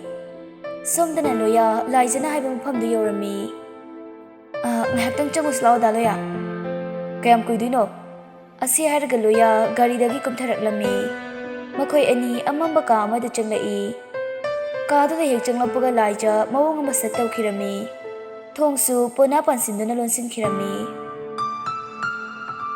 Kaino Laija nang ngasi tawrise? Laija nokfetawi wa ngangdi. Loya gi manakta tap naksila-ami. Loya hainadabagi mata udli. Da Loya nang sayna sukam nungsirise kaigin. Loya hainadabagi mata udli. Laija na Da Loya aise fajadabra. Nang ai pamdabra. Aidi nangbu yam nungsiye. Loya da Laija na kanna konsilami. Laija! Khangbra. Nang aise kanano khangbra? Aise aduguma mi manbra. Aisu ngasaidagi yengena sum yengbani. Nangna chatlibali chato aisu yengthokbani. Nangdi nupi oirasu sa oirami. Nupi ama oiraga aduk tukachaba. Nangna kishin loksunaraga nang haiba khuding aina yado manbra. Ha, noina chinanauna aikhoida sanaribali lase. Kai lilano. Nang nupi ni Laija. Wakhal muna khalo. Aiga thajaga nungsinai khangna luhongdore khangna noina chinau ani na toroklibase. Karino? Ha, noina sijanariba koksingdo. Aina yam ngaklise. Noigi koktune aina yam ngaklibase. Nang sunupini. Yum palakini. Adugumba tawraga nang nupa phangni kain khaliro. Aduga noigi thikadar nabung sakhenbado adu sahayu. Mapok simagidi noina chinanauna sagaliba sado fangaroena. Ibanigi ngasigi thawdokse ꯅꯪꯅ ꯁꯦꯔꯥꯟ ꯇꯨꯔꯥꯟ ꯎꯍꯜꯂꯒ ꯂꯥꯟꯅ ꯄꯥꯎꯊꯣꯛꯍꯜꯂꯒ ꯊꯥꯖꯒ ꯑꯩꯒꯒꯤ ꯃꯔꯤꯗ ꯑꯀꯥꯏꯕ ꯄꯤꯅꯕ ꯍꯣꯠꯅꯔꯝꯕ ꯑꯣꯏꯔꯝꯕꯁꯨ ꯌꯥꯏ ꯑꯗꯨꯕꯨ ꯉꯁꯥꯏꯗꯩ ꯒꯥꯔꯤ ꯇꯣꯡꯕꯗ ꯏꯕꯥꯅꯤꯅ ꯁꯥꯟꯅꯔꯤꯕ ꯋꯥꯔꯤꯁꯦ ꯄꯦꯟ ꯗ꯭ꯔꯥꯏꯚꯀꯨꯝꯕ ꯑꯃ ꯄꯨꯊꯣꯔꯛꯂꯝꯃꯤ ꯃꯁꯤꯗ ꯄꯨꯝꯅꯃꯛ ꯔꯦꯀꯣꯔꯗ ꯇꯧꯏ ꯃꯇꯨꯡ ꯃꯅꯥꯎ ꯑꯩꯈꯣꯏꯒꯤ ꯗꯨꯀꯥꯟꯗ ꯑꯃꯨꯛ ꯍꯟꯅ ꯂꯥꯛꯀꯦ ꯈꯟꯒꯅꯨ ꯔꯦꯀꯣꯔꯗꯤꯡꯗꯨ ꯃꯨꯠꯊꯠꯂꯝꯃꯤ ꯂꯣꯌꯥ ꯐꯠꯊꯣꯛꯂꯛꯀꯦ ꯇꯧꯕꯗ ꯑꯃꯨꯛ ꯍꯥꯏꯔꯝꯃꯤ ꯅꯁꯥꯗꯤ ꯅꯁꯥꯒꯤ ꯑꯁꯦꯡꯕꯗ ꯂꯩꯌꯨ ꯁꯦꯝꯖꯤꯟ ꯁꯥꯖꯤꯜꯂꯒ ꯃꯤꯅ ꯍꯦꯛꯇ ꯅꯨꯡꯁꯤꯗꯧ ꯅꯠꯇꯦ ꯅꯪ ꯅꯨꯄꯤꯅꯤ ꯅꯨꯄꯤ ꯑꯃ ꯑꯣꯏꯕꯒꯤ ꯐꯖꯕ ꯍꯥꯏꯕꯁꯦ ꯃꯥꯒꯤ ꯁꯦꯠꯂꯤ ꯆꯥꯔꯤꯕ ꯐꯤꯖꯣꯜꯗꯨꯒꯤꯁꯨ ꯃꯈꯥ ꯌꯥꯝ ꯄꯣꯟꯕꯅꯤ ꯂꯣꯌꯥ ꯊꯣꯡ ꯍꯥꯡꯗꯣꯛꯇꯨꯅ ꯊꯣꯛꯈꯤꯔꯝꯃꯤ ꯂꯥꯏꯖꯥ ꯍꯤꯛ ꯍꯤꯛ ꯂꯥꯎꯅ ꯀꯞꯇꯨꯅ ꯂꯩꯍꯧꯔꯤ ꯁꯣꯝꯗꯅ ꯊꯥꯖ ꯍꯟꯖꯤꯟ ꯍꯟꯖꯤꯟ ꯐꯣꯟ ꯇꯧꯔꯝꯃꯤ ꯑꯗꯨꯕꯨ ꯁ꯭ꯋꯤꯆ ꯑꯣꯐ ꯍꯥꯏꯔꯝꯃꯤ ꯊꯥꯖ ꯈꯣꯏꯔꯥꯡ ꯈꯣꯏꯁꯥꯎꯅꯕꯁꯨ ꯍꯦꯟꯒꯠꯂꯤ ꯐꯔꯦ ꯇꯥꯊꯣꯏꯕ ꯑꯩꯁꯨ ꯆꯠꯂꯨꯈꯤꯒꯦ ꯃꯦꯅꯦꯖꯔ ꯊꯥꯖꯒꯤ ꯃꯥꯏꯊꯣꯡꯗ ꯇꯥꯔꯤꯕ ꯃꯃꯤꯗꯨ ꯈꯪꯉꯤ ꯑꯩ ꯃꯥ ꯂꯥꯛꯑꯒ ꯍꯥꯏꯒꯦ ꯊꯥꯖ ꯃꯊ꯭ꯋꯥꯏ ꯅꯨꯡꯉꯥꯏꯇ ꯆꯠꯈꯤꯔꯝꯃꯤ ꯂꯣꯌꯥ ꯋꯥꯈꯜ ꯈꯟꯅ ꯈꯟꯅ ꯒꯥꯔꯤꯗꯨ ꯊꯧꯗꯣꯔꯛꯏ ꯌꯥꯝꯅꯁꯨ ꯁꯥꯎꯔꯝꯃꯤ ꯋꯥꯈꯜ ꯇꯥꯔꯛꯄꯗ ꯊꯥꯖ ꯍꯥꯏꯔꯒ ꯄꯣꯀꯦꯠꯇ ꯃꯥꯒꯤ ꯐꯣꯟꯗꯨ ꯃꯥꯔꯝꯃꯤ ꯂꯣꯌꯥ ꯐꯣꯟꯗꯨ ꯂꯧꯊꯣꯛꯇꯨꯅ ꯌꯦꯡꯕꯗ ꯁ꯭ꯋꯤꯆ ꯑꯣꯐ ꯇꯥꯗꯨꯅ ꯂꯩꯔꯝꯃꯤ ꯑꯁ ꯁꯤꯅ ꯑꯃꯨꯛ ꯀꯃꯥꯏꯅ ꯑꯣꯐ ꯇꯥꯔꯝꯃꯤꯕ ꯁ꯭ꯋꯤꯆ ꯑꯣꯐ ꯍꯥꯡꯕꯗ ꯊꯥꯖꯒꯤ ꯃꯤꯁꯀꯣꯜ ꯃꯌꯥꯝ ꯂꯩꯔꯝꯕꯗꯨ ꯎꯔꯝꯃꯤ ꯂꯣꯌꯥ ꯒꯥꯔꯤꯗꯣ ꯉꯥꯏꯍꯥꯛ ꯈꯥꯝꯗꯨꯅ ꯊꯥꯖꯗ ꯐꯣꯟ ꯇꯧꯔꯝꯃꯤ ꯑꯗꯨꯕꯨ ꯊꯥꯖꯒꯤ ꯐꯣꯟꯗꯨ ꯁ꯭ꯋꯤꯆ ꯑꯣꯐ ꯍꯥꯏꯔꯛꯂꯝꯃꯤ ꯂꯣꯌꯥ ꯁꯥꯎꯕꯁꯨ ꯉꯝꯂꯝꯗꯦ ꯊꯥꯖꯅ ꯃꯥꯕꯨ ꯋꯥꯔꯧꯈ꯭ꯔꯕ ꯀꯔꯤꯒꯤ ꯐꯣꯟ ꯁ꯭ꯋꯤꯆ ꯑꯣꯐ ꯇꯧꯔꯤꯅꯣ ꯍꯥꯏꯅ ꯈꯟꯖꯔꯝꯃꯤ ꯂꯣꯌꯥ ꯋꯥꯈꯜ ꯆꯔꯥꯡꯅꯗꯨꯅ ꯃꯥꯒꯤ ꯁꯣꯔꯨꯝꯅꯨꯡꯗ ꯒꯥꯔꯤ ꯑꯃꯨꯛ ꯊꯧꯖꯤꯜꯂꯛꯑꯝꯃꯤ ꯒꯥꯔꯤ ꯈꯥꯝꯃꯒ ꯀꯨꯝꯊꯔꯛꯇꯨꯅ ꯆꯪꯉꯛꯄꯗ ꯃꯦꯅꯦꯖꯔꯗꯨ ꯂꯦꯞꯇꯨꯅ ꯂꯩꯔꯝꯃꯤ ꯂꯣꯌꯥꯒꯤ ꯃꯥꯏꯊꯣꯡꯗ ꯀꯔꯤꯒꯨꯝꯕ ꯃꯃꯤ ꯈꯔ ꯇꯥꯕ ꯎꯕ ꯐꯪꯉꯝꯃꯤ ꯃꯦꯅꯦꯖꯔꯗꯨ ꯋꯥ ꯑꯝꯇ ꯉꯥꯡꯗꯦ ꯂꯣꯌꯥꯁꯨ ꯍꯥꯏꯐꯦꯠ ꯌꯦꯡꯉꯝꯃꯒ ꯃꯥꯒꯤ ꯀꯥꯗ ꯆꯪꯈꯤ ꯃꯦꯅꯦꯖꯔꯗꯨꯁꯨ ꯂꯣꯌꯥꯒꯤ ꯃꯇꯨꯡ ꯏꯟꯅꯔꯛꯏ ꯂꯣꯌꯥ ꯍꯦꯛ ꯐꯝꯊꯕꯒ ꯊꯥꯖꯗꯣ ꯌꯥꯝ ꯀꯨꯏꯅ ꯉꯥꯏꯔꯝꯕꯅꯤ ꯂꯣꯌꯥ ꯏꯪꯉ ꯉꯛꯂꯝꯃꯤ ꯊꯥꯖ ꯁꯤꯗ ꯂꯥꯛꯄ꯭ꯔꯣ ꯁꯥꯔꯒꯤ ꯐꯣꯟ ꯁ꯭ꯋꯤꯆ ꯑꯣꯐ ꯂꯩ ꯍꯥꯏ ꯌꯥꯝ ꯀꯨꯏꯅ ꯉꯥꯏꯔꯝꯃꯦ ꯂꯥꯛꯃꯟꯗꯕꯒꯤ ꯆꯠꯈꯤꯕꯗ ꯉꯥꯏꯔꯤꯕꯅꯤ ꯍꯧꯖꯤꯛ ꯃꯥ ꯁ꯭ꯋꯤꯆ ꯑꯣꯐ ꯇꯧꯔꯦꯅꯦ ꯑꯗꯨꯗꯤ ꯃꯦꯅꯦꯖꯔꯗꯨ ꯋꯥ ꯃꯈꯥ ꯇꯥꯔꯝꯗ꯭ꯔꯦ ꯂꯣꯌꯥꯗ ꯍꯥꯏꯐꯦꯠ ꯌꯦꯡꯉꯤ ꯉꯥꯏꯍꯥꯛ ꯂꯩꯔꯒ ꯑꯃꯨꯛ ꯃꯦꯅꯦꯖꯔꯗꯨꯅ ꯍꯌꯦꯡ ꯃꯈꯣꯏꯁꯤꯡꯗꯣ ꯎꯅꯕ ꯆꯠꯇꯣꯏꯔꯣ ꯑꯩꯈꯣꯏꯁꯦ ꯂꯣꯌꯥ ꯉꯥꯏꯍꯥꯛ ꯋꯥꯈꯜ ꯈꯜꯂꯝꯃꯤ ꯅꯣꯏ ꯀꯅꯥꯝꯇ ꯌꯥꯎꯔꯛꯀꯅꯨ ꯑꯩ ꯆꯠꯂꯨꯒꯦ ꯃꯦꯅꯦꯖꯔꯗꯨ ꯏꯪꯉꯪꯉꯛꯏ ꯀꯩꯒꯤꯅꯣ ꯁꯥꯔ ꯑꯩꯈꯣꯏ ꯌꯥꯎꯕꯗ ꯀꯩ ꯀꯥꯏꯒꯦ ꯅꯪꯗꯤ ꯑꯣꯐꯤꯁꯇ ꯑꯗꯨꯝ ꯂꯩꯌꯨ ꯅꯣꯏ ꯀꯅꯥꯝ ꯌꯥꯎꯔꯛꯀꯅꯨ ꯃꯣꯏꯅ ꯍꯥꯏꯔꯝꯕꯗോ ꯄꯨꯡ 1 ꯍꯥꯏꯕ ꯅꯠꯇ꯭ꯔꯣ ꯑꯩ ꯆꯠꯀꯦ ꯍꯧꯖꯤꯛ ꯄꯨꯡ ꯀꯌꯥ ꯇꯥꯔꯒꯦ ꯊꯦꯡꯗ꯭ꯔꯤꯕ ꯅꯠꯇ꯭ꯔꯣ ꯑꯩ ꯊꯥꯖ ꯑꯝꯇ ꯎꯅꯔꯛꯈꯤꯒꯦ ꯅꯪ ꯂꯦꯡꯗꯅ ꯂꯩꯔꯝꯃꯨꯀꯣ ꯂꯣꯌꯥ ꯐꯨꯛ ꯍꯧꯒꯠꯇꯨꯅ ꯊꯣꯛꯈꯤ ꯂꯣꯌꯥ ꯉꯁꯤꯗꯤ ꯍꯥꯟꯅꯗꯒꯤ ꯍꯦꯟꯅ ꯁꯦꯔꯤꯌꯁ ꯇꯥꯗꯨꯅ ꯃꯦꯅꯦꯖꯔꯗꯨꯗ ꯏꯆꯤꯡ ꯆꯤꯡꯅꯕ ꯑꯃ ꯐꯥꯎꯔꯝꯃꯤ ꯉꯥꯏꯍꯥꯛ ꯂꯩꯔꯒ ꯂꯣꯌꯥ ꯊꯥꯖꯍꯣꯏꯒꯤ ꯂꯩꯔꯛ ꯃꯆꯤꯟ ꯑꯗꯨꯋꯥꯏꯗ ꯁꯅꯥꯊꯣꯏꯒ ꯊꯦꯡꯅꯔꯝꯃꯤ ꯁꯅꯥꯊꯣꯏ ꯑꯌꯥ ꯗꯥ ꯂꯣꯌꯥ ꯌꯥꯝ ꯊꯥꯖꯗꯅ ꯀꯗꯥꯏ ꯆꯠꯂꯨꯏꯅꯣ ꯑꯩ ꯊꯥꯖ ꯎꯅꯕ ꯂꯥꯛꯄꯅꯦ ꯅꯪ ꯊꯦꯡꯅꯕ ꯌꯥꯝ ꯐꯔꯦ ꯊꯥꯖꯗꯣ ꯐꯣꯟ ꯁ꯭ꯋꯤꯆ ꯑꯣꯐ ꯊꯝꯃꯦ ꯅꯪ ꯊꯥꯖ ꯍꯣꯏꯗ ꯆꯪꯗꯣꯏ ꯇꯥꯔꯗꯤ ꯃꯥ ꯑꯝꯇ ꯀꯧꯊꯣꯛꯄꯤꯔꯛꯑꯣ ꯑꯩ ꯁꯤꯗ ꯉꯥꯏꯍꯧꯔꯦꯅ ꯍꯥꯏꯕꯤꯌꯨ ꯍꯣꯏ ꯗꯥ ꯂꯣꯌꯥ ꯁꯅꯥꯊꯣꯏꯁꯨ ꯊꯥꯖ ꯍꯣꯏꯗ ꯆꯪꯈꯤꯔꯝꯃꯤ ꯊꯥꯖꯒꯤ ꯀꯥꯗ ꯆꯪꯕꯗ ꯊꯥꯖꯗꯨ ꯐꯃꯨꯡꯗ ꯎꯪꯗꯨꯅ ꯍꯤꯞꯇꯨꯅ ꯂꯩꯔꯝꯃꯤ ꯀꯩꯗꯧꯔꯤꯕ ꯅꯪꯗꯤ ꯁꯤꯗ ꯑꯃꯨꯛ ꯎꯉꯝꯃꯤꯁꯤꯅ ꯊꯥꯖ ꯐꯨꯛ ꯍꯧꯒꯠꯂꯛꯏ ꯀꯩꯁꯨ ꯇꯧꯗꯦ ꯀꯩ ꯂꯩꯒꯦ ꯁꯨꯝ ꯂꯥꯛꯏꯔꯣ ꯏꯁ ꯀꯩ ꯂꯩꯒꯦ ꯁꯨꯝ ꯂꯥꯛꯏꯔꯥ ꯀꯥꯏꯅ ꯌꯥꯝ ꯅꯨꯡꯁꯤꯔꯦꯍꯦ ꯋꯥꯉꯥꯡꯗꯣ ꯂꯣꯏꯁꯤꯜꯂꯨ ꯆꯠꯂꯣ ꯗꯥ ꯂꯣꯌꯥꯗꯣ ꯃꯈꯥꯗ ꯉꯥꯏ ꯂꯩꯍꯧꯕꯅꯦ ꯅꯪꯗꯤ ꯐꯣꯟ ꯑꯣꯐ ꯊꯝꯃꯦꯌꯦ ꯀꯩꯗꯧꯔꯤꯅꯣꯕ ꯁꯥꯎꯅꯔꯤꯔꯣ ꯅꯣꯏ ꯑꯅꯤꯕꯣ ꯈꯠꯅ ꯆꯩꯅꯕꯒ ꯇꯧꯔꯛꯀꯅꯨꯀꯣ ꯂꯨꯍꯣꯡꯉꯝꯗꯥꯏꯁꯤꯗ ꯑꯃꯨꯛ ꯆꯠꯂꯣ ꯂꯣꯏꯁꯤꯜꯂꯨꯔꯣ ꯃꯤ ꯃꯈꯥꯗ ꯉꯥꯏ ꯂꯩꯍꯧꯔꯕꯅꯦ ꯊꯥꯖꯅ ꯇꯧꯁꯤꯟꯅꯔꯤꯅꯦ ꯃꯣꯏ ꯅꯨꯄꯥꯒꯤ ꯇꯥꯠꯁꯦ ꯑꯩ ꯈꯪꯉꯣꯏꯗꯧꯕꯩ ꯅꯤꯡꯕ꯭ꯔꯣ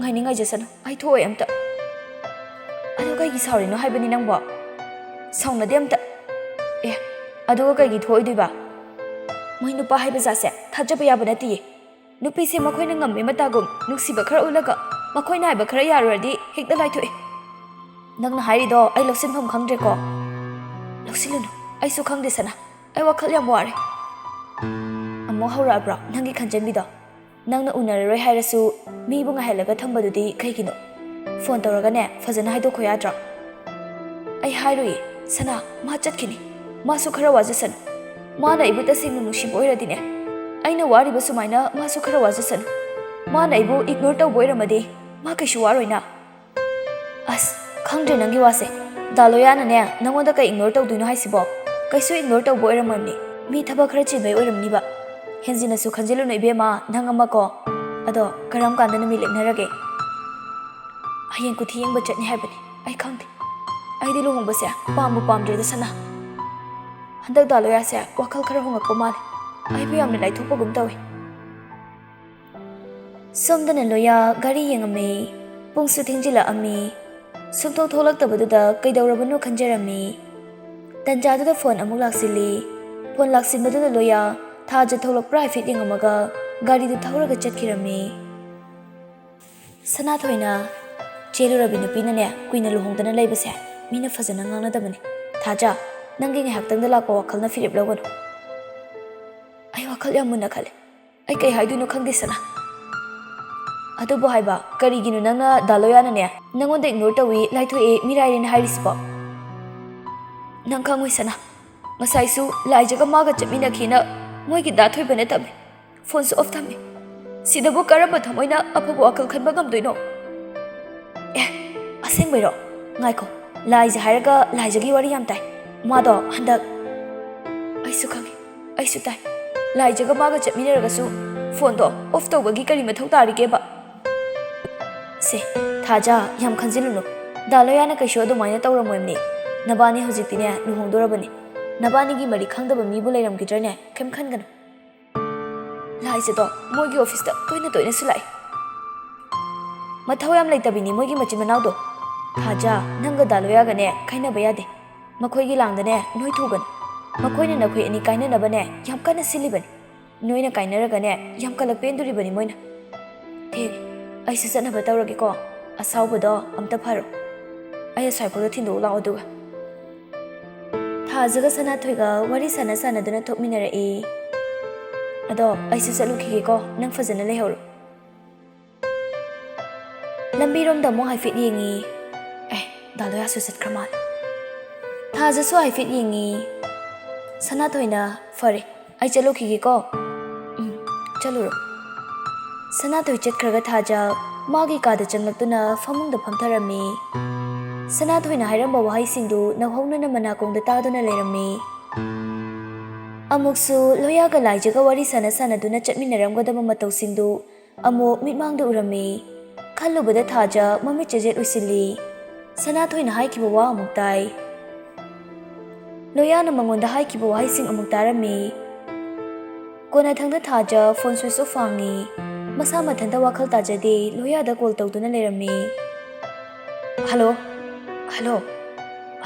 thaja kai phone off thamino ba aingonda sauri ro nangi do saudi ai nang gona ba pame ado ngasidi thengi ai su daloya ga wari sana ba pame ai khange nang na ibu wararom gane haba thaja pumna manglai bakta tambani khale daloya ai kai su warauti ai ma thayam sai thaja ibani gi longbase khara thuna bana hakibani nangsu wafamse yara uko ai longbase ngamkhiroi daloya loya thajana dumna khumlakpaduda ingangaklami wa makha tarambsu ngamlamde thajana mabu aduklana lawkhini nongmata khalludabani adubu mana khalludaba wahi hairakpaduda thamoida braje tabagum phawrami loya wakhal khara fathaduna hoi fare nangna pam matam da hongase ai adum ngaige asi hairaga phone du kakthalami tanjadu da mama ibem hal magi ka da changlai hai nang baba na ne ngasai de kaurise loyana ai tholage ma mangi su umduna lerami loya su mapagi manakta changduna fammi mangina noi uncle prem sula amine thoiba sula o haikibani karina fagani habado tathok tasin tawnasi ngai hak lebaga manager thoiba sula ami thoibana babung la edana chango formulau sida thoibe pham thabaga police den phom tawkhroba kamai tawrage mangina haifete haikre hojik la ani bungo kaidawrage nang ungdana dum leiridubo nasa nungai tabro kem tawde baba hayeng unabasi ai thanda chake mangi ingangakna kariya kaigino tanjadu da police officer DSP ama sulaklami police tuna tamo ai lakcheri prem lao nangai ramini ne famuse hai mama chalu lo chalu Ibemhalsu changkhre. Tamo, kamai tawsige. Tamo na chingnaba miga leibro. Police tuna adumna hanglakpaduda loya laijaga nupa singduga kaungnakibadu ningsinglai. Ha, adugumbadi thoidokpa leite. Mangina haiba wani police na mo selbu kayano makoina hairaise. Lupa lakh yankhaini ibungo. Ngasisu dukandane makhoi ani laam hai. Aduda damka kharasu tawrami. Hayeng sipung amada nongmaijing jingkhongdane paisaduga loinana thingnase hairami. Adudagi kai nukhita tanasena ai nangbu kauribani. Kanano karinodi haifir khangaba natra. Manager duna ngasi laambasingdudi masak phajana khangawre sir. Adubu kanagi party no karino haibadi sengna khangandre. Phone da khangalakpagumbadi legibra. Leiragadi adudo trace tawraga thibase yai. Hojik matamdi singaktani tawrisi. Miremse sumbasing hengalabani leibakse. Loyana, uncle, aina chingnaba amadi lei, nupa ama lei. Ngasai makhai tumina leiramba matungda Loyana dumna hairakpaduda makhoidu Loyada loini yenglami. Tanjaduda ibemhal cha puthoktuna thoklaklami. Mayam cha paisise. Makhoi loinamak chadu longnei. Loyana makhatana nupaduga aiga personally nungainadaba kharadi lei. Ado sidi aigi private matters ne. Swaida pusila rogi. Kanano, nangna chingnariba nupado. Kaidorino, nangna nungaina dribagi maramna karigino. Hayu tasi. Mangina amo Loya, nangna chingnarido aikhoida seng hayu. Kaigino nangna nahangai lutna tumina leiridubo. Sidi personal oiba warini. Ai business ka sumari lenade. Aigi chingnariba nupasidi thikadar ne. Uncle hoinasu hana khanglambasi yai.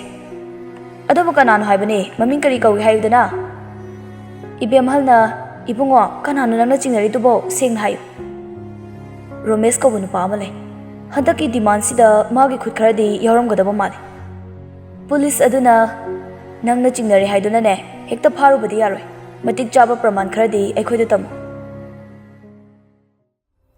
Somda Romesh hoisu matha saduna leirami. Fagi dagi aikhoina taruba thabakse yam lusinkre. Manungda pauli oirise kadai dagi nusine aina khalise. Mamanaba nahan laijaga thengnakiba leisembadu wakhal munna khalaga aina chingnaba amadi lei. Mana soidana oirambe yai. Kaino nangna chingnarido. Leisembana nahan Loyagi showroom da chatpadane. Numittuda laija Loyabu unaba lahawi. Mana ingonda kaurakpado Loya su khangawi. Aina di khangkhrani haiduna khumlamdabani. Oh, adudi laijana. Aikhoigi maramda man loina haidoklambasu yai. Leisembana amo aidi nahan hairiduni thabakse araiba nate mi atopa nexena. Nangna yamandabagi tawri ngaktane. Romesh na Laija phajamba tabani. Mana tawbani. Aikhoina tawba khudima mana Loyada tamlabanina. Ma phajinba tabani. Romesh Laija da phone tawrami. Makhoi singdusu tumina layu haina ingi tawrakpada Laija na hek paikhalakpaga. Hello, Laija. Dames, kai lege. Paungai ba malai ne nang Loyaga uningbro. Laija khumpham khangdraduna kaigino Dames. Hai da hairone nangna unaningadine unahandoine. Loyado aikhoina faraga leire. Laija Loyana mangonda thina nganglambadu ningsinglami. Dames kaigino. Isangi damaktane nabungna faribani nang noida Loya uningdro. Haujiktine nangna haibaga loina yarani he. Aina dab tawbadagi ma wakhal loina onkrabani. Hojik ma nangbu nuksirani. Laija Loyana thina nganglambadu adum taduna leire. Romesh na aduna ne nang maga unaningadi ai address harake lao. Kaina Dames na haridubo asengbaro. Asengbaine hojik poina nangoda bu phagi tawkhidro. Fare ai lake Dames location do thabiro. Asi haiga makhoi ani da phone thamnarami. Romesh na angang magu binasu aigi mayokta leirakpa saradana. Romesh na silliba plan du magi mamanaba amaduna kaya pamdabagum tawrami. Adobu haibadi ngamkhide. Somdana police singduna aigi motadi hayeng Loya nang chatlaningdre. Aikhoi angang ama thagi. Ai adum chatpa kaidawi uncle. Tanjaduda Loya da number save tawdaba ama call lae. Loya haifet chingnaduna phone du loudspeaker thadoklaga paikhatlami. Adubu wam tangangdri makoisu Loya da yengnarami. Daloya ai laijane. Ai Daloya da kainomta haijage. Kayam hai khairino. Kain nang ingondagi makhatana pamise.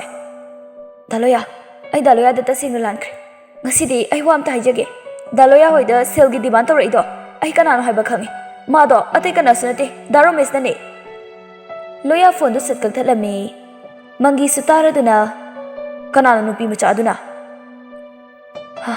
ꯑꯉꯥꯡ ꯑꯃ ꯂꯩ ꯑꯩꯅ ꯆꯤꯡꯅꯔꯤꯕꯁꯦ ꯆꯨꯝꯃꯤ ꯔꯣꯃꯦꯁ ꯍꯥꯏꯕ ꯅꯨꯄꯥꯁꯤꯔ ꯅꯪꯅ ꯆꯤꯡꯅꯔꯝꯃꯤꯁꯦ ꯄꯨꯂꯤꯁꯇꯨꯗꯁꯨ phone ꯑꯃ ꯂꯥꯛꯏ hello ꯁꯥꯔ ꯍꯣꯏ ꯐꯅꯤ ꯍꯣꯏ ꯁꯥꯔ ꯑꯩ ꯂꯥꯛꯆꯔꯒꯦ ꯁꯥꯔ ꯑꯩ ꯑꯦꯁ ꯄꯤꯅ ꯀꯧꯔꯦ ꯑꯩ ꯆꯠꯇꯕ ꯌꯥꯗ꯭ꯔꯦ ꯇꯥꯃꯣ ꯑꯩꯅ ꯐꯅꯕ ꯁꯤꯜꯂꯛꯑꯒꯦ ꯑꯦꯅꯤ ꯄ꯭ꯔꯣꯕ꯭ꯂꯦꯝ ꯂꯩꯕꯗ ꯑꯩꯉꯣꯟꯗ ꯐꯣꯟ ꯇꯧꯕꯤꯔꯛꯑꯣ ꯑꯩꯁꯨ ꯆꯠꯅꯕ ꯇꯧꯔꯒꯦ ꯃꯪꯒꯤꯁꯨ ꯍꯣꯏ ꯍꯣꯏ ꯄꯨꯂꯤꯁꯇꯨꯁꯨ ꯆꯠꯈ꯭ꯔꯦ ꯂꯣꯌꯥꯁꯨ ꯋꯥ ꯑꯃꯠꯇ ꯉꯥꯡꯂꯝꯗꯦ ꯐꯣꯟꯗꯣ ꯑꯣꯜꯂꯝꯃꯤ ꯊꯥꯖꯒꯤ ꯃꯄꯥꯗꯗꯤ ꯂꯩ ꯑꯗꯨꯕꯨ ꯀꯣꯜ ꯇꯧꯔꯝꯗꯦ ꯂꯣꯌꯥ ꯇꯞꯅ ꯊꯣꯛꯂꯛꯂꯝꯃꯤ ꯃꯃꯥꯒ ꯃꯄꯥꯒꯁꯨ ꯍꯥꯏꯐꯝ ꯈꯪꯗꯕꯒꯤ ꯌꯦꯡꯅꯍꯧꯋꯤ ꯃꯪꯒꯤꯅ ꯅꯆꯥꯅꯨꯄꯥꯁꯦ ꯈꯔ ꯁꯦꯟꯅꯧꯀꯣ ꯂꯣꯌꯥ ꯃꯥꯒꯤ ꯀꯥꯗ ꯆꯪꯂꯛꯂꯝꯃꯤ ꯊꯥꯖꯗ ꯀꯣꯜ ꯇꯧꯔꯝꯃꯤ ꯊꯥꯖꯁꯨ ꯎꯪꯗꯨꯅ ꯂꯩꯔꯤꯉꯩ ꯂꯣꯌꯥꯒꯤ ꯀꯣꯜ ꯂꯥꯛꯄꯗꯨꯗ ꯔꯤꯁꯤꯞ ꯇꯧꯋꯤ ꯊꯥꯖꯅ ꯍꯜꯂꯣꯐꯥꯎ ꯍꯥꯏꯕ ꯅꯪꯗ꯭ꯔꯤꯉꯩ ꯊꯥꯖ ꯑꯩꯕꯨ ꯂꯥꯟꯅ ꯂꯧꯈꯤꯅꯨ ꯑꯩꯒꯤ ꯄ꯭ꯔꯣꯕ꯭ꯂꯦꯝꯁꯤꯡꯁꯦ ꯅꯪꯁꯨ ꯈꯪꯉꯨ ꯑꯩꯒꯤ ꯑꯁꯦꯡꯕ ꯋꯥꯔꯤꯁꯦ ꯈꯪꯉꯒ ꯅꯪꯅ ꯑꯩꯕꯨ ꯋꯥꯔꯧꯒꯦ ꯍꯥꯏꯔꯁꯨ ꯀꯣꯟꯅ ꯑꯗꯨꯝ ꯋꯥꯔꯧ ꯊꯥꯖ ꯂꯣꯌꯥꯒꯤ ꯋꯥꯍꯩꯁꯤꯡꯗꯨ ꯃꯨꯟꯅ ꯇꯥꯔꯗꯨꯅ ꯂꯩꯔꯝꯃꯤ ꯊꯥꯖ ꯋꯥꯔꯤꯁꯦ ꯑꯩ ꯅꯉꯣꯟꯗ ꯂꯣꯏꯅ ꯇꯝꯅꯤꯡꯉꯤ ꯗꯥꯂꯣꯌꯥ ꯊꯥꯖ ꯏꯕꯥꯅꯤꯗꯤ ꯑꯃꯠꯇꯅꯤ ꯑꯩꯅ ꯉꯁꯤ ꯊꯦꯡꯅꯔꯤꯕ ꯄꯨꯝꯅꯃꯛ ꯅꯪꯒꯤꯗꯃꯛꯅꯤ ꯊꯥꯖ ꯅꯪꯅ ꯑꯩꯕꯨ ꯂꯥꯟꯅ ꯎꯔꯤꯗꯣ ꯑꯩꯁꯨ ꯈꯪꯉꯤ ꯊꯥꯖ ꯑꯗꯨꯕꯨ ꯑꯩ ꯉꯁꯤ ꯐꯥꯎꯕꯗ ꯅꯪꯒꯤ ꯅꯨꯡꯁꯤꯕꯕꯨ ꯃꯤꯔꯥꯏꯒꯤ ꯈꯟꯈꯤꯕ ꯂꯩꯇꯦ ꯅꯪꯁꯨ ꯅꯣꯡꯃꯗꯤ ꯈꯪꯂꯛꯈꯤꯅꯤꯀꯣ ꯑꯗꯨꯗꯤ ꯀꯔꯤꯒꯤꯅꯣ ꯅꯪꯅ ꯂꯥꯏꯖꯒ ꯆꯠꯃꯤꯟꯅꯔꯤꯗꯨꯕꯣ ꯑꯗꯨꯒꯤꯁꯨ ꯃꯔꯝ ꯂꯩ ꯊꯥꯖ ꯃꯤꯅ ꯀꯂꯛ ꯄꯦꯟꯅꯕ ꯊꯕꯛ ꯇꯧꯔꯣꯏꯁꯤ ꯅꯪꯅ ꯋꯥꯔꯧꯗꯨꯅ ꯂꯩꯈꯤꯕꯗꯣ ꯑꯩ ꯅꯨꯡꯉꯥꯏꯇꯦ ꯑꯩꯒꯤ ꯑꯋꯥ ꯅꯨꯡꯉꯥꯏ ꯄꯨꯝꯅꯃꯛ ꯁꯦꯌꯔ ꯇꯧꯕ ꯄꯥꯝꯃꯤ ꯗꯥꯂꯣꯌꯥ ꯑꯩꯁꯨ ꯑꯗꯨꯗꯤ ꯄꯥꯝꯃꯤꯅ ꯑꯩ ꯈꯛꯇꯒꯤ ꯅꯠꯇꯦ ꯅꯪꯒꯤꯁꯨꯅꯤ ꯑꯩꯉꯣꯟꯗ ꯂꯣꯏꯅ ꯁꯦꯌꯔ ꯇꯧꯒꯗꯕꯅꯤ ꯉꯁꯤ ꯅꯪꯅ ꯅꯨꯡꯉꯥꯏꯇ꯭ꯔꯤꯗꯣ ꯑꯩ ꯂꯣꯏꯅ ꯈꯪꯉꯤ ꯑꯗꯨꯕꯨ ꯅꯪꯅ ꯑꯩꯕꯨ ꯋꯥꯔꯧꯔꯤꯗꯣ ꯑꯩꯒꯤ ꯑꯁꯦꯡꯕ ꯋꯥꯔꯤꯗꯣ ꯍꯪꯉꯔꯣꯏꯗ꯭ꯔꯥ ꯅꯪ ꯈꯪꯅꯤꯡꯕ ꯐꯥꯎꯗꯕ꯭ꯔꯥ ꯈꯪꯅꯤꯡꯉꯤ ꯗꯥꯂꯣꯌꯥ ꯑꯗꯨꯒ ꯀꯩꯒꯤ ꯍꯪꯗꯕꯤꯗ ꯍꯥꯟꯅ ꯋꯥꯔꯧꯔꯤꯅꯣ ꯊꯥꯖ ꯑꯩ ꯀꯣꯛ ꯌꯥꯝ ꯁꯥꯏ ꯍꯧꯖꯤꯛꯇꯤ ꯑꯁꯦꯡꯕꯁꯨ ꯈꯪꯉꯤ ꯆꯤꯡꯅꯔꯝꯕꯗꯨꯁꯨ ꯆꯨꯝꯃꯤ ꯀꯩ ꯃꯇꯥꯡꯒꯤꯅꯣ ꯗꯥꯂꯣꯌꯥ ꯑꯩꯈꯣꯏꯗ ꯗꯤꯃꯥꯟ ꯂꯥꯛꯑꯝꯃꯤꯕ ꯃꯤꯁꯤꯡꯗꯣ ꯔꯣꯃꯦꯁꯀꯤ ꯈꯨꯖꯤꯟ ꯊꯧꯔꯥꯡ ꯉꯥꯛꯇꯅꯤ ꯅꯪꯗꯤ ꯈꯪꯉꯝꯃꯣꯏ ꯑꯩꯉꯣꯟꯗ ꯏꯔꯥꯜꯁꯤꯕ ꯂꯥꯟꯅ ꯎꯕ ꯑꯗꯨ ꯈꯛꯇꯅꯤ ꯅꯪꯅ ꯑꯩꯕꯨ ꯊꯥꯖꯕꯤꯗꯦ ꯑꯩꯉꯣꯟꯗ ꯑꯣꯏꯅ ꯑꯣꯟꯈꯠꯂꯒ ꯁꯥꯎꯔꯤ ꯅꯠꯇ꯭ꯔꯥ ꯗꯥꯂꯣꯌꯥ ꯑꯩ ꯂꯥꯜꯂꯤꯕꯁꯦ ꯋꯥꯔꯤꯗꯣ ꯃꯌꯦꯛ ꯁꯦꯡꯅ ꯑꯝꯇ ꯇꯝꯕꯤꯌꯣꯕꯁꯦ ꯁꯣꯝꯗꯅ ꯂꯥꯏꯖ ꯃꯥꯒꯤ ꯀꯥꯗ ꯀꯞꯇꯨꯅ ꯂꯩꯔꯝꯃꯤ ꯂꯣꯌꯥꯅ ꯃꯉꯣꯟꯗ ꯈꯨꯄꯥꯛꯅ ꯊꯥꯗꯨꯅ ꯆꯩꯈꯤꯕ ꯉꯥꯡꯈꯤꯕ ꯃꯅꯥꯀꯣꯡꯗ ꯅꯤꯟꯗꯨꯅ ꯇꯥꯗꯨꯅ ꯂꯩꯕꯒꯨꯝ ꯐꯥꯎꯔꯝꯃꯤ ꯍꯤꯛꯅ ꯍꯤꯛꯅꯁꯨ ꯀꯞꯂꯝꯃꯤ ꯑꯃꯨꯛ ꯐꯥꯎꯕ ꯎꯗ꯭ꯔꯤꯕ ꯂꯣꯌꯥꯒꯤ ꯑꯁꯥꯎꯕ ꯁꯛꯇꯝꯅꯤ ꯃꯥꯅ ꯉꯁꯤ ꯎꯈ꯭ꯔꯤꯕ ꯂꯥꯏꯖ ꯃꯄꯤ ꯇꯩꯊꯣꯛꯆꯗꯨꯅ ꯈꯟꯖꯔꯛꯏ ꯑꯩꯅ ꯇꯧꯔꯤꯕꯁꯤꯕꯨ ꯆꯨꯝꯔꯤꯕ꯭ꯔꯅꯦ ꯊꯥꯖꯁꯦ ꯑꯩꯒꯤ ꯀꯅꯥꯅꯣ ꯅꯨꯡꯁꯤꯕ ꯑꯃ ꯐꯪꯅꯕ ꯍꯣꯠꯅꯕꯗ ꯅꯨꯡꯁꯤꯕ ꯑꯃꯕꯨ ꯃꯥꯡꯍꯟꯅꯕ ꯍꯣꯠꯅꯕ ꯑꯩꯅ ꯇꯧꯈꯤꯕ ꯃꯌꯥꯝꯗꯣ ꯑꯩꯒꯤ ꯁꯛꯇꯝꯁꯦ ꯗꯥꯂꯣꯌꯥꯒꯤ ꯃꯐꯝꯗ ꯍꯦꯟꯅ ꯊꯤꯍꯟꯈꯤꯕꯅꯤ ꯑꯩꯅ ꯗꯥꯂꯣꯌꯥꯕꯨ ꯅꯨꯡꯁꯤꯕꯗꯤ ꯑꯄꯥꯝꯕ ꯀꯜꯂꯛꯄ ꯑꯃ ꯌꯥꯎꯅ ꯅꯨꯡꯁꯤꯔꯨꯕꯅꯤ ꯑꯗꯨꯕꯨ ꯉꯁꯤꯗꯒꯤ ꯅꯨꯡꯁꯤꯕ ꯅꯪ ꯈꯛꯇꯃꯛ ꯂꯩꯍꯧꯔꯣꯀꯣ ꯑꯄꯥꯝꯕ ꯀꯜꯂꯛꯄ ꯅꯪꯅ ꯑꯩꯒꯤ ꯂꯤꯆꯠꯄꯨ ꯃꯥꯡꯊꯣꯛꯄꯅꯤ ꯅꯪꯗꯤ ꯑꯩꯉꯣꯟꯗꯒꯤ ꯂꯥꯞꯅ ꯆꯠꯈ꯭ꯔꯣ ꯂꯥꯏꯖ ꯃꯥꯒꯤ ꯃꯐꯤ ꯃꯔꯣꯜꯁꯤꯡꯗꯨ ꯂꯣꯏꯅ ꯈꯣꯝꯖꯤꯟꯗꯨꯅ ꯃꯈꯥꯗ ꯄꯩꯁꯤꯜꯂꯝꯃꯤ ꯑꯗꯨꯒ ꯀꯦꯔꯣꯁꯤꯟ ꯍꯩꯖꯤꯜꯂꯤ ꯑꯄꯥꯝꯕ ꯃꯤꯍꯧꯕ ꯀꯜꯂꯛꯄ ꯂꯥꯛꯂꯤꯕꯁꯦ ꯅꯣꯏꯅꯁꯨ ꯆꯥꯎꯅ ꯃꯇꯦꯡ ꯄꯥꯡꯉꯤꯕꯅꯤ ꯉꯁꯤꯗꯒꯤ ꯅꯣꯏ ꯑꯩꯉꯣꯟꯗꯒꯤ ꯂꯥꯞꯅ ꯆꯠꯈ꯭ꯔꯣ ꯉꯁꯤꯗꯒꯤ ꯑꯩꯁꯨ ꯁꯦꯡꯂꯕꯤ ꯃꯩꯇꯩ ꯅꯨꯄꯤ ꯑꯃ ꯑꯣꯏꯔꯒꯦ ꯂꯥꯏꯖ ꯃꯕꯨꯛꯅꯤꯡꯗ ꯈꯟꯖꯔꯝꯃꯤ ꯑꯗꯨꯒ ꯃꯈꯦꯠ ꯆꯨꯗꯨꯅ ꯐꯤꯔꯣꯜꯁꯤꯡꯗꯨ ꯃꯩ ꯊꯥꯗꯣꯛꯂꯝꯃꯤ ꯆꯥꯛꯂꯤꯕ ꯃꯩꯗꯨ ꯌꯦꯡꯗꯨꯅ ꯂꯥꯏꯖ ꯎꯪꯗꯨꯅ ꯇꯨꯃꯤꯟ ꯐꯝꯗꯨꯅ ꯂꯩ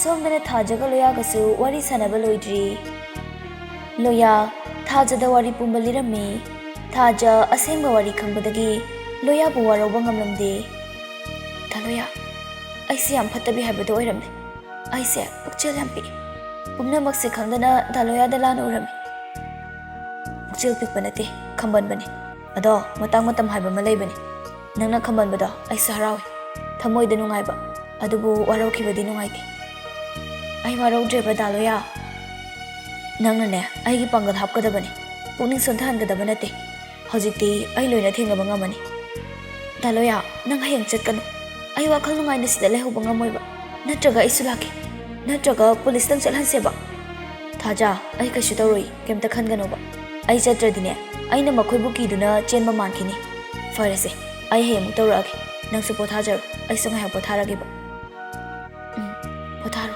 ꯆꯥꯛꯀ ꯐꯖꯅ ꯆꯥꯊꯣꯛꯎꯀꯣ I love you ꯗꯥꯂꯣꯌꯥ ꯃꯇꯝ ꯆꯨꯞꯄꯗ ꯑꯩꯅ ꯗꯥꯂꯣꯌꯥꯒꯤ ꯊꯧꯅꯥ ꯍꯥꯞꯄ ꯉꯝꯕ ꯑꯣꯏꯖꯒꯦ ꯅꯪꯉꯣꯟꯗꯅꯦ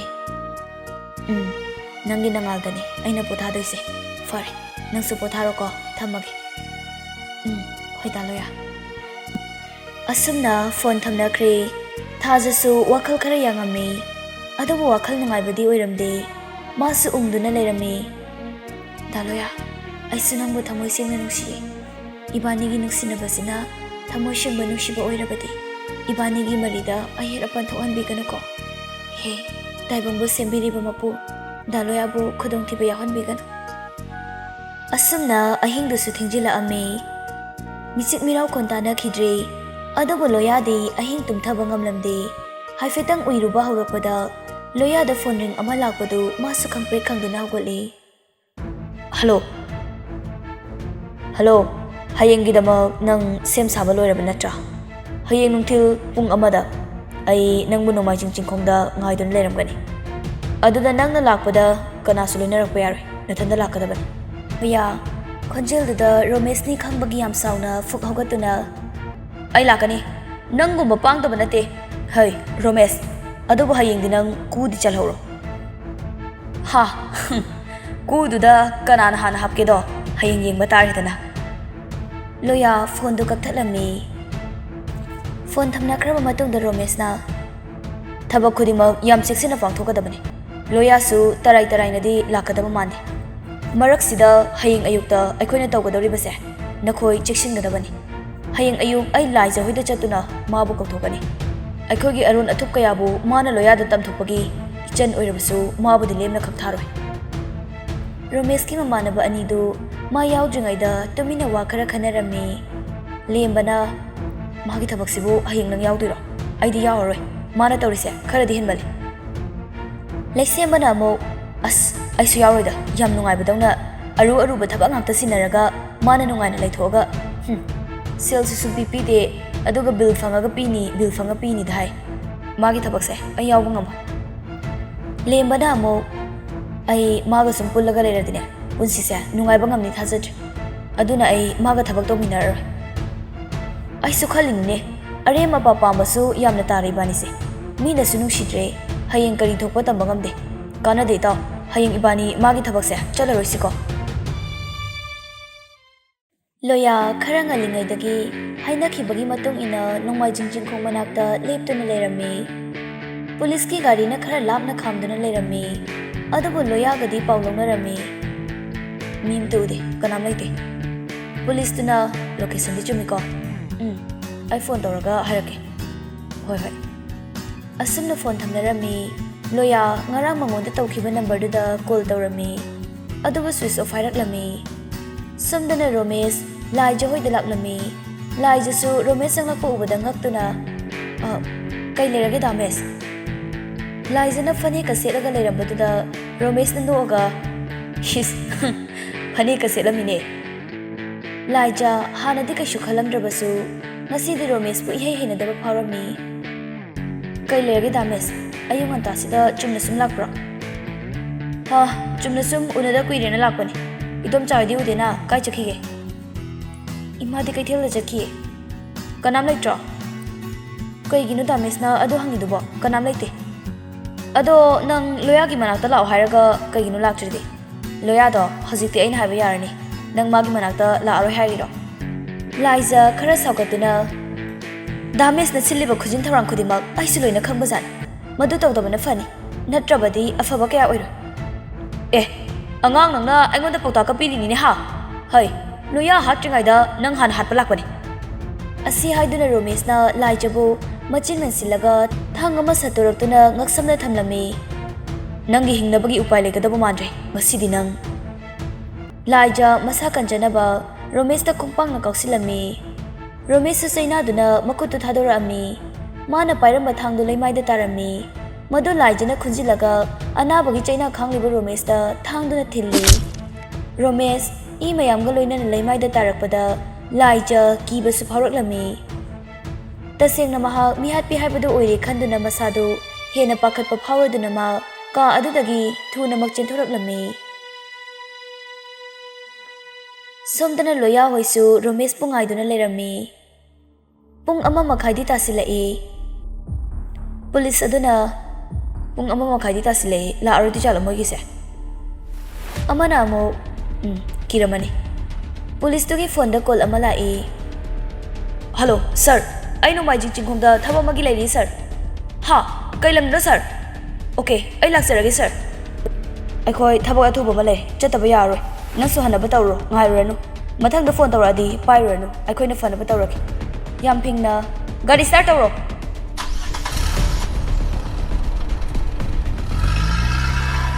Police singdu gari start tawduna chatkirami. Makhoi hek chakhibaga gari amasu thawjula ammi. Aduga loya ubada khamlammi.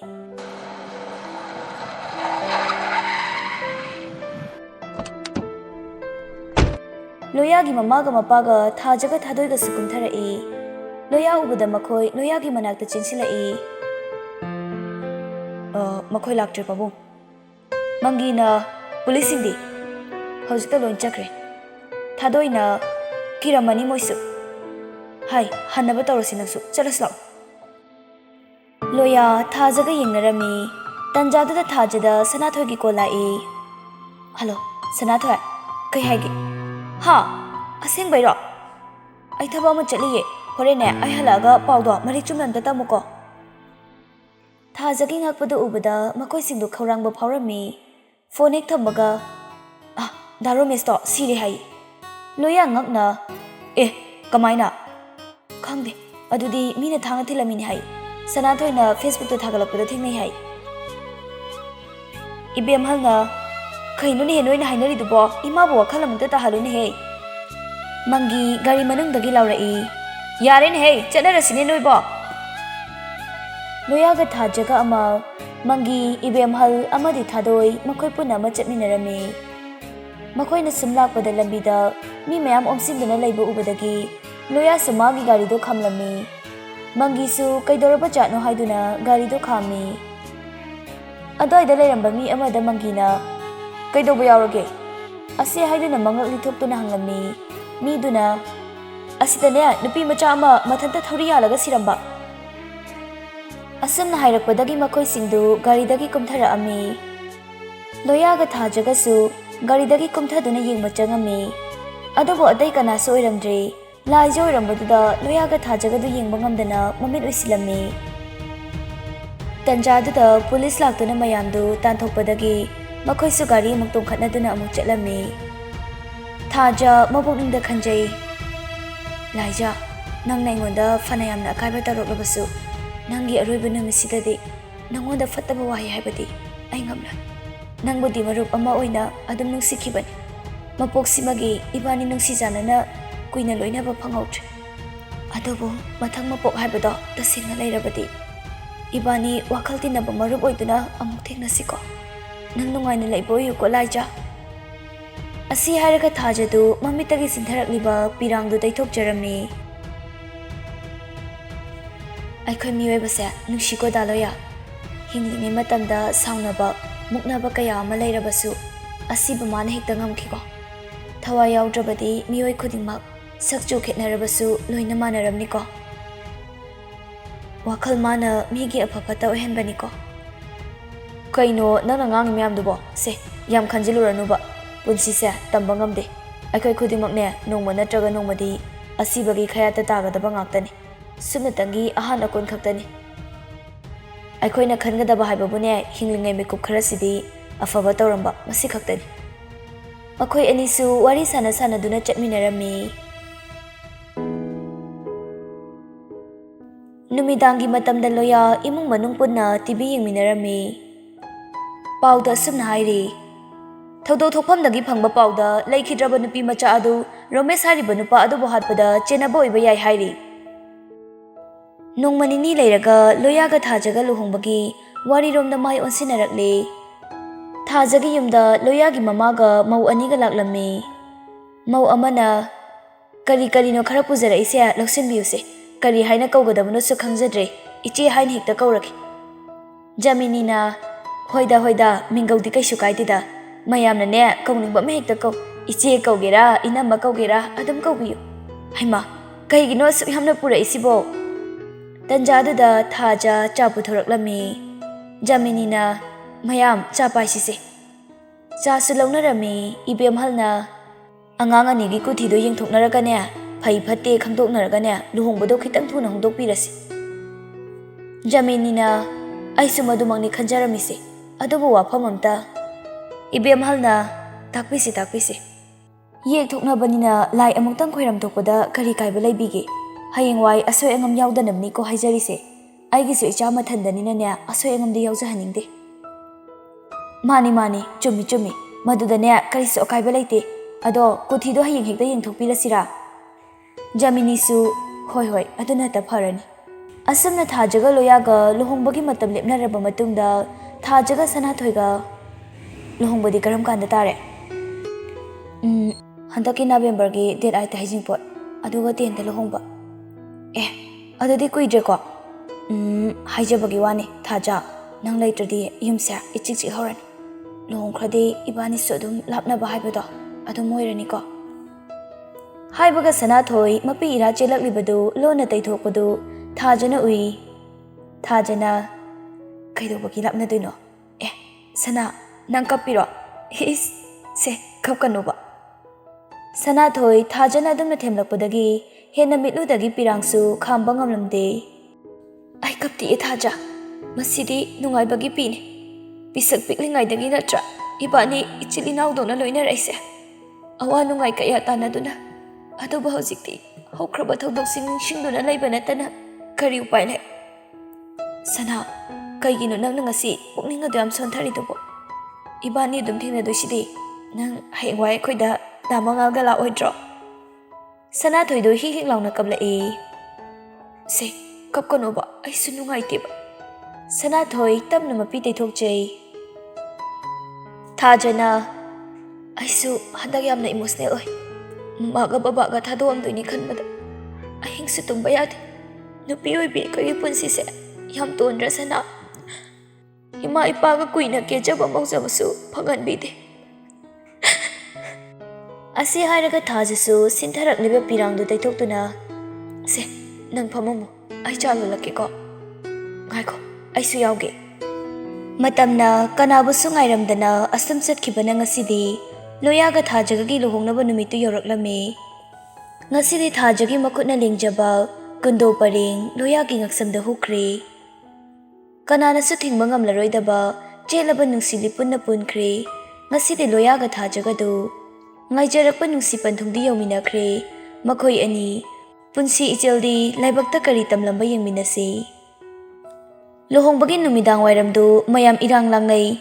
Kaina yengba laknaba imungi asoiba thiba lakpa achapo chaba laknaba angakpani tiliba miyamdu. Adubu Thajadi kapli Sanathoiga konaduna kapli. Thaja nangdi taloyagi laibak phabi Thaja oyuko. Nangi ingjaba nangi nangalna imong adubo ingna palanba ngamba oyuko Thaja.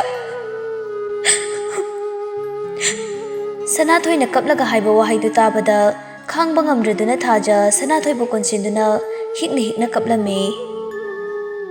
Thajagi mapasu machagi dan piba changlaklammi. Mapabu ubada Thaja amuka hena kaplame. Thajana kappa ubada mapa ibuhalsu kappi. Ipagi ibema Thaja ichadine punsi nungsangba oyu. Naada yektanane napuroibagi seba ningthijana tokpa ngamba oyu ko. Asi haiduna mapana machanupigi makokta nanthabirami. Angawbisidi asigibu kapidana. Se ngasidine ichagi nungaibu namini kapkanu ko. Asi haiduna machanupibu thimjinbirami. Nupa amamu changlaklaga mayam chanaba tauruse. Sanathoina amuk Thaja se kapkanu ba se aikoi mu chalukike kapkanu. Lakminaba mayamnasu Thajabu thimjinbiramlaga chatkre. Mipam khudima hankraba matamni ichiksi horba matamta loya mamanaba singa puluraga maha kada janglaklammi. Phi loisinduna leiriba Thajabu tunglomdagi konsilami. Thaja ikaiduna loyagi makutu lauthoga nofet tawraga loya bhai phir inthoklammi. As yuga thai malene. As ngasi dangne ba ai kai shungau de base. Mai khara kanna bane ba.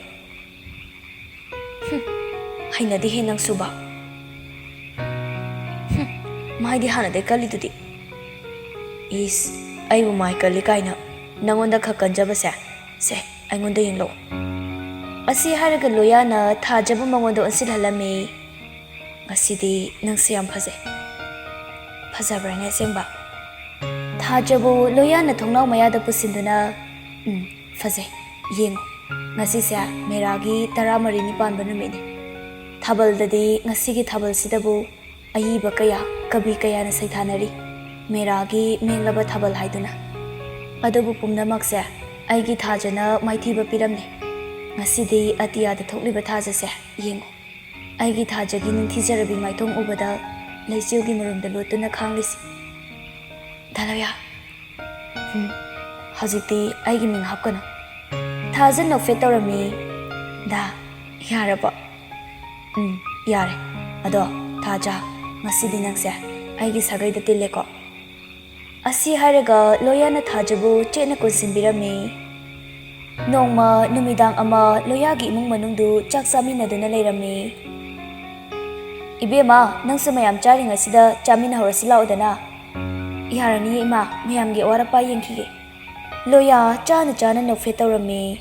Mangina aikhoigidi yarani ni hey nangsu satho laone. Thajasu chaba hogatlami. Mangina atai di khangde aidine imauna thongba cha injang simuk haubani sude hey. Thajasu makuna dumna thagat pirakpaduda haraujaduna maithongda momo nokchei. Thadoina inamagi ironba inamagi uti inamagi kangsoi nga thongba as leitre inamabu thongadine champut pau hek haw. Loyana adu danglane thadoi natida yamandana hai ngamdre. Ibem halna Thajada sise chasiluse chabadane siktana charadi yararoi. Tu akhagi sumaina ne chakhom chauna chagadabay nama. Loyana yareko nangiduna lawbugi khucha ama yauri. Sibo ainara kanana asuyamna hauna pijau haige. Thadoina dumna haibududa makoisu loina noklami. Nongma nungthil wairamda loyagi yumda mangalga Sanathoiga lai.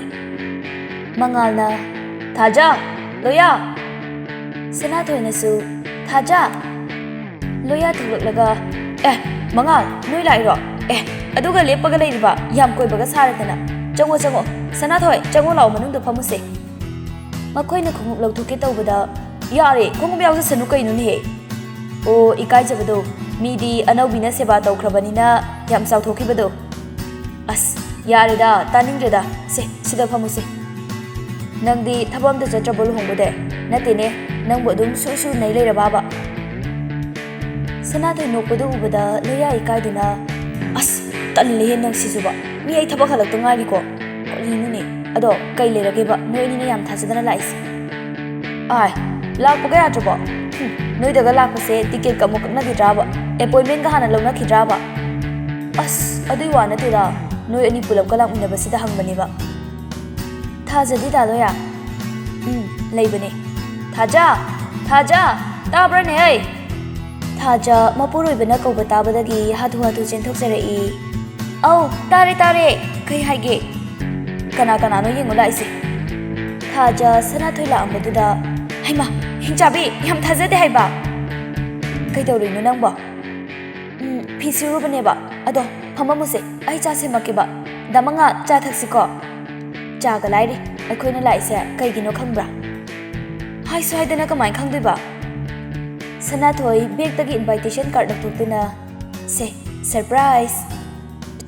Thaja ingangakna kaino tang kayadano haima kuidresidi nahange kem thairaktaba nang yam pakte ko na arona tup yam haibrabu se ai chalu lakiba nghayak phamamo damangal ai chalu lakiko achapo chagi se ai yam harawe ba ngai khu ai sulaki.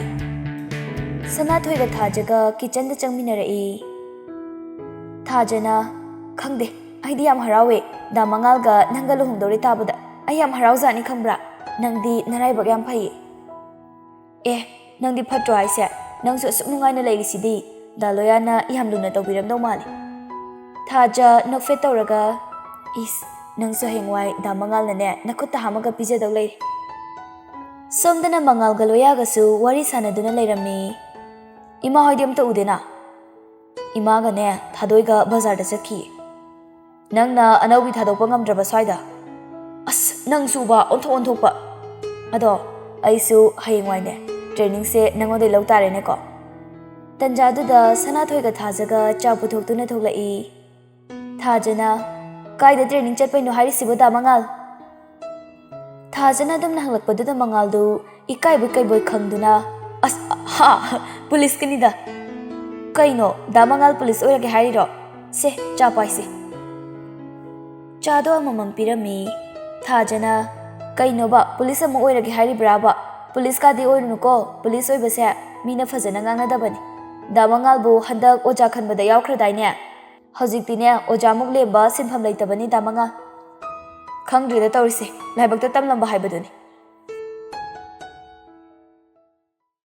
ꯅꯨꯃꯤꯗꯥꯡꯒꯤ ꯃꯇꯝꯗ ꯊꯥꯖꯒ ꯂꯣꯌꯥꯒ ꯃꯈꯣꯏꯒꯤ ꯀꯥꯗ ꯀꯩꯗꯧꯔꯒꯦ ꯊꯥꯖ ꯀꯩꯗꯧꯔꯒꯦ ꯎꯉꯗꯤ ꯂꯣꯌꯥꯅ ꯊꯥꯖꯒꯤ ꯄꯥꯝꯕꯣꯝꯗ ꯈꯪꯍꯧꯗꯅ ꯊꯥꯔꯛꯄꯗ ꯊꯥꯖ ꯈꯪꯉꯤ ꯀꯩꯁꯨ ꯇꯧꯗꯦ ꯀꯩꯗꯧꯔꯒꯦ ꯍꯥꯏꯌꯣ ꯑꯩꯉꯣꯟꯗ ꯀꯩꯁꯨ ꯇꯧꯗꯦꯕ ꯑꯁꯤ ꯍꯥꯏꯗꯨꯅ ꯃꯣꯃꯣꯟ ꯅꯣꯛꯆꯔꯝꯃꯤ ꯑꯗꯨꯕꯨ ꯊꯥꯖꯒꯤ ꯃꯤꯅꯣꯛ ꯑꯗꯨ ꯑꯋꯥꯕ ꯋꯥꯈꯜ ꯑꯃ ꯈꯨꯝꯅꯕꯅꯤ ꯍꯥꯏꯕ ꯂꯣꯌꯥꯅ ꯂꯥꯏꯅ ꯎꯕ ꯉꯝꯃꯤ ꯂꯣꯌꯥꯅ ꯑꯗꯨꯒ ꯀꯔꯤꯒꯤ ꯎꯡꯉꯤꯕ ꯍꯟꯗꯛꯁꯦ ꯑꯩ ꯋꯥꯈꯜꯁꯦ ꯂꯩꯇꯥꯐꯝ ꯈꯪꯗꯦ ꯀꯩꯒꯤ ꯑꯩꯈꯣꯏꯗ ꯂꯩꯕꯁꯦ ꯅꯨꯡꯉꯥꯏꯇ꯭ꯔꯕꯣ ꯅꯨꯡꯉꯥꯏꯌꯦ ꯑꯗꯨꯒꯤ ꯅꯠꯇꯦ ꯑꯗꯨꯗꯤ ꯀꯔꯤꯒꯤꯅꯣ ꯍꯥꯏꯌꯣ ꯑꯩꯁꯨ ꯍꯥꯏꯐꯝ ꯈꯪꯗꯦ ꯍꯟꯗꯛ ꯃꯔꯛꯁꯦ ꯑꯩꯁꯦ ꯗꯥꯂꯣꯌꯥꯒ ꯏꯔꯥꯞ ꯂꯥꯞꯊꯣꯛꯄꯒꯨꯝ ꯐꯥꯎꯔꯦ ꯀꯩꯒꯤꯅꯣꯗꯤ ꯈꯪꯗꯦ ꯑꯁ ꯑꯗꯨꯗꯤ ꯅꯪꯅꯅꯦ ꯋꯥꯈꯜ ꯄꯪꯄꯤꯛꯇ ꯄꯤꯛꯁꯟꯕꯩ ꯑꯣꯏꯔꯝꯒꯅꯤꯀꯣ ꯅꯪꯅꯗꯤ ꯈꯪꯗꯦ ꯑꯩꯗꯤ ꯅꯪꯉꯣꯟꯗ ꯌꯣꯠꯆꯥꯕꯤꯗꯧꯅ ꯅꯞꯄꯤꯁꯤꯅꯤ ꯊꯥꯖꯒꯤ ꯃꯃꯥꯡꯗ ꯅꯣꯡꯃ ꯃꯃꯤ ꯁꯃꯤ ꯇꯧꯕ ꯑꯉꯧꯕ ꯑꯃꯅ ꯂꯥꯎ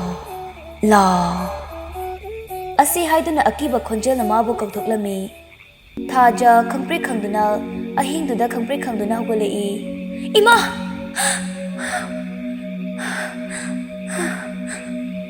ꯊꯥꯖ ꯀꯩꯗꯧꯔꯒꯦ ꯅꯪꯕꯣ ꯑꯩ ꯌꯥꯝ ꯀꯤꯖꯩꯌꯦꯗ ꯁꯦ ꯀꯩꯝ ꯇꯧꯔꯣꯏꯕ ꯃꯪ ꯐꯠꯇꯕ ꯃꯪꯕ ꯑꯣꯏꯔꯝꯒꯅꯤ ꯁꯦ ꯇꯨꯝꯊꯔꯣ ꯑꯁꯤ ꯍꯥꯏꯗꯨꯅ ꯐꯥꯊꯕꯤꯔꯝꯃꯤ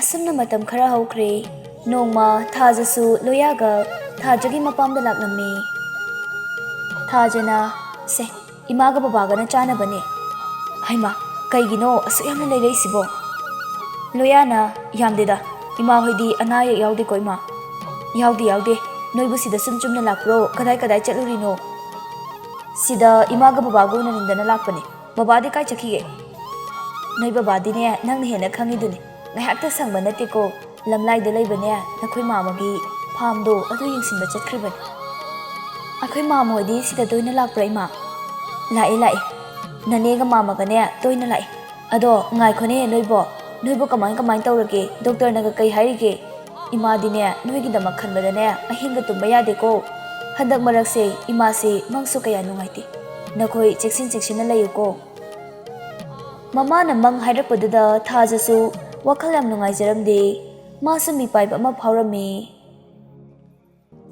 ꯅꯨꯃꯤꯠ ꯑꯗꯨꯒꯤ ꯅꯨꯃꯤꯗꯥꯡꯗꯨ ꯊꯥꯖ ꯎꯡꯗꯨꯅ ꯂꯩꯔꯤꯉꯩ ꯀꯩꯗꯧꯔꯒꯦ ꯑꯃꯨꯛ ꯎꯡꯉꯗꯤ ꯀꯩꯁꯨ ꯇꯧꯗꯦ ꯏꯃꯥꯅ ꯃꯪ ꯅꯨꯡꯉꯥꯏꯇꯦ ꯍꯥꯏꯔꯤꯗꯣ ꯀꯩꯒꯤ ꯑꯣꯏꯗꯣꯏꯖꯥꯠꯅꯣ ꯑꯁ ꯊꯥꯖ ꯃꯪꯒꯤ ꯋꯥꯕꯨ ꯃꯪ ꯍꯥꯏꯁꯤꯗꯤꯅꯦ ꯑꯩꯈꯣꯏꯅ ꯈꯜꯂꯤꯕ ꯋꯥꯈꯜꯗꯣ ꯑꯗꯨꯒꯤ ꯔꯤꯐ꯭ꯂꯦꯛ ꯇꯧꯔꯛꯄꯅꯤ ꯏꯃꯥꯁꯨꯅꯦ ꯍꯟꯗꯛ ꯋꯥꯈꯜ ꯍꯦꯟꯅ ꯈꯟꯖꯤꯜꯂꯝꯒꯅꯤ ꯑꯗꯨꯒꯤ ꯑꯣꯏꯔꯝꯅꯤ ꯏꯃꯥꯁꯨ ꯅꯪꯒ ꯆꯞ ꯃꯥꯟꯅꯅꯅꯦ ꯌꯥꯝ ꯍꯦꯟꯅ ꯈꯟꯖꯤꯟꯕꯤ ꯇꯧꯔꯝꯒꯅꯤꯕ ꯗꯥꯂꯣꯌꯥ ꯑꯩꯁꯦ ꯀꯨꯊꯤ ꯌꯦꯡꯕꯗ ꯑꯩꯅ ꯄꯥꯜꯂꯤꯕ ꯅꯨꯄꯥꯗꯣ ꯑꯩꯒ ꯆꯥꯟꯅꯗ꯭ꯔꯗꯤ ꯌꯨꯝ ꯄꯥꯜꯂꯕ ꯃꯇꯨꯡꯗ ꯑꯋꯥ ꯑꯅꯥ ꯈꯔ ꯃꯥꯌꯣꯛꯅꯅꯤ ꯍꯥꯏꯌꯦ ꯑꯁ ꯊꯥꯖ ꯅꯪꯁꯦ ꯀꯃꯥꯏ ꯇꯧꯅꯦ ꯁꯤꯒꯨꯝꯕ ꯋꯥꯔꯤ ꯉꯥꯛꯇ ꯏꯕꯥꯅꯤ ꯆꯥꯟꯅꯗ꯭ꯔꯦ ꯑꯋꯥꯕ ꯃꯥꯌꯣꯛꯅꯔꯦ ꯑꯃꯨꯛ ꯀꯥꯏꯅꯔꯁꯦ ꯍꯥꯏꯔꯤꯔꯥꯕ ꯑꯗꯨ ꯍꯥꯏꯕ ꯅꯠꯇꯤꯌꯦ ꯗꯥꯂꯣꯌꯥ ꯑꯗꯨꯗꯤ ꯀꯩꯅꯣ ꯅꯪꯅ ꯍꯥꯏꯅꯤꯡꯉꯤꯁꯦ ꯅꯪꯁꯦ ꯌꯥꯔꯔꯣꯏ ꯍꯌꯦꯡꯗꯤꯅꯦ ꯋꯥꯈꯜꯗꯣ ꯈꯔ ꯄꯣꯊꯥꯅꯕ ꯀꯣꯏꯕ ꯄꯨꯕꯤꯔꯒꯦ ꯗꯤꯅꯔ ꯆꯥꯕ ꯆꯠꯂꯨꯁꯤꯔꯥ ꯀꯣꯏꯕ ꯆꯠꯄ ꯍꯥꯏꯔꯒ ꯍꯌꯦꯡꯗꯤ ꯅꯁꯥꯗꯣ ꯗꯥꯛꯇꯔꯗ ꯆꯦꯛ ꯇꯧꯔꯨꯁꯤ ꯑꯩꯗꯤ ꯅꯪꯅꯦ ꯉꯁꯥꯏ ꯀꯣꯛ ꯉꯥꯎꯋꯦ ꯍꯥꯏꯕꯗꯣ ꯋꯥꯈꯜ ꯑꯃ ꯈꯜꯂꯛꯂꯕꯅꯤ ꯀꯩ ꯋꯥꯈꯜ ꯑꯩꯁꯦ Ichanaga papa kaina kaurakpagi matam yauraklabra. Ischo asiba wanina. Nongalaga ayuk anganbaduda Thajaga Loyagadu mafinana setuna Dr. Chetnaba tholaklami. Haima, no anina kaidano ayu anganbasida. Ima, Dr. Chaluge, Thajase, masa semta check toholuge. Loyagi wahaidu tabada ibemhal haraubagi ngamkhai leramde. Haima, ngai khone he asengba girane noibo. As aduga aikhoidadi han hairaktaba. Chalu. Thaja launi nangbo. Ima mangol pigene. Thaja ibemhalbu khurumjari. Ibemhalna hai pau ngai puraga lauko. Asi haiduna Thajagi makokta nanthabirami. Loyaga Thajaga su Doctor duna congratulations Mr. Loya. Somgi web se mama oidore. Loyaga Thajaga hainingai leitana haraurami. Doctor ga khusoknaraga Thajaga Loyaga haraubagi ngamkhai leramdre. Hajikti awaba thaba kya subiranu wakhal nungaina layu. Ai hida khara suijaraki. Somdana ibemhal masada charangladuna mamaugi pau taningbana sumangduda hanggaran da chatuna machaga mamauga lakpa ngaijari.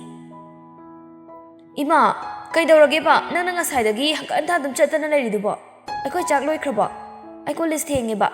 Inamaga tamoga su ngasaide ude kai chakhige. Hai tumi layune. Nangi chakto imana ne nangnaba thongamabani. Ado koi namaga tamoga de haiba. Nangdi yahau theng haugatlabani na ne nanamagi pawga se amta taramaroi ne. Kaino akoi namaga dorga haisibo ima. O nanamado nabunga ne Dr. Shakhi Dr. da. Asumna harau paw tamlingai da Loyaga Thajaga su halaklami.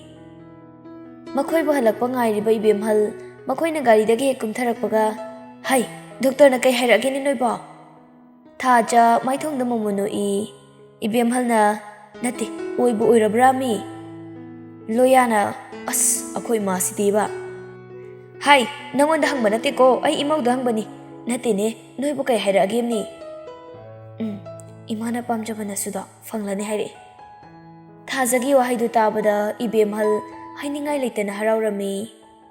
Ha asengbairo. As Loya chumabro imauno haidisibo. Chume imana pamjabana suda fanglani. Thadoina as yam harawe inama inama. Asi haiduna Thadoina manamabu konsinbi mamaida su sitpiri. Thaja sunokladuna as thadobase miyonghe masi angang sidiba. Pau nungai bagine tamo aigi paisa. As amma horaba nangi hongnabido. Se Asi hairaga lupa chaunga pirami. Ibemhalna masidi khatkre hai. Nate khangaba mi aisune imanabida treat tawduni khangabra. Asi hairaga thadoi changkhirami. Kayadana yengun he mase. Ado noibu soidi soidre ko. Ibemhalna lauduna lehawi. Loyana as akhoi mana marolama.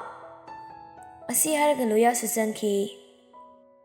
Se Thaja imawa haige. Hojikdine nasaga to wahan bayaba nate ko arumbaga thangba yade imaga ne nachanupiga ne yumgi kupnomse loine tawradabani hojikdine nang patharadabani ko Loya do amuk chetnaba tholaklami. Hai kaidano nangna mo dukanda hai fedok siluge. Ibemhalna hai hore nungdangdine nga chasi imause chinjaw alhan bayaba nate ko yam thuna lakadabani nang. Hoima ayam thuna halage. Ngado ay halakpada lairage dudi. Hoi. Thajada monsilaga chango naksu. Napina roldo hongdok charu. Hai, aduga ne ngaiko. Namada su pause han haibana phata bro. Numidang du Loyagi family puna TV yengminari. Adu ibemhaldi TV yengba changlamde. Rasitombi, Surbala, Memchaubi, Tharikha, Sanatombi, ibem pisha. Kari no imana mutawriduna. Hai tumi layu aina tawrisi thabak ni ko. Hairo ibema Thaja nangi namanabina kaya. Kaigino ima kai leirage. Hai apangbiya haujiktagi ipan thabagi mi masing paribani ne nangbo. Thadoi TV yenglambadagi ingangakna. Kaigino ima nganmandro. Hai nang tumi layu nangna khangpote nangi di namanabi kaya haptawriya. Kaino ima bu ngawraba. Haujiktagi sostigi baton tawrage hairiro. ꯑꯁ ꯕꯤꯔꯥꯅꯤ ꯃꯥꯁꯤꯗꯤꯕ ꯃꯪꯒꯤꯅ ꯅꯃꯥꯁꯦ ꯍꯧꯖꯤꯛꯇꯤꯅꯦ ꯋꯥꯈꯜꯁꯦ ꯃꯊꯨꯝ ꯃꯔꯥꯡ ꯍꯧꯔꯤꯍꯦ ꯃꯥꯒꯤ ꯃꯨꯠ ꯊꯨꯒꯥꯏꯕꯤꯔꯨꯅꯨꯀꯣ ꯍꯣ ꯅꯪꯅ ꯄꯥꯝꯖꯕ ꯁꯦꯔꯤꯌꯦꯜꯗꯣ ꯂꯥꯛꯑꯦ ꯌꯦꯡꯉꯔꯣꯏꯗ꯭ꯔꯣ ꯌꯦꯡꯉꯔꯣꯏ ꯍꯌꯦꯡꯅꯦ ꯍꯟꯖꯤꯟꯅ ꯊꯥꯔꯛꯄꯗ ꯌꯦꯡꯉꯒꯦ ꯑꯩꯅꯦ ꯃꯤ ꯃꯁꯤꯡ ꯑꯝꯇ ꯄꯥꯊꯣꯛꯈꯤꯒꯦ ꯏꯁꯨ ꯑꯍꯥꯟꯕꯅꯤ ꯁꯣꯁꯇꯤꯀꯥꯁꯦ ꯌꯥꯝ ꯆꯥꯎꯅ ꯁꯣꯟꯗꯣꯔꯤꯕꯅꯤꯀꯣ ꯃꯣꯏ ꯄꯥꯕꯨꯡꯕꯨ ꯃꯣꯏꯒꯤ ꯔꯨꯞꯔꯦꯛꯀꯤ ꯃꯤꯒ ꯈꯪꯅꯩ ꯍꯥꯏꯗꯥꯏꯅꯦ ꯏꯁꯩ ꯑꯝꯇ ꯇꯧꯁꯤꯗꯅ ꯃꯪꯒꯤ ꯏꯕꯦꯝꯍꯜꯒꯤ ꯋꯥꯗꯨꯗ ꯇꯨꯃꯤꯟ ꯂꯩꯕ ꯉꯝꯗ꯭ꯔꯗꯨꯅ ꯍꯥꯏꯒꯤ ꯌꯥꯎꯅ ꯍꯥꯏꯔꯛꯏ ꯍꯥꯏ ꯏꯁꯩꯗ ꯅꯠꯇꯦꯅꯦ ꯂꯤꯂꯥꯁꯨ ꯇꯧꯗꯣꯔꯤꯕꯅꯤꯅꯦ ꯂꯣꯌꯥ ꯊꯥꯖ ꯊꯥꯗꯣꯏ ꯑꯍꯟ ꯑꯅꯤꯒꯤ ꯃꯇꯧꯗꯨꯗ ꯏꯉꯉꯛꯂꯝꯃꯤ ꯃꯪꯒꯤ ꯑꯃꯨꯛꯁꯨ ꯃꯈꯥ ꯇꯥꯅ ꯑꯗꯨꯒ ꯂꯣꯏꯁꯤꯜꯂꯛꯄꯗ ꯊꯥꯕꯜ ꯑꯃꯁꯨ ꯆꯣꯡꯊꯣꯛꯑꯒ ꯂꯣꯏꯔꯦꯗꯅ ꯅꯠꯇ꯭ꯔꯅꯦ ꯃꯃꯥ ꯃꯥꯅꯤ ꯑꯁ ꯑꯩꯗꯤꯅꯦ ꯉꯥꯏꯕꯕꯨ ꯉꯝꯗ꯭ꯔꯦꯗ ꯑꯣꯟꯊꯣꯛꯅ ꯅꯣꯡꯃ ꯂꯣꯌꯥ ꯌꯥꯝ ꯍꯔꯥꯎꯅ ꯊꯥꯖ ꯊꯥꯖꯁꯨ ꯃꯄꯨꯔꯣꯏꯕꯅ ꯀꯧꯕ ꯇꯥꯔꯗꯨꯅ ꯀꯩꯗꯧꯔꯒꯦ ꯍꯥꯏ ꯁꯤꯗ ꯂꯥꯎꯅꯦꯍꯦ ꯑꯁꯤ ꯍꯥꯏꯔꯒ ꯊꯥꯖꯕꯨ ꯐꯃꯨꯡꯗ ꯐꯝꯍꯜꯂꯤ ꯀꯩꯗꯧꯔꯒꯦꯕ ꯁꯦꯕ ꯅꯃꯤꯠꯇꯣꯝꯇ ꯎꯏꯁꯤꯜꯂꯨꯅꯦ ꯀꯩꯅꯣꯝ ꯄꯤꯒꯦꯕ ꯊꯥꯖ ꯃꯃꯤꯠ ꯎꯏꯁꯤꯟꯗꯨꯅ ꯀꯩꯅꯣꯕ ꯂꯣꯌꯥ ꯃꯥꯒꯤ ꯕꯦꯒꯇꯒꯤ ꯀꯥꯔꯠꯀꯨꯝꯕ ꯃꯆꯥ ꯑꯅꯤ ꯂꯧꯊꯣꯔꯛꯂꯒ ꯊꯥꯖꯒꯤ ꯃꯈꯨꯠꯇ ꯁꯤꯟꯅꯔꯝꯃꯤ ꯊꯥꯖ ꯃꯃꯤꯠ ꯄꯥꯡꯊꯣꯛꯇꯨꯅ ꯌꯦꯡꯕꯗ ꯄꯥꯁꯄꯣꯔꯠ ꯑꯅꯤ ꯄꯥꯏꯗꯨꯅ ꯂꯩꯔꯝꯕꯗꯨꯗ ꯍꯔꯥꯎꯗꯨꯅ ꯑꯌꯥ ꯁꯤꯗꯤ ꯄꯥꯁꯄꯣꯔꯠꯅꯦ ꯏꯕꯥꯅꯤꯒꯤꯅꯦ ꯁꯦ ꯑꯗꯨꯒ ꯁꯤꯅ ꯏꯕꯥꯅꯤꯒꯤ ꯗꯦꯠ 10ꯒꯤ ꯕꯦꯡꯀꯣꯛꯀꯤ ꯇꯤꯀꯦꯠ ꯀꯩꯅꯣ ꯕꯦꯡꯀꯣꯛ ꯆꯠꯇꯣꯏꯔꯕ 이반이 ꯆꯠꯇꯣꯏꯅꯤ ꯀꯩꯗꯧꯕ ꯁꯨꯝ ꯀꯣꯏꯕꯅꯤ ꯀꯩꯅꯣ ꯌꯨꯝꯗ ꯁꯨꯝ ꯂꯩꯁꯤꯟꯕꯁꯦ ꯅꯨꯡꯉꯥꯏꯕ꯭ꯔꯣ ꯅꯪꯕ ꯈꯔꯁꯨ ꯀꯣꯏꯊꯣꯛꯎꯁꯤ ꯀꯩꯅꯣ ꯍꯣꯏꯕ ꯑꯗꯣ ꯀꯣꯟꯅ ꯈꯔ ꯂꯩꯔꯒ ꯆꯠꯄꯁꯨ ꯌꯥꯕꯁꯤꯕꯨ ꯍꯧꯖꯤꯛ ꯑꯩꯒꯤ ꯐꯤꯕꯝꯁꯤꯗ ꯏꯃꯥꯅꯁꯨ ꯌꯥꯔꯛꯇꯣꯏ ꯃꯥꯟꯗꯤ ꯀꯩꯗꯧꯕ ꯌꯥꯔꯣꯏꯗꯣꯏꯕ ꯅꯁꯥ ꯌꯥꯝꯅ ꯂꯨꯃꯛꯇ꯭ꯔꯤꯉꯩꯗꯅꯦ ꯆꯠꯍꯧꯁꯤ ꯍꯥꯏꯕꯅꯤ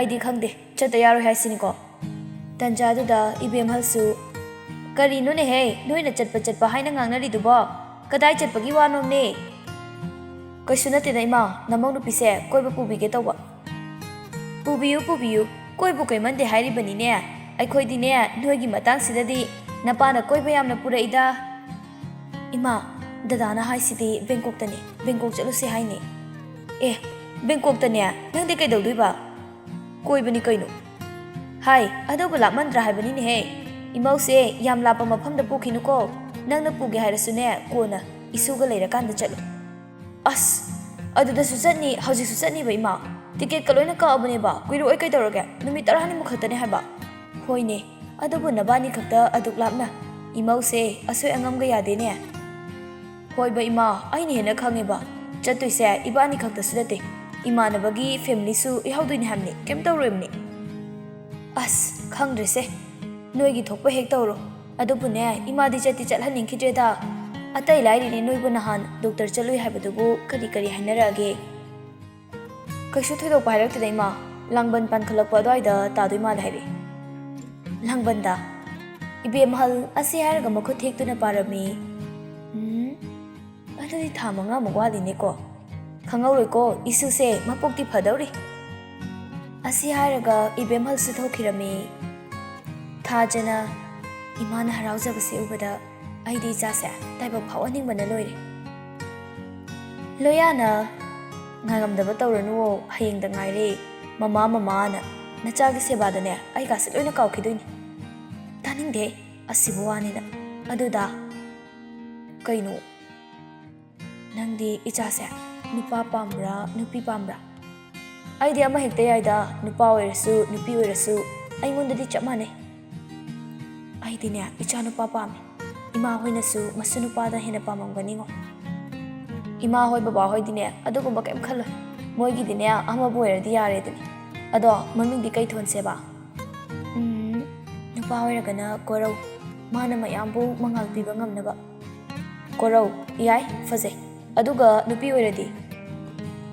ꯑꯣꯏꯔꯒꯅ ꯗꯥꯅ ꯊꯣꯛꯂꯛꯑꯣ ꯑꯩꯗꯤ ꯈꯟꯐꯝ ꯈꯪꯗ꯭ꯔꯦꯕ ꯅꯪꯅ ꯅꯨꯄꯥꯗ ꯀꯣꯔꯧ ꯊꯣꯟꯈ꯭ꯔꯕꯅꯤꯅ ꯅꯨꯄꯤ ꯑꯣꯏꯔꯒꯅ ꯑꯩꯅ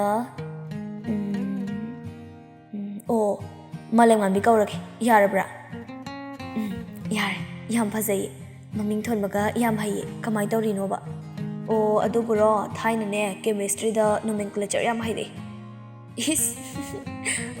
ꯑꯗꯨꯅ ꯑꯣꯏꯔꯝ ꯇꯥꯔꯤ ꯑꯁ ꯄꯨꯟꯁꯤꯁꯦ ꯑꯍꯟꯒ ꯑꯣꯏꯁꯤꯜꯂꯛꯀꯗꯕ ꯈꯪꯍꯧꯔꯣꯏꯀꯣ ꯑꯩꯁꯨ ꯃꯄꯥ ꯀꯥꯏꯗ ꯑꯣꯏꯔꯛꯀꯗꯣꯏꯅꯤꯅꯦ ꯑꯉꯥꯡ ꯆꯥꯎꯈꯠꯂꯛꯄ ꯁ꯭ꯀꯨꯜ ꯀꯥꯕ ꯑꯃꯨꯛ ꯆꯥꯎꯈꯠꯄ ꯑꯁ ꯅꯪꯁꯨ ꯍꯟꯅꯨꯔꯛꯄ ꯏꯆꯥꯁꯨ ꯁꯨꯝ ꯆꯥꯎꯁꯤꯜꯂꯛꯄ ꯃꯣꯏꯁꯨ ꯅꯨꯡꯁꯤ ꯅꯨꯡꯉꯣꯟ ꯈꯪꯂꯛꯄ ꯑꯗꯩꯗꯤ ꯑꯃꯨꯛ ꯂꯨꯍꯣꯡꯒꯦ ꯍꯥꯏꯔꯛꯑꯅꯤ ꯁꯤꯗꯤ ꯄꯨꯟꯁꯤꯔꯣꯜꯅꯤ ꯀꯩꯅꯣ ꯑꯩꯅ ꯍꯧꯖꯤꯛ ꯗꯥ ꯀꯧꯔꯤꯁꯦ ꯈꯔ ꯂꯩꯔꯒꯗꯤ ꯃꯣꯏ ꯕꯕꯥ ꯑꯗꯨꯗꯩꯗꯤ ꯃꯣꯏ ꯄꯥꯕꯨꯡ ꯑꯗꯨꯗꯩꯗꯤ ꯃꯣꯏ ꯍꯟꯅꯨꯕ ꯀꯥꯏꯅ ꯊꯥꯖ ꯑꯗꯨ ꯍꯥꯏꯔꯒ ꯊꯋꯥꯏ ꯇꯥꯅ ꯅꯣꯛꯆꯔꯝꯃꯤ ꯏꯁ ꯅꯪꯅ ꯍꯟꯅꯨꯕꯤ ꯇꯥꯔꯦ ꯑꯗꯨꯗꯤ ꯐꯥꯒꯤ ꯇꯧꯕꯅꯤꯗ ꯌꯥꯝ ꯅꯨꯡꯁꯤꯗ꯭ꯔꯥ ꯃꯤꯑꯣꯏ ꯃꯄꯣꯛꯁꯦ ꯀꯅꯥꯅꯁꯨ ꯑꯍꯜ ꯑꯣꯏꯅꯤꯡꯗꯦ ꯑꯗꯨꯕꯨ ꯈꯥꯝꯕꯁꯨ ꯉꯝꯂꯣꯏꯗꯣꯏꯅꯤ ꯂꯣꯌꯥꯅ everybody wants to be young and stay strong ꯀꯥꯏꯗꯨꯅꯤ 이씨, 아이가세 노모 너트라가 노모디 소이다나 시 와하이도 하이바 로이징아이 로야나 멋진 멜라미 하이가로 낭나 하이가더리 보아도 야래 마카다르노 아슴나 노모니니 하우크레 타자가 로야가수 뱅콕 ꯆꯠꯅꯕ ꯇꯤꯀꯦꯠ ꯕꯨꯀꯤꯡ ꯇꯧꯔꯝꯃꯤ ꯍꯌꯦꯡ ꯆꯠꯀꯅꯤ ꯍꯥꯏꯕꯒꯤ ꯅꯨꯃꯤꯗꯥꯡꯗꯨꯗ ꯊꯥꯖꯒ ꯂꯣꯌꯥꯒ ꯕꯦꯡꯀꯣꯛ ꯆꯠꯄꯗ ꯄꯨꯅꯕ ꯄꯦꯀꯤꯡ ꯇꯧꯕ ꯍꯧꯔꯝꯃꯤ ꯊꯥꯗꯣꯏꯁꯨ ꯃꯕꯨꯡꯉꯣꯒ ꯃꯅꯝꯃꯒꯒꯤ ꯃꯇꯦꯡ ꯄꯥꯡꯗꯨꯅ ꯌꯥꯎꯁꯤꯟꯕꯤꯔꯝꯃꯤ ꯏꯅꯝꯃ ꯅꯣꯏ ꯀꯌꯥꯝ ꯀꯨꯏꯅ ꯂꯩꯔꯛꯇꯣꯏꯅꯣ ꯑꯩꯗꯤ ꯌꯥꯝ ꯇꯜꯂꯦ ꯊꯥꯗꯣꯏ ꯃꯊ꯭ꯋꯥꯏ ꯅꯨꯡꯉꯥꯏꯖꯗꯕꯒꯤ ꯁꯛꯇꯝꯗ ꯊꯥꯖꯅ ꯀꯨꯏꯔꯣꯏꯌꯦ ꯑꯗꯣ ꯅꯪꯒꯤ ꯀꯩ ꯂꯩꯔꯛꯑꯣ ꯍꯥꯏꯔꯤꯅꯣ ꯀꯩꯝꯇ ꯂꯩꯕꯤꯔꯛꯀꯅꯨꯗ ꯑꯗꯣ ꯏꯅꯝꯃ ꯗꯦꯜꯍꯤꯗ ꯅꯨꯃꯤꯠ ꯀꯌꯥꯅꯤ ꯂꯩꯗꯣꯏꯅꯣ ꯗꯦꯜꯍꯤꯗꯗꯤ ꯅꯣꯡꯃꯇꯪ ꯂꯩꯅꯤꯌꯦ ꯀꯩꯗꯧꯔꯒꯦ ꯀꯩꯝ ꯇꯧꯗꯦꯗ ꯌꯥꯝ ꯀꯨꯏꯅ ꯂꯩꯍꯟꯅꯤꯡꯗꯕ ꯇꯟꯖꯥꯗꯨꯗ ꯃꯪꯒꯤꯁꯨ ꯆꯪꯂꯛꯂꯝꯃꯤ ꯃꯪꯒꯤ ꯆꯪꯂꯛꯄꯗꯨꯗ ꯊꯥꯖꯁꯨ ꯏꯜꯂꯤꯕ ꯐꯤꯗꯨꯅ ꯃꯀꯣꯛ ꯈꯨꯝꯖꯔꯤ ꯍꯥꯏ ꯅꯣꯏꯕꯨ ꯅꯄꯣꯠ ꯅꯆꯩꯒ ꯂꯣꯏꯁꯤꯟꯕ ꯂꯣꯏꯔꯕ꯭ꯔꯅꯦ ꯆꯤꯊ ꯅꯥꯟꯊꯗꯅꯕ ꯐꯖꯅ ꯆꯦꯛꯁꯤꯟꯅ ꯍꯥꯞꯄꯨꯀꯣ ꯏꯆꯥ ꯇꯣꯝꯕꯤ ꯅꯕꯨꯡꯒ ꯅꯅꯝꯃꯒꯒꯤꯅꯦ ꯄꯣꯠꯆꯩ ꯑꯐꯠ ꯑꯄꯥ ꯌꯦꯡꯕꯤꯌꯨ ꯑꯁꯤ ꯍꯥꯏꯔꯒ ꯃꯪꯒꯤ ꯀꯥꯗꯨꯗꯒꯤ ꯊꯣꯛꯈꯤꯔꯝꯃꯤ ꯑꯗꯨꯕꯨ ꯗ꯭ꯔꯣꯋꯤꯡ ꯔꯨꯝꯗ ꯏꯕꯦꯝꯍꯜ ꯆꯨꯕꯥ ꯃꯦꯠꯇꯨꯅ ꯎꯪꯗꯨꯅ ꯂꯩꯔꯝꯃꯤ ꯃꯪꯒꯤꯅ ꯀꯩꯗꯧꯔꯦ ꯅꯪꯅ ꯑꯃꯨꯛ ꯎꯪꯂꯤꯗꯨꯅ ꯏꯕꯦꯝꯍꯜ ꯃꯪꯒꯤꯅ ꯍꯪꯉꯤꯕꯗꯨ ꯀꯩꯁꯨ ꯈꯨꯝꯂꯝꯗꯦ ꯑꯗꯨꯝ ꯎꯪꯗꯨꯅ ꯂꯩꯔꯝꯃꯤ ꯍꯩꯃꯥ ꯀꯩꯗꯧꯔꯒꯦ ꯍꯥꯏꯕꯅꯤꯅꯦꯍꯦ ꯅꯪꯕꯣ ꯑꯁ ꯀꯩꯁꯨ ꯇꯧꯗꯦ ꯑꯩꯗꯤꯅꯦ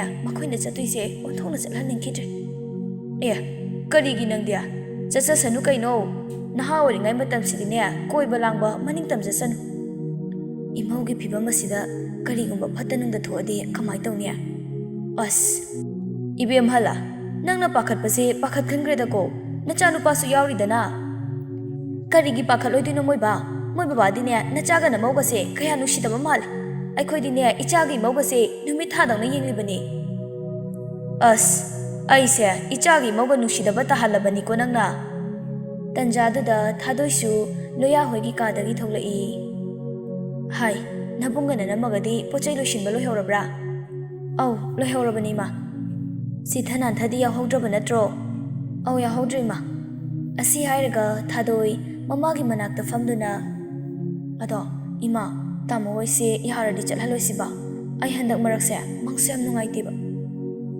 ꯊꯥꯗꯣꯏꯅ ꯑꯗꯨꯝꯅ ꯃꯊ꯭ꯋꯥꯏ ꯅꯨꯡꯉꯥꯏꯇꯅ ꯍꯥꯏꯔꯛꯄꯗꯨꯗ ꯏꯕꯦꯝꯍꯜꯁꯨ ꯃꯁꯥꯗ ꯑꯀꯤꯕ ꯑꯃ ꯐꯥꯎꯔꯛꯂꯝꯃꯤ ꯃꯁꯥꯗꯨ ꯆꯠꯍꯟꯅꯤꯡꯗꯕꯅꯁꯨ ꯍꯦꯜꯂꯛꯂꯝꯃꯤ ꯑꯁ ꯅꯣꯏ ꯅꯃꯥ ꯅꯆꯥꯁꯤꯗꯤꯕꯀꯣ ꯅꯨꯃꯤꯠ 10ꯅꯤꯒꯤ ꯈꯣꯡꯆꯠꯁꯤꯗ ꯅꯣꯏꯁꯤꯗꯤꯕꯀꯣ ꯊꯥꯖꯒ ꯂꯣꯌꯥꯒꯁꯨ ꯊꯣꯛꯂꯛꯇꯨꯅ ꯗꯥ ꯗꯣꯛꯇꯔꯅ ꯊꯥꯔꯛꯏꯕ ꯅꯨꯃꯤꯠꯁꯦ ꯗꯥ ꯀꯩꯅꯣꯝ ꯅꯤꯡꯁꯤꯡꯂꯤꯕ꯭ꯔꯥ ꯀꯩꯅꯣ ꯏꯕꯥꯅꯤꯒꯤꯅꯦ ꯏꯆꯥ ꯐꯪꯗꯣꯏꯕ ꯃꯇꯝꯁꯦ ꯑꯩꯒꯤꯗꯤ ꯀꯥꯎꯔꯣꯏꯗꯕ ꯅꯨꯃꯤꯠꯅꯤ ꯃꯇꯝꯅꯤ ꯃꯇꯝꯗꯣ ꯂꯥꯡꯕꯟꯒꯤ ꯃꯇꯝꯅꯤ ꯗꯗꯥꯅ ꯑꯩꯉꯣꯟꯗ ꯊꯥꯖꯗꯅ ꯑꯩꯒꯤ ꯕꯔꯊꯗꯦ ꯅꯨꯃꯤꯠꯇ ꯂꯥꯛꯇꯨꯅ ꯑꯩꯕꯨ ꯅꯨꯡꯁꯤ ꯍꯥꯏꯈꯤ ꯃꯥꯅꯤ ꯂꯥꯡꯕꯟꯒꯤ 14ꯅꯤ ꯄꯥꯟꯕꯗꯅꯤ ꯑꯩꯅ ꯅꯣꯏꯗ ꯂꯥꯛꯈꯤꯕꯗꯣ ꯑꯗꯨꯗ ꯅꯨꯡꯁꯤꯅꯕꯁꯦ ꯌꯦꯛꯊꯣꯛꯅꯔꯗꯤꯅꯦ ꯌꯣ ꯆꯥꯕꯤꯗꯧꯅ ꯌꯥꯝ ꯆꯦꯠꯂꯦ ꯍꯥꯏꯌꯦ ꯅꯨꯡꯁꯤ ꯃꯔꯤꯗꯣ ꯄꯥꯛꯅ ꯂꯥꯞꯊꯣꯛꯅꯕꯁꯨ ꯉꯝꯅꯗꯦ ꯍꯥꯏꯌꯦ ꯅꯪꯒꯤ ꯌꯦꯛꯇꯣ ꯑꯃꯨꯛ ꯍꯧꯔꯛꯑꯕ ꯌꯦꯛ ꯍꯥꯏꯕ ꯋꯥꯍꯩꯁꯤꯗꯅꯦ ꯑꯣꯔꯒꯅꯥꯏꯖꯦꯁꯟ ꯑꯃꯗꯔ ꯀꯩꯅꯣ ꯀꯗꯥꯏꯗꯅꯣꯃꯅꯦ ꯂꯣꯠꯁꯤꯜꯂꯒ ꯊꯤꯡꯖꯤꯟꯕ ꯑꯃ ꯇꯧꯈꯤꯗ꯭ꯔꯗꯤ ꯌꯥꯔꯣꯏ ꯌꯥꯝ ꯄꯜꯂꯦꯕ ꯅꯪ ꯌꯦꯛꯇꯨꯅꯅꯤ ꯏꯕꯦꯝꯃ ꯅꯪ ꯑꯩ ꯉꯁꯤꯅꯦ ꯊꯥꯗꯣꯛꯅꯕ ꯉꯝꯗꯅ ꯉꯁꯤ ꯁꯤꯔꯁꯨ ꯆꯪꯉꯁꯨꯅꯅꯦ ꯊꯨꯡꯅꯔꯤꯁꯦ ꯅꯣꯡꯉꯥꯜꯂꯒ ꯂꯣꯌꯥꯒ ꯊꯥꯖꯒ ꯆꯠꯅꯕ ꯂꯣꯏꯁꯤꯟꯗꯨꯅ ꯊꯣꯔꯛꯂꯝꯃꯤ ꯃꯥꯡꯒꯣꯟꯗ ꯃꯪꯒꯤ 이베ꯝꯍꯜ ꯊꯥꯗꯣꯏ ꯂꯦꯞꯇꯨꯅ ꯂꯩꯔꯝꯃꯤ ꯊꯥꯖꯒ ꯂꯣꯌꯥꯒꯁꯨ ꯂꯥꯏ ꯈꯣꯏꯔꯝꯗꯨꯅ ꯂꯩꯔꯝꯃꯤ Lai khuramba loiraga mama mapada amuk khurami. Yare yare. Asoyangam yaudana ne chiksina chalu. Ibem halsu asoyangam yaudana ne yoboyu. Adane ana yek yaudaboyu ko nakok phawo chikan. Thadoi adudi tamhoi chalu khige ko. Thadoi peri peri taurami thajana. Thadoi fazana leiramuko. Hoi nama. Thadoi mathoi yam nungairamde. Makhoi chatnaba mai leithokuna khongai thangdokpaga thajagi phone ring khinglaklami. Hello. Ai chatori. Ha, haujipo. Kari hospital da. Adamna haibaduda makhoi mayamda ngaknadana leirami. Phone thamaga thaja mapira chelaga yam pakhatna. Baba do BP stroke toraptana hospital da pukhatli. Ha, kai hospital na haisibo. Mayam ingangaknarami. Mangina haujipo. Hai, karino ne haisibo. As, kai hospital da no. Loyana, kari hospital da ne hage. Rims da ne. Mangina onthokpani da ko. Ibema, ibungoga no ani hana chalamu.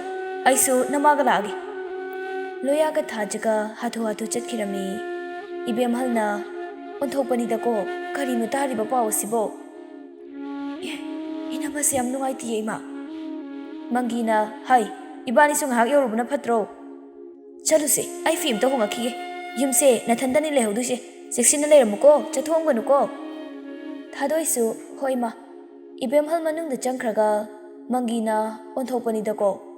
Ibem hal hathu hathu tholai. Loire chalas law. Ibema nang section na leiramuko. Hoima. Hospital da loya ga doctor ga wari sanari. Doctor na anabasa matam chana pubire. Sidagi thengthakrabadi brain da hajilakpa paw yai. Kaishu ka hena di pakhatpirun. Aikhoisu aikhoiki base level thona jage. Hidak sa yam thuna lebiro. Funny doctor. Doctor hoina khara kana na biyo. Loya thaja jamini gi manakta munglaklammi. Thajana doctor na kai harage. Loya na kashamna pakhatpigano na hare. Ukhalaiba matam se chapchari. Khara thengkhibadi brain da hajilama paw yai hai.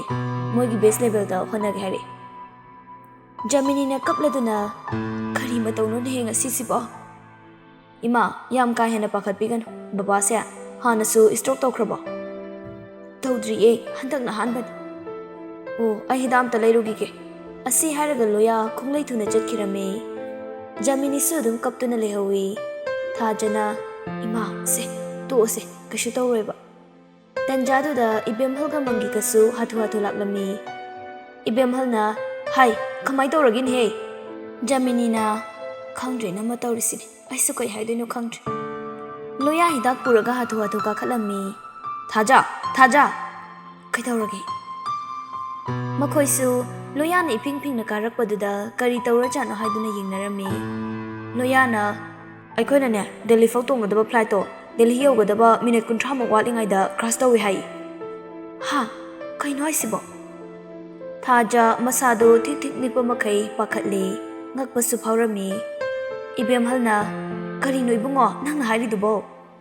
Loyana ima Imphal dagi Delhi phawba ngasi thajebani na tongadaba plane do Delhi yoramdai da crash tawrena hajita paw haireiba. Karino ne he ngasi tariba paw sibo. Mangi ipa pakhatna ha asengbairo Manipur macha phainam di yoramgani ne he paw de hauribado ai sai petang yenguge. Asi haraga mangi su thoki. Loya ai doctor hidam ta piruge. Asi haraga loya thokirami. Ish hare Asi haiduna ibem hal makok pairaga famthakirami. Ngaktang gyan manglami. Thajana ima Loya su laklaga imau Ibem hal gyan lakladuna Thaja ngasine ichaga imauga gi punsi nakhoi baba na kanbibani ko aduna nakhoi baba bu ne isor magni khangadabani. Thaja baba gi seba ningthijana tawko. Asi haiduna ibem halna mamaugi makokta nanthabi. Jamini na ngasigi thokliba thawdok tariba pawsingse aidi mangga hek chap manaida. Ibem halna pumnamak ne taibung mapu magi lila ngaktani. Asumna matam khara hawkhre Thaja mapasu tapna fagalaklami. Asamna hawkhibana Thajagi delivery gi matamsu naksilakami. Nongma Dr. Galoya ga wari sanai. Doctor du hidakti ultrasound report tu yam kupna yenglami. Loya. Haibiyo doctor. Nang kaisudi mind tawgan. Ultrasound report sigi matungina Thaja natraga angangdi khudongthiba yai. Loya yam ngakna sakpam amma onki masada pakhatpa amaga loinana kaino doctor haibirisibo. Thaja yaraktabasi yam phare. Ma taradi wakhala mo piksinkhini. Aikhoi gi base level dadi honagi. Loya magisi placenta previa gi case lay. Yam tangna thokpa case ni. Aduna mama natraga angang natraga anima khudongthiba nangba yai. Mama natraga angang natraga anima khudongthiba nangba yai. Doctor gi wahai adu Loya gi nakongda ninduna leirami.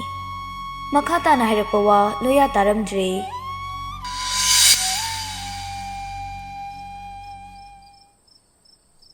Mama natraga angang natraga anima khudongthiba yai.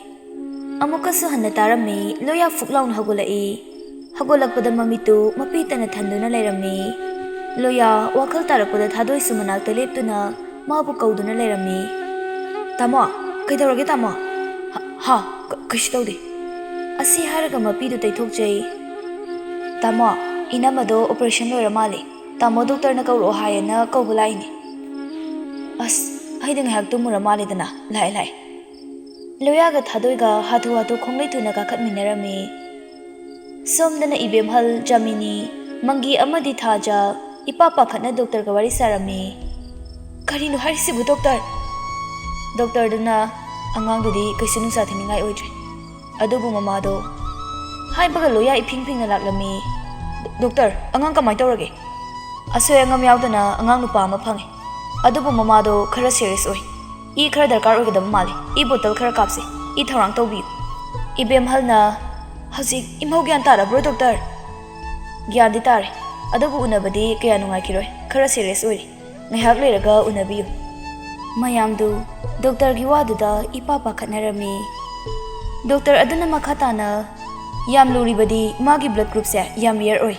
Haibadi thiba khara waduri. Blood bank da chatpiyo. Aduga O negative blood group phangadra hangbiyu. Tanjaduda nurse ama tholaktuna Loya haisi aini sister. Patient am tawna jage hai.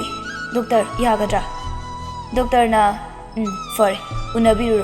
Ado masada awaba wakhal khalambigan. Loya changlami Thajagi mapana Doctor aiga ichanupiga blood group manakhibani. Ido aingondagi piba yaroidra. Bank da dam chatbiyo pabung. Pabungga blood group manarasu pabungdagi ilobase pabungda khudongthigani.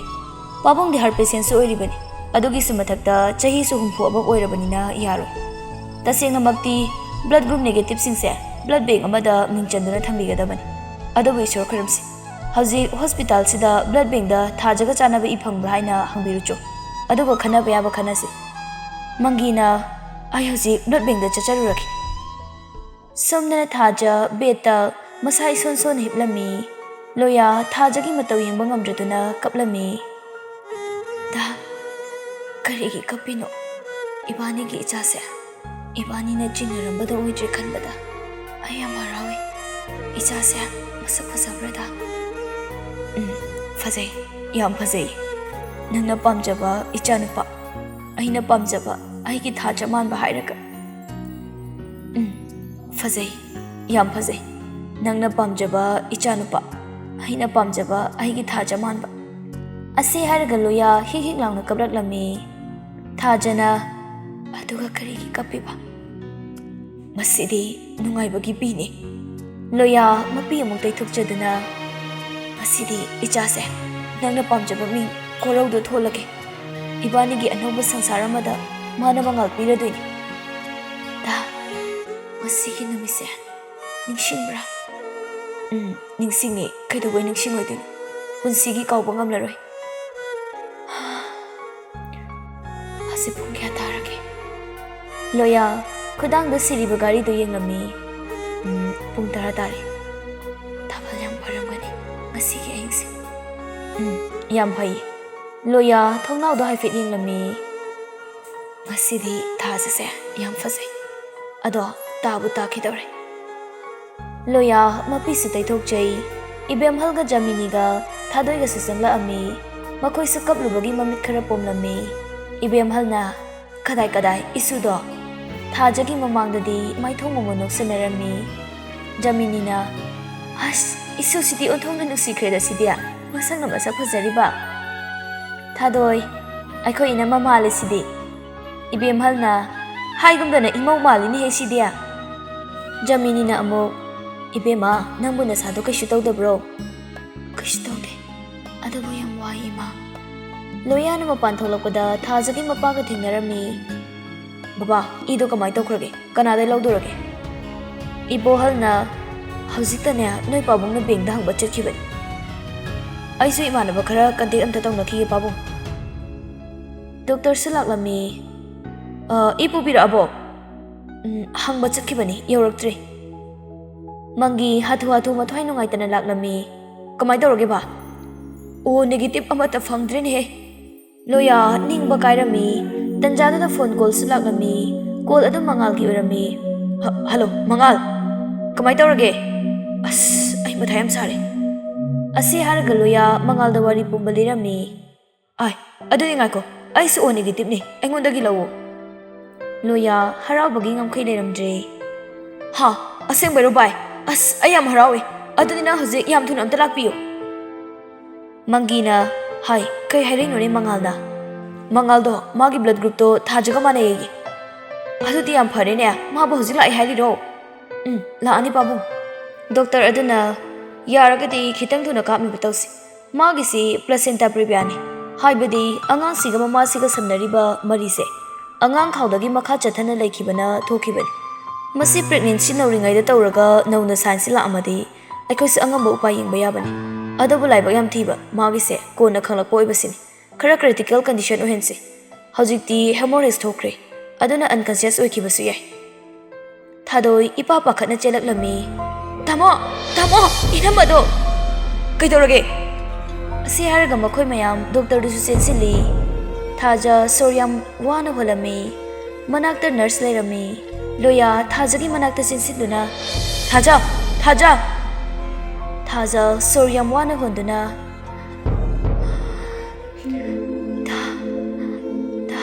I am worried. Jamini su kapladuna. Doctor, ichana pi septa phanbiyo. Ai magi matau yengba gamche.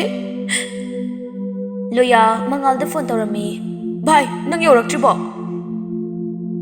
Doctor aduna oxygen thajinaba tawsi sister. Mayam koi chen na ringai duda somdana Sanathoiga mangalga hospital da changi tawringai security duna kadai changbi kadabano. Gaini gi water sangadabani. Haujiti changba yararoye pass out ragadi. Mangalna akhoi gi se athubani. Pass out radi yaroye. Tanjada Loyana phone tawraklami. Mangalna bye ai lai ado security na pass out radi changba yaroi na changhanda laire. Oh ai lai. Loya purple kumtharami. Loyana security da pasulami. Loyana sorry akhoi gi se khara thuri. Security du su serious oiba na bagini khangle. Aduna laibak faduna changhan biramle. Makhoi ahum du hatu ka khalami. Thajagi bed yobada Loyana doctor mayam Loya da yenglami. Loyana blood donor. Loya Thajada fatlangna yenglubada Thajagi aroiba sur honkirami. Loya Thajagi manakta sensinduna. Thaja Loya mamittagi takhiba pirang khamba ngamlamde. Doctor na Thajagi pulse check tawrami. Doctor du su thamoi sokna I'm sorry. Doctor gi wahai du tabada leiriba miyam du mikap mirau khol hospital du ninle. Jaminina kari matauno imagi bema nang ngasi tawri sibo. Imadi mangga chamanari ni nangbo pingliba na sasi undu ngamlaga nang makadai na chalino. Thaja Ibem hal sukap laduna. Imagi bema Thaja karino nang ngasi tawri sibo. Inama hogolo se inama kaino nang tawri sibo. Hogolo inama hogolo. Thaja Mangal na nangi ipi wala hogolo Thaja to Sanathoi ibaniga icha yengba lae. Karigino nangna ningaidana tumidubo Thaja. Thaja. Karino nangna pikliba nasase udongtuna chatkridubo Thaja. Nangbu ichase nupa oiradi korau kausi airamdaine Thaja. Hogolo, se hogolo.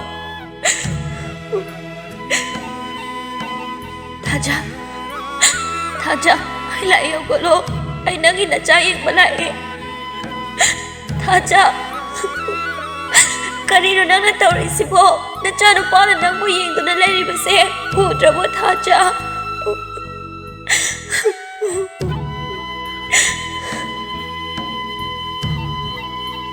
Makhoi loinamak Thajabu kauduna kaplami. Mama mapa mane maku thadoi loinamak Thajabu kauduna kapjarami. Loya thongnau romdo sinduna kapna thongnau do yengmada Thajado lairamdre. Loya kapna mabukninda khali. He ningti jarami Thaja. Nangna ngasi aigi Thajabu puduna chalabako. Nangna takhiba matamda aigi Thajasu nangna ifamdagi monbikre. Aduga Thajagi nungsiraba khudol korau mana ngalakdringai Thaja nangdi chakhrabako. Masidagi ai nangbu amuk hana yenglaroi. Nangna aigi Thajabu aingondagi monbikibane. Aigi punsida anauba purnima laklaroi. Matang asida Taramdai Thajase hairiba wari asi losinjare. Wari asibo haubadagi loiba phau tabirakliba listener pumnamaku hainingai leitana thagatjari. Wari asibo pathokpa matamda soikiba lankhiba yaurabasu ngakpigani haina narrator gi maikaidagi haijari.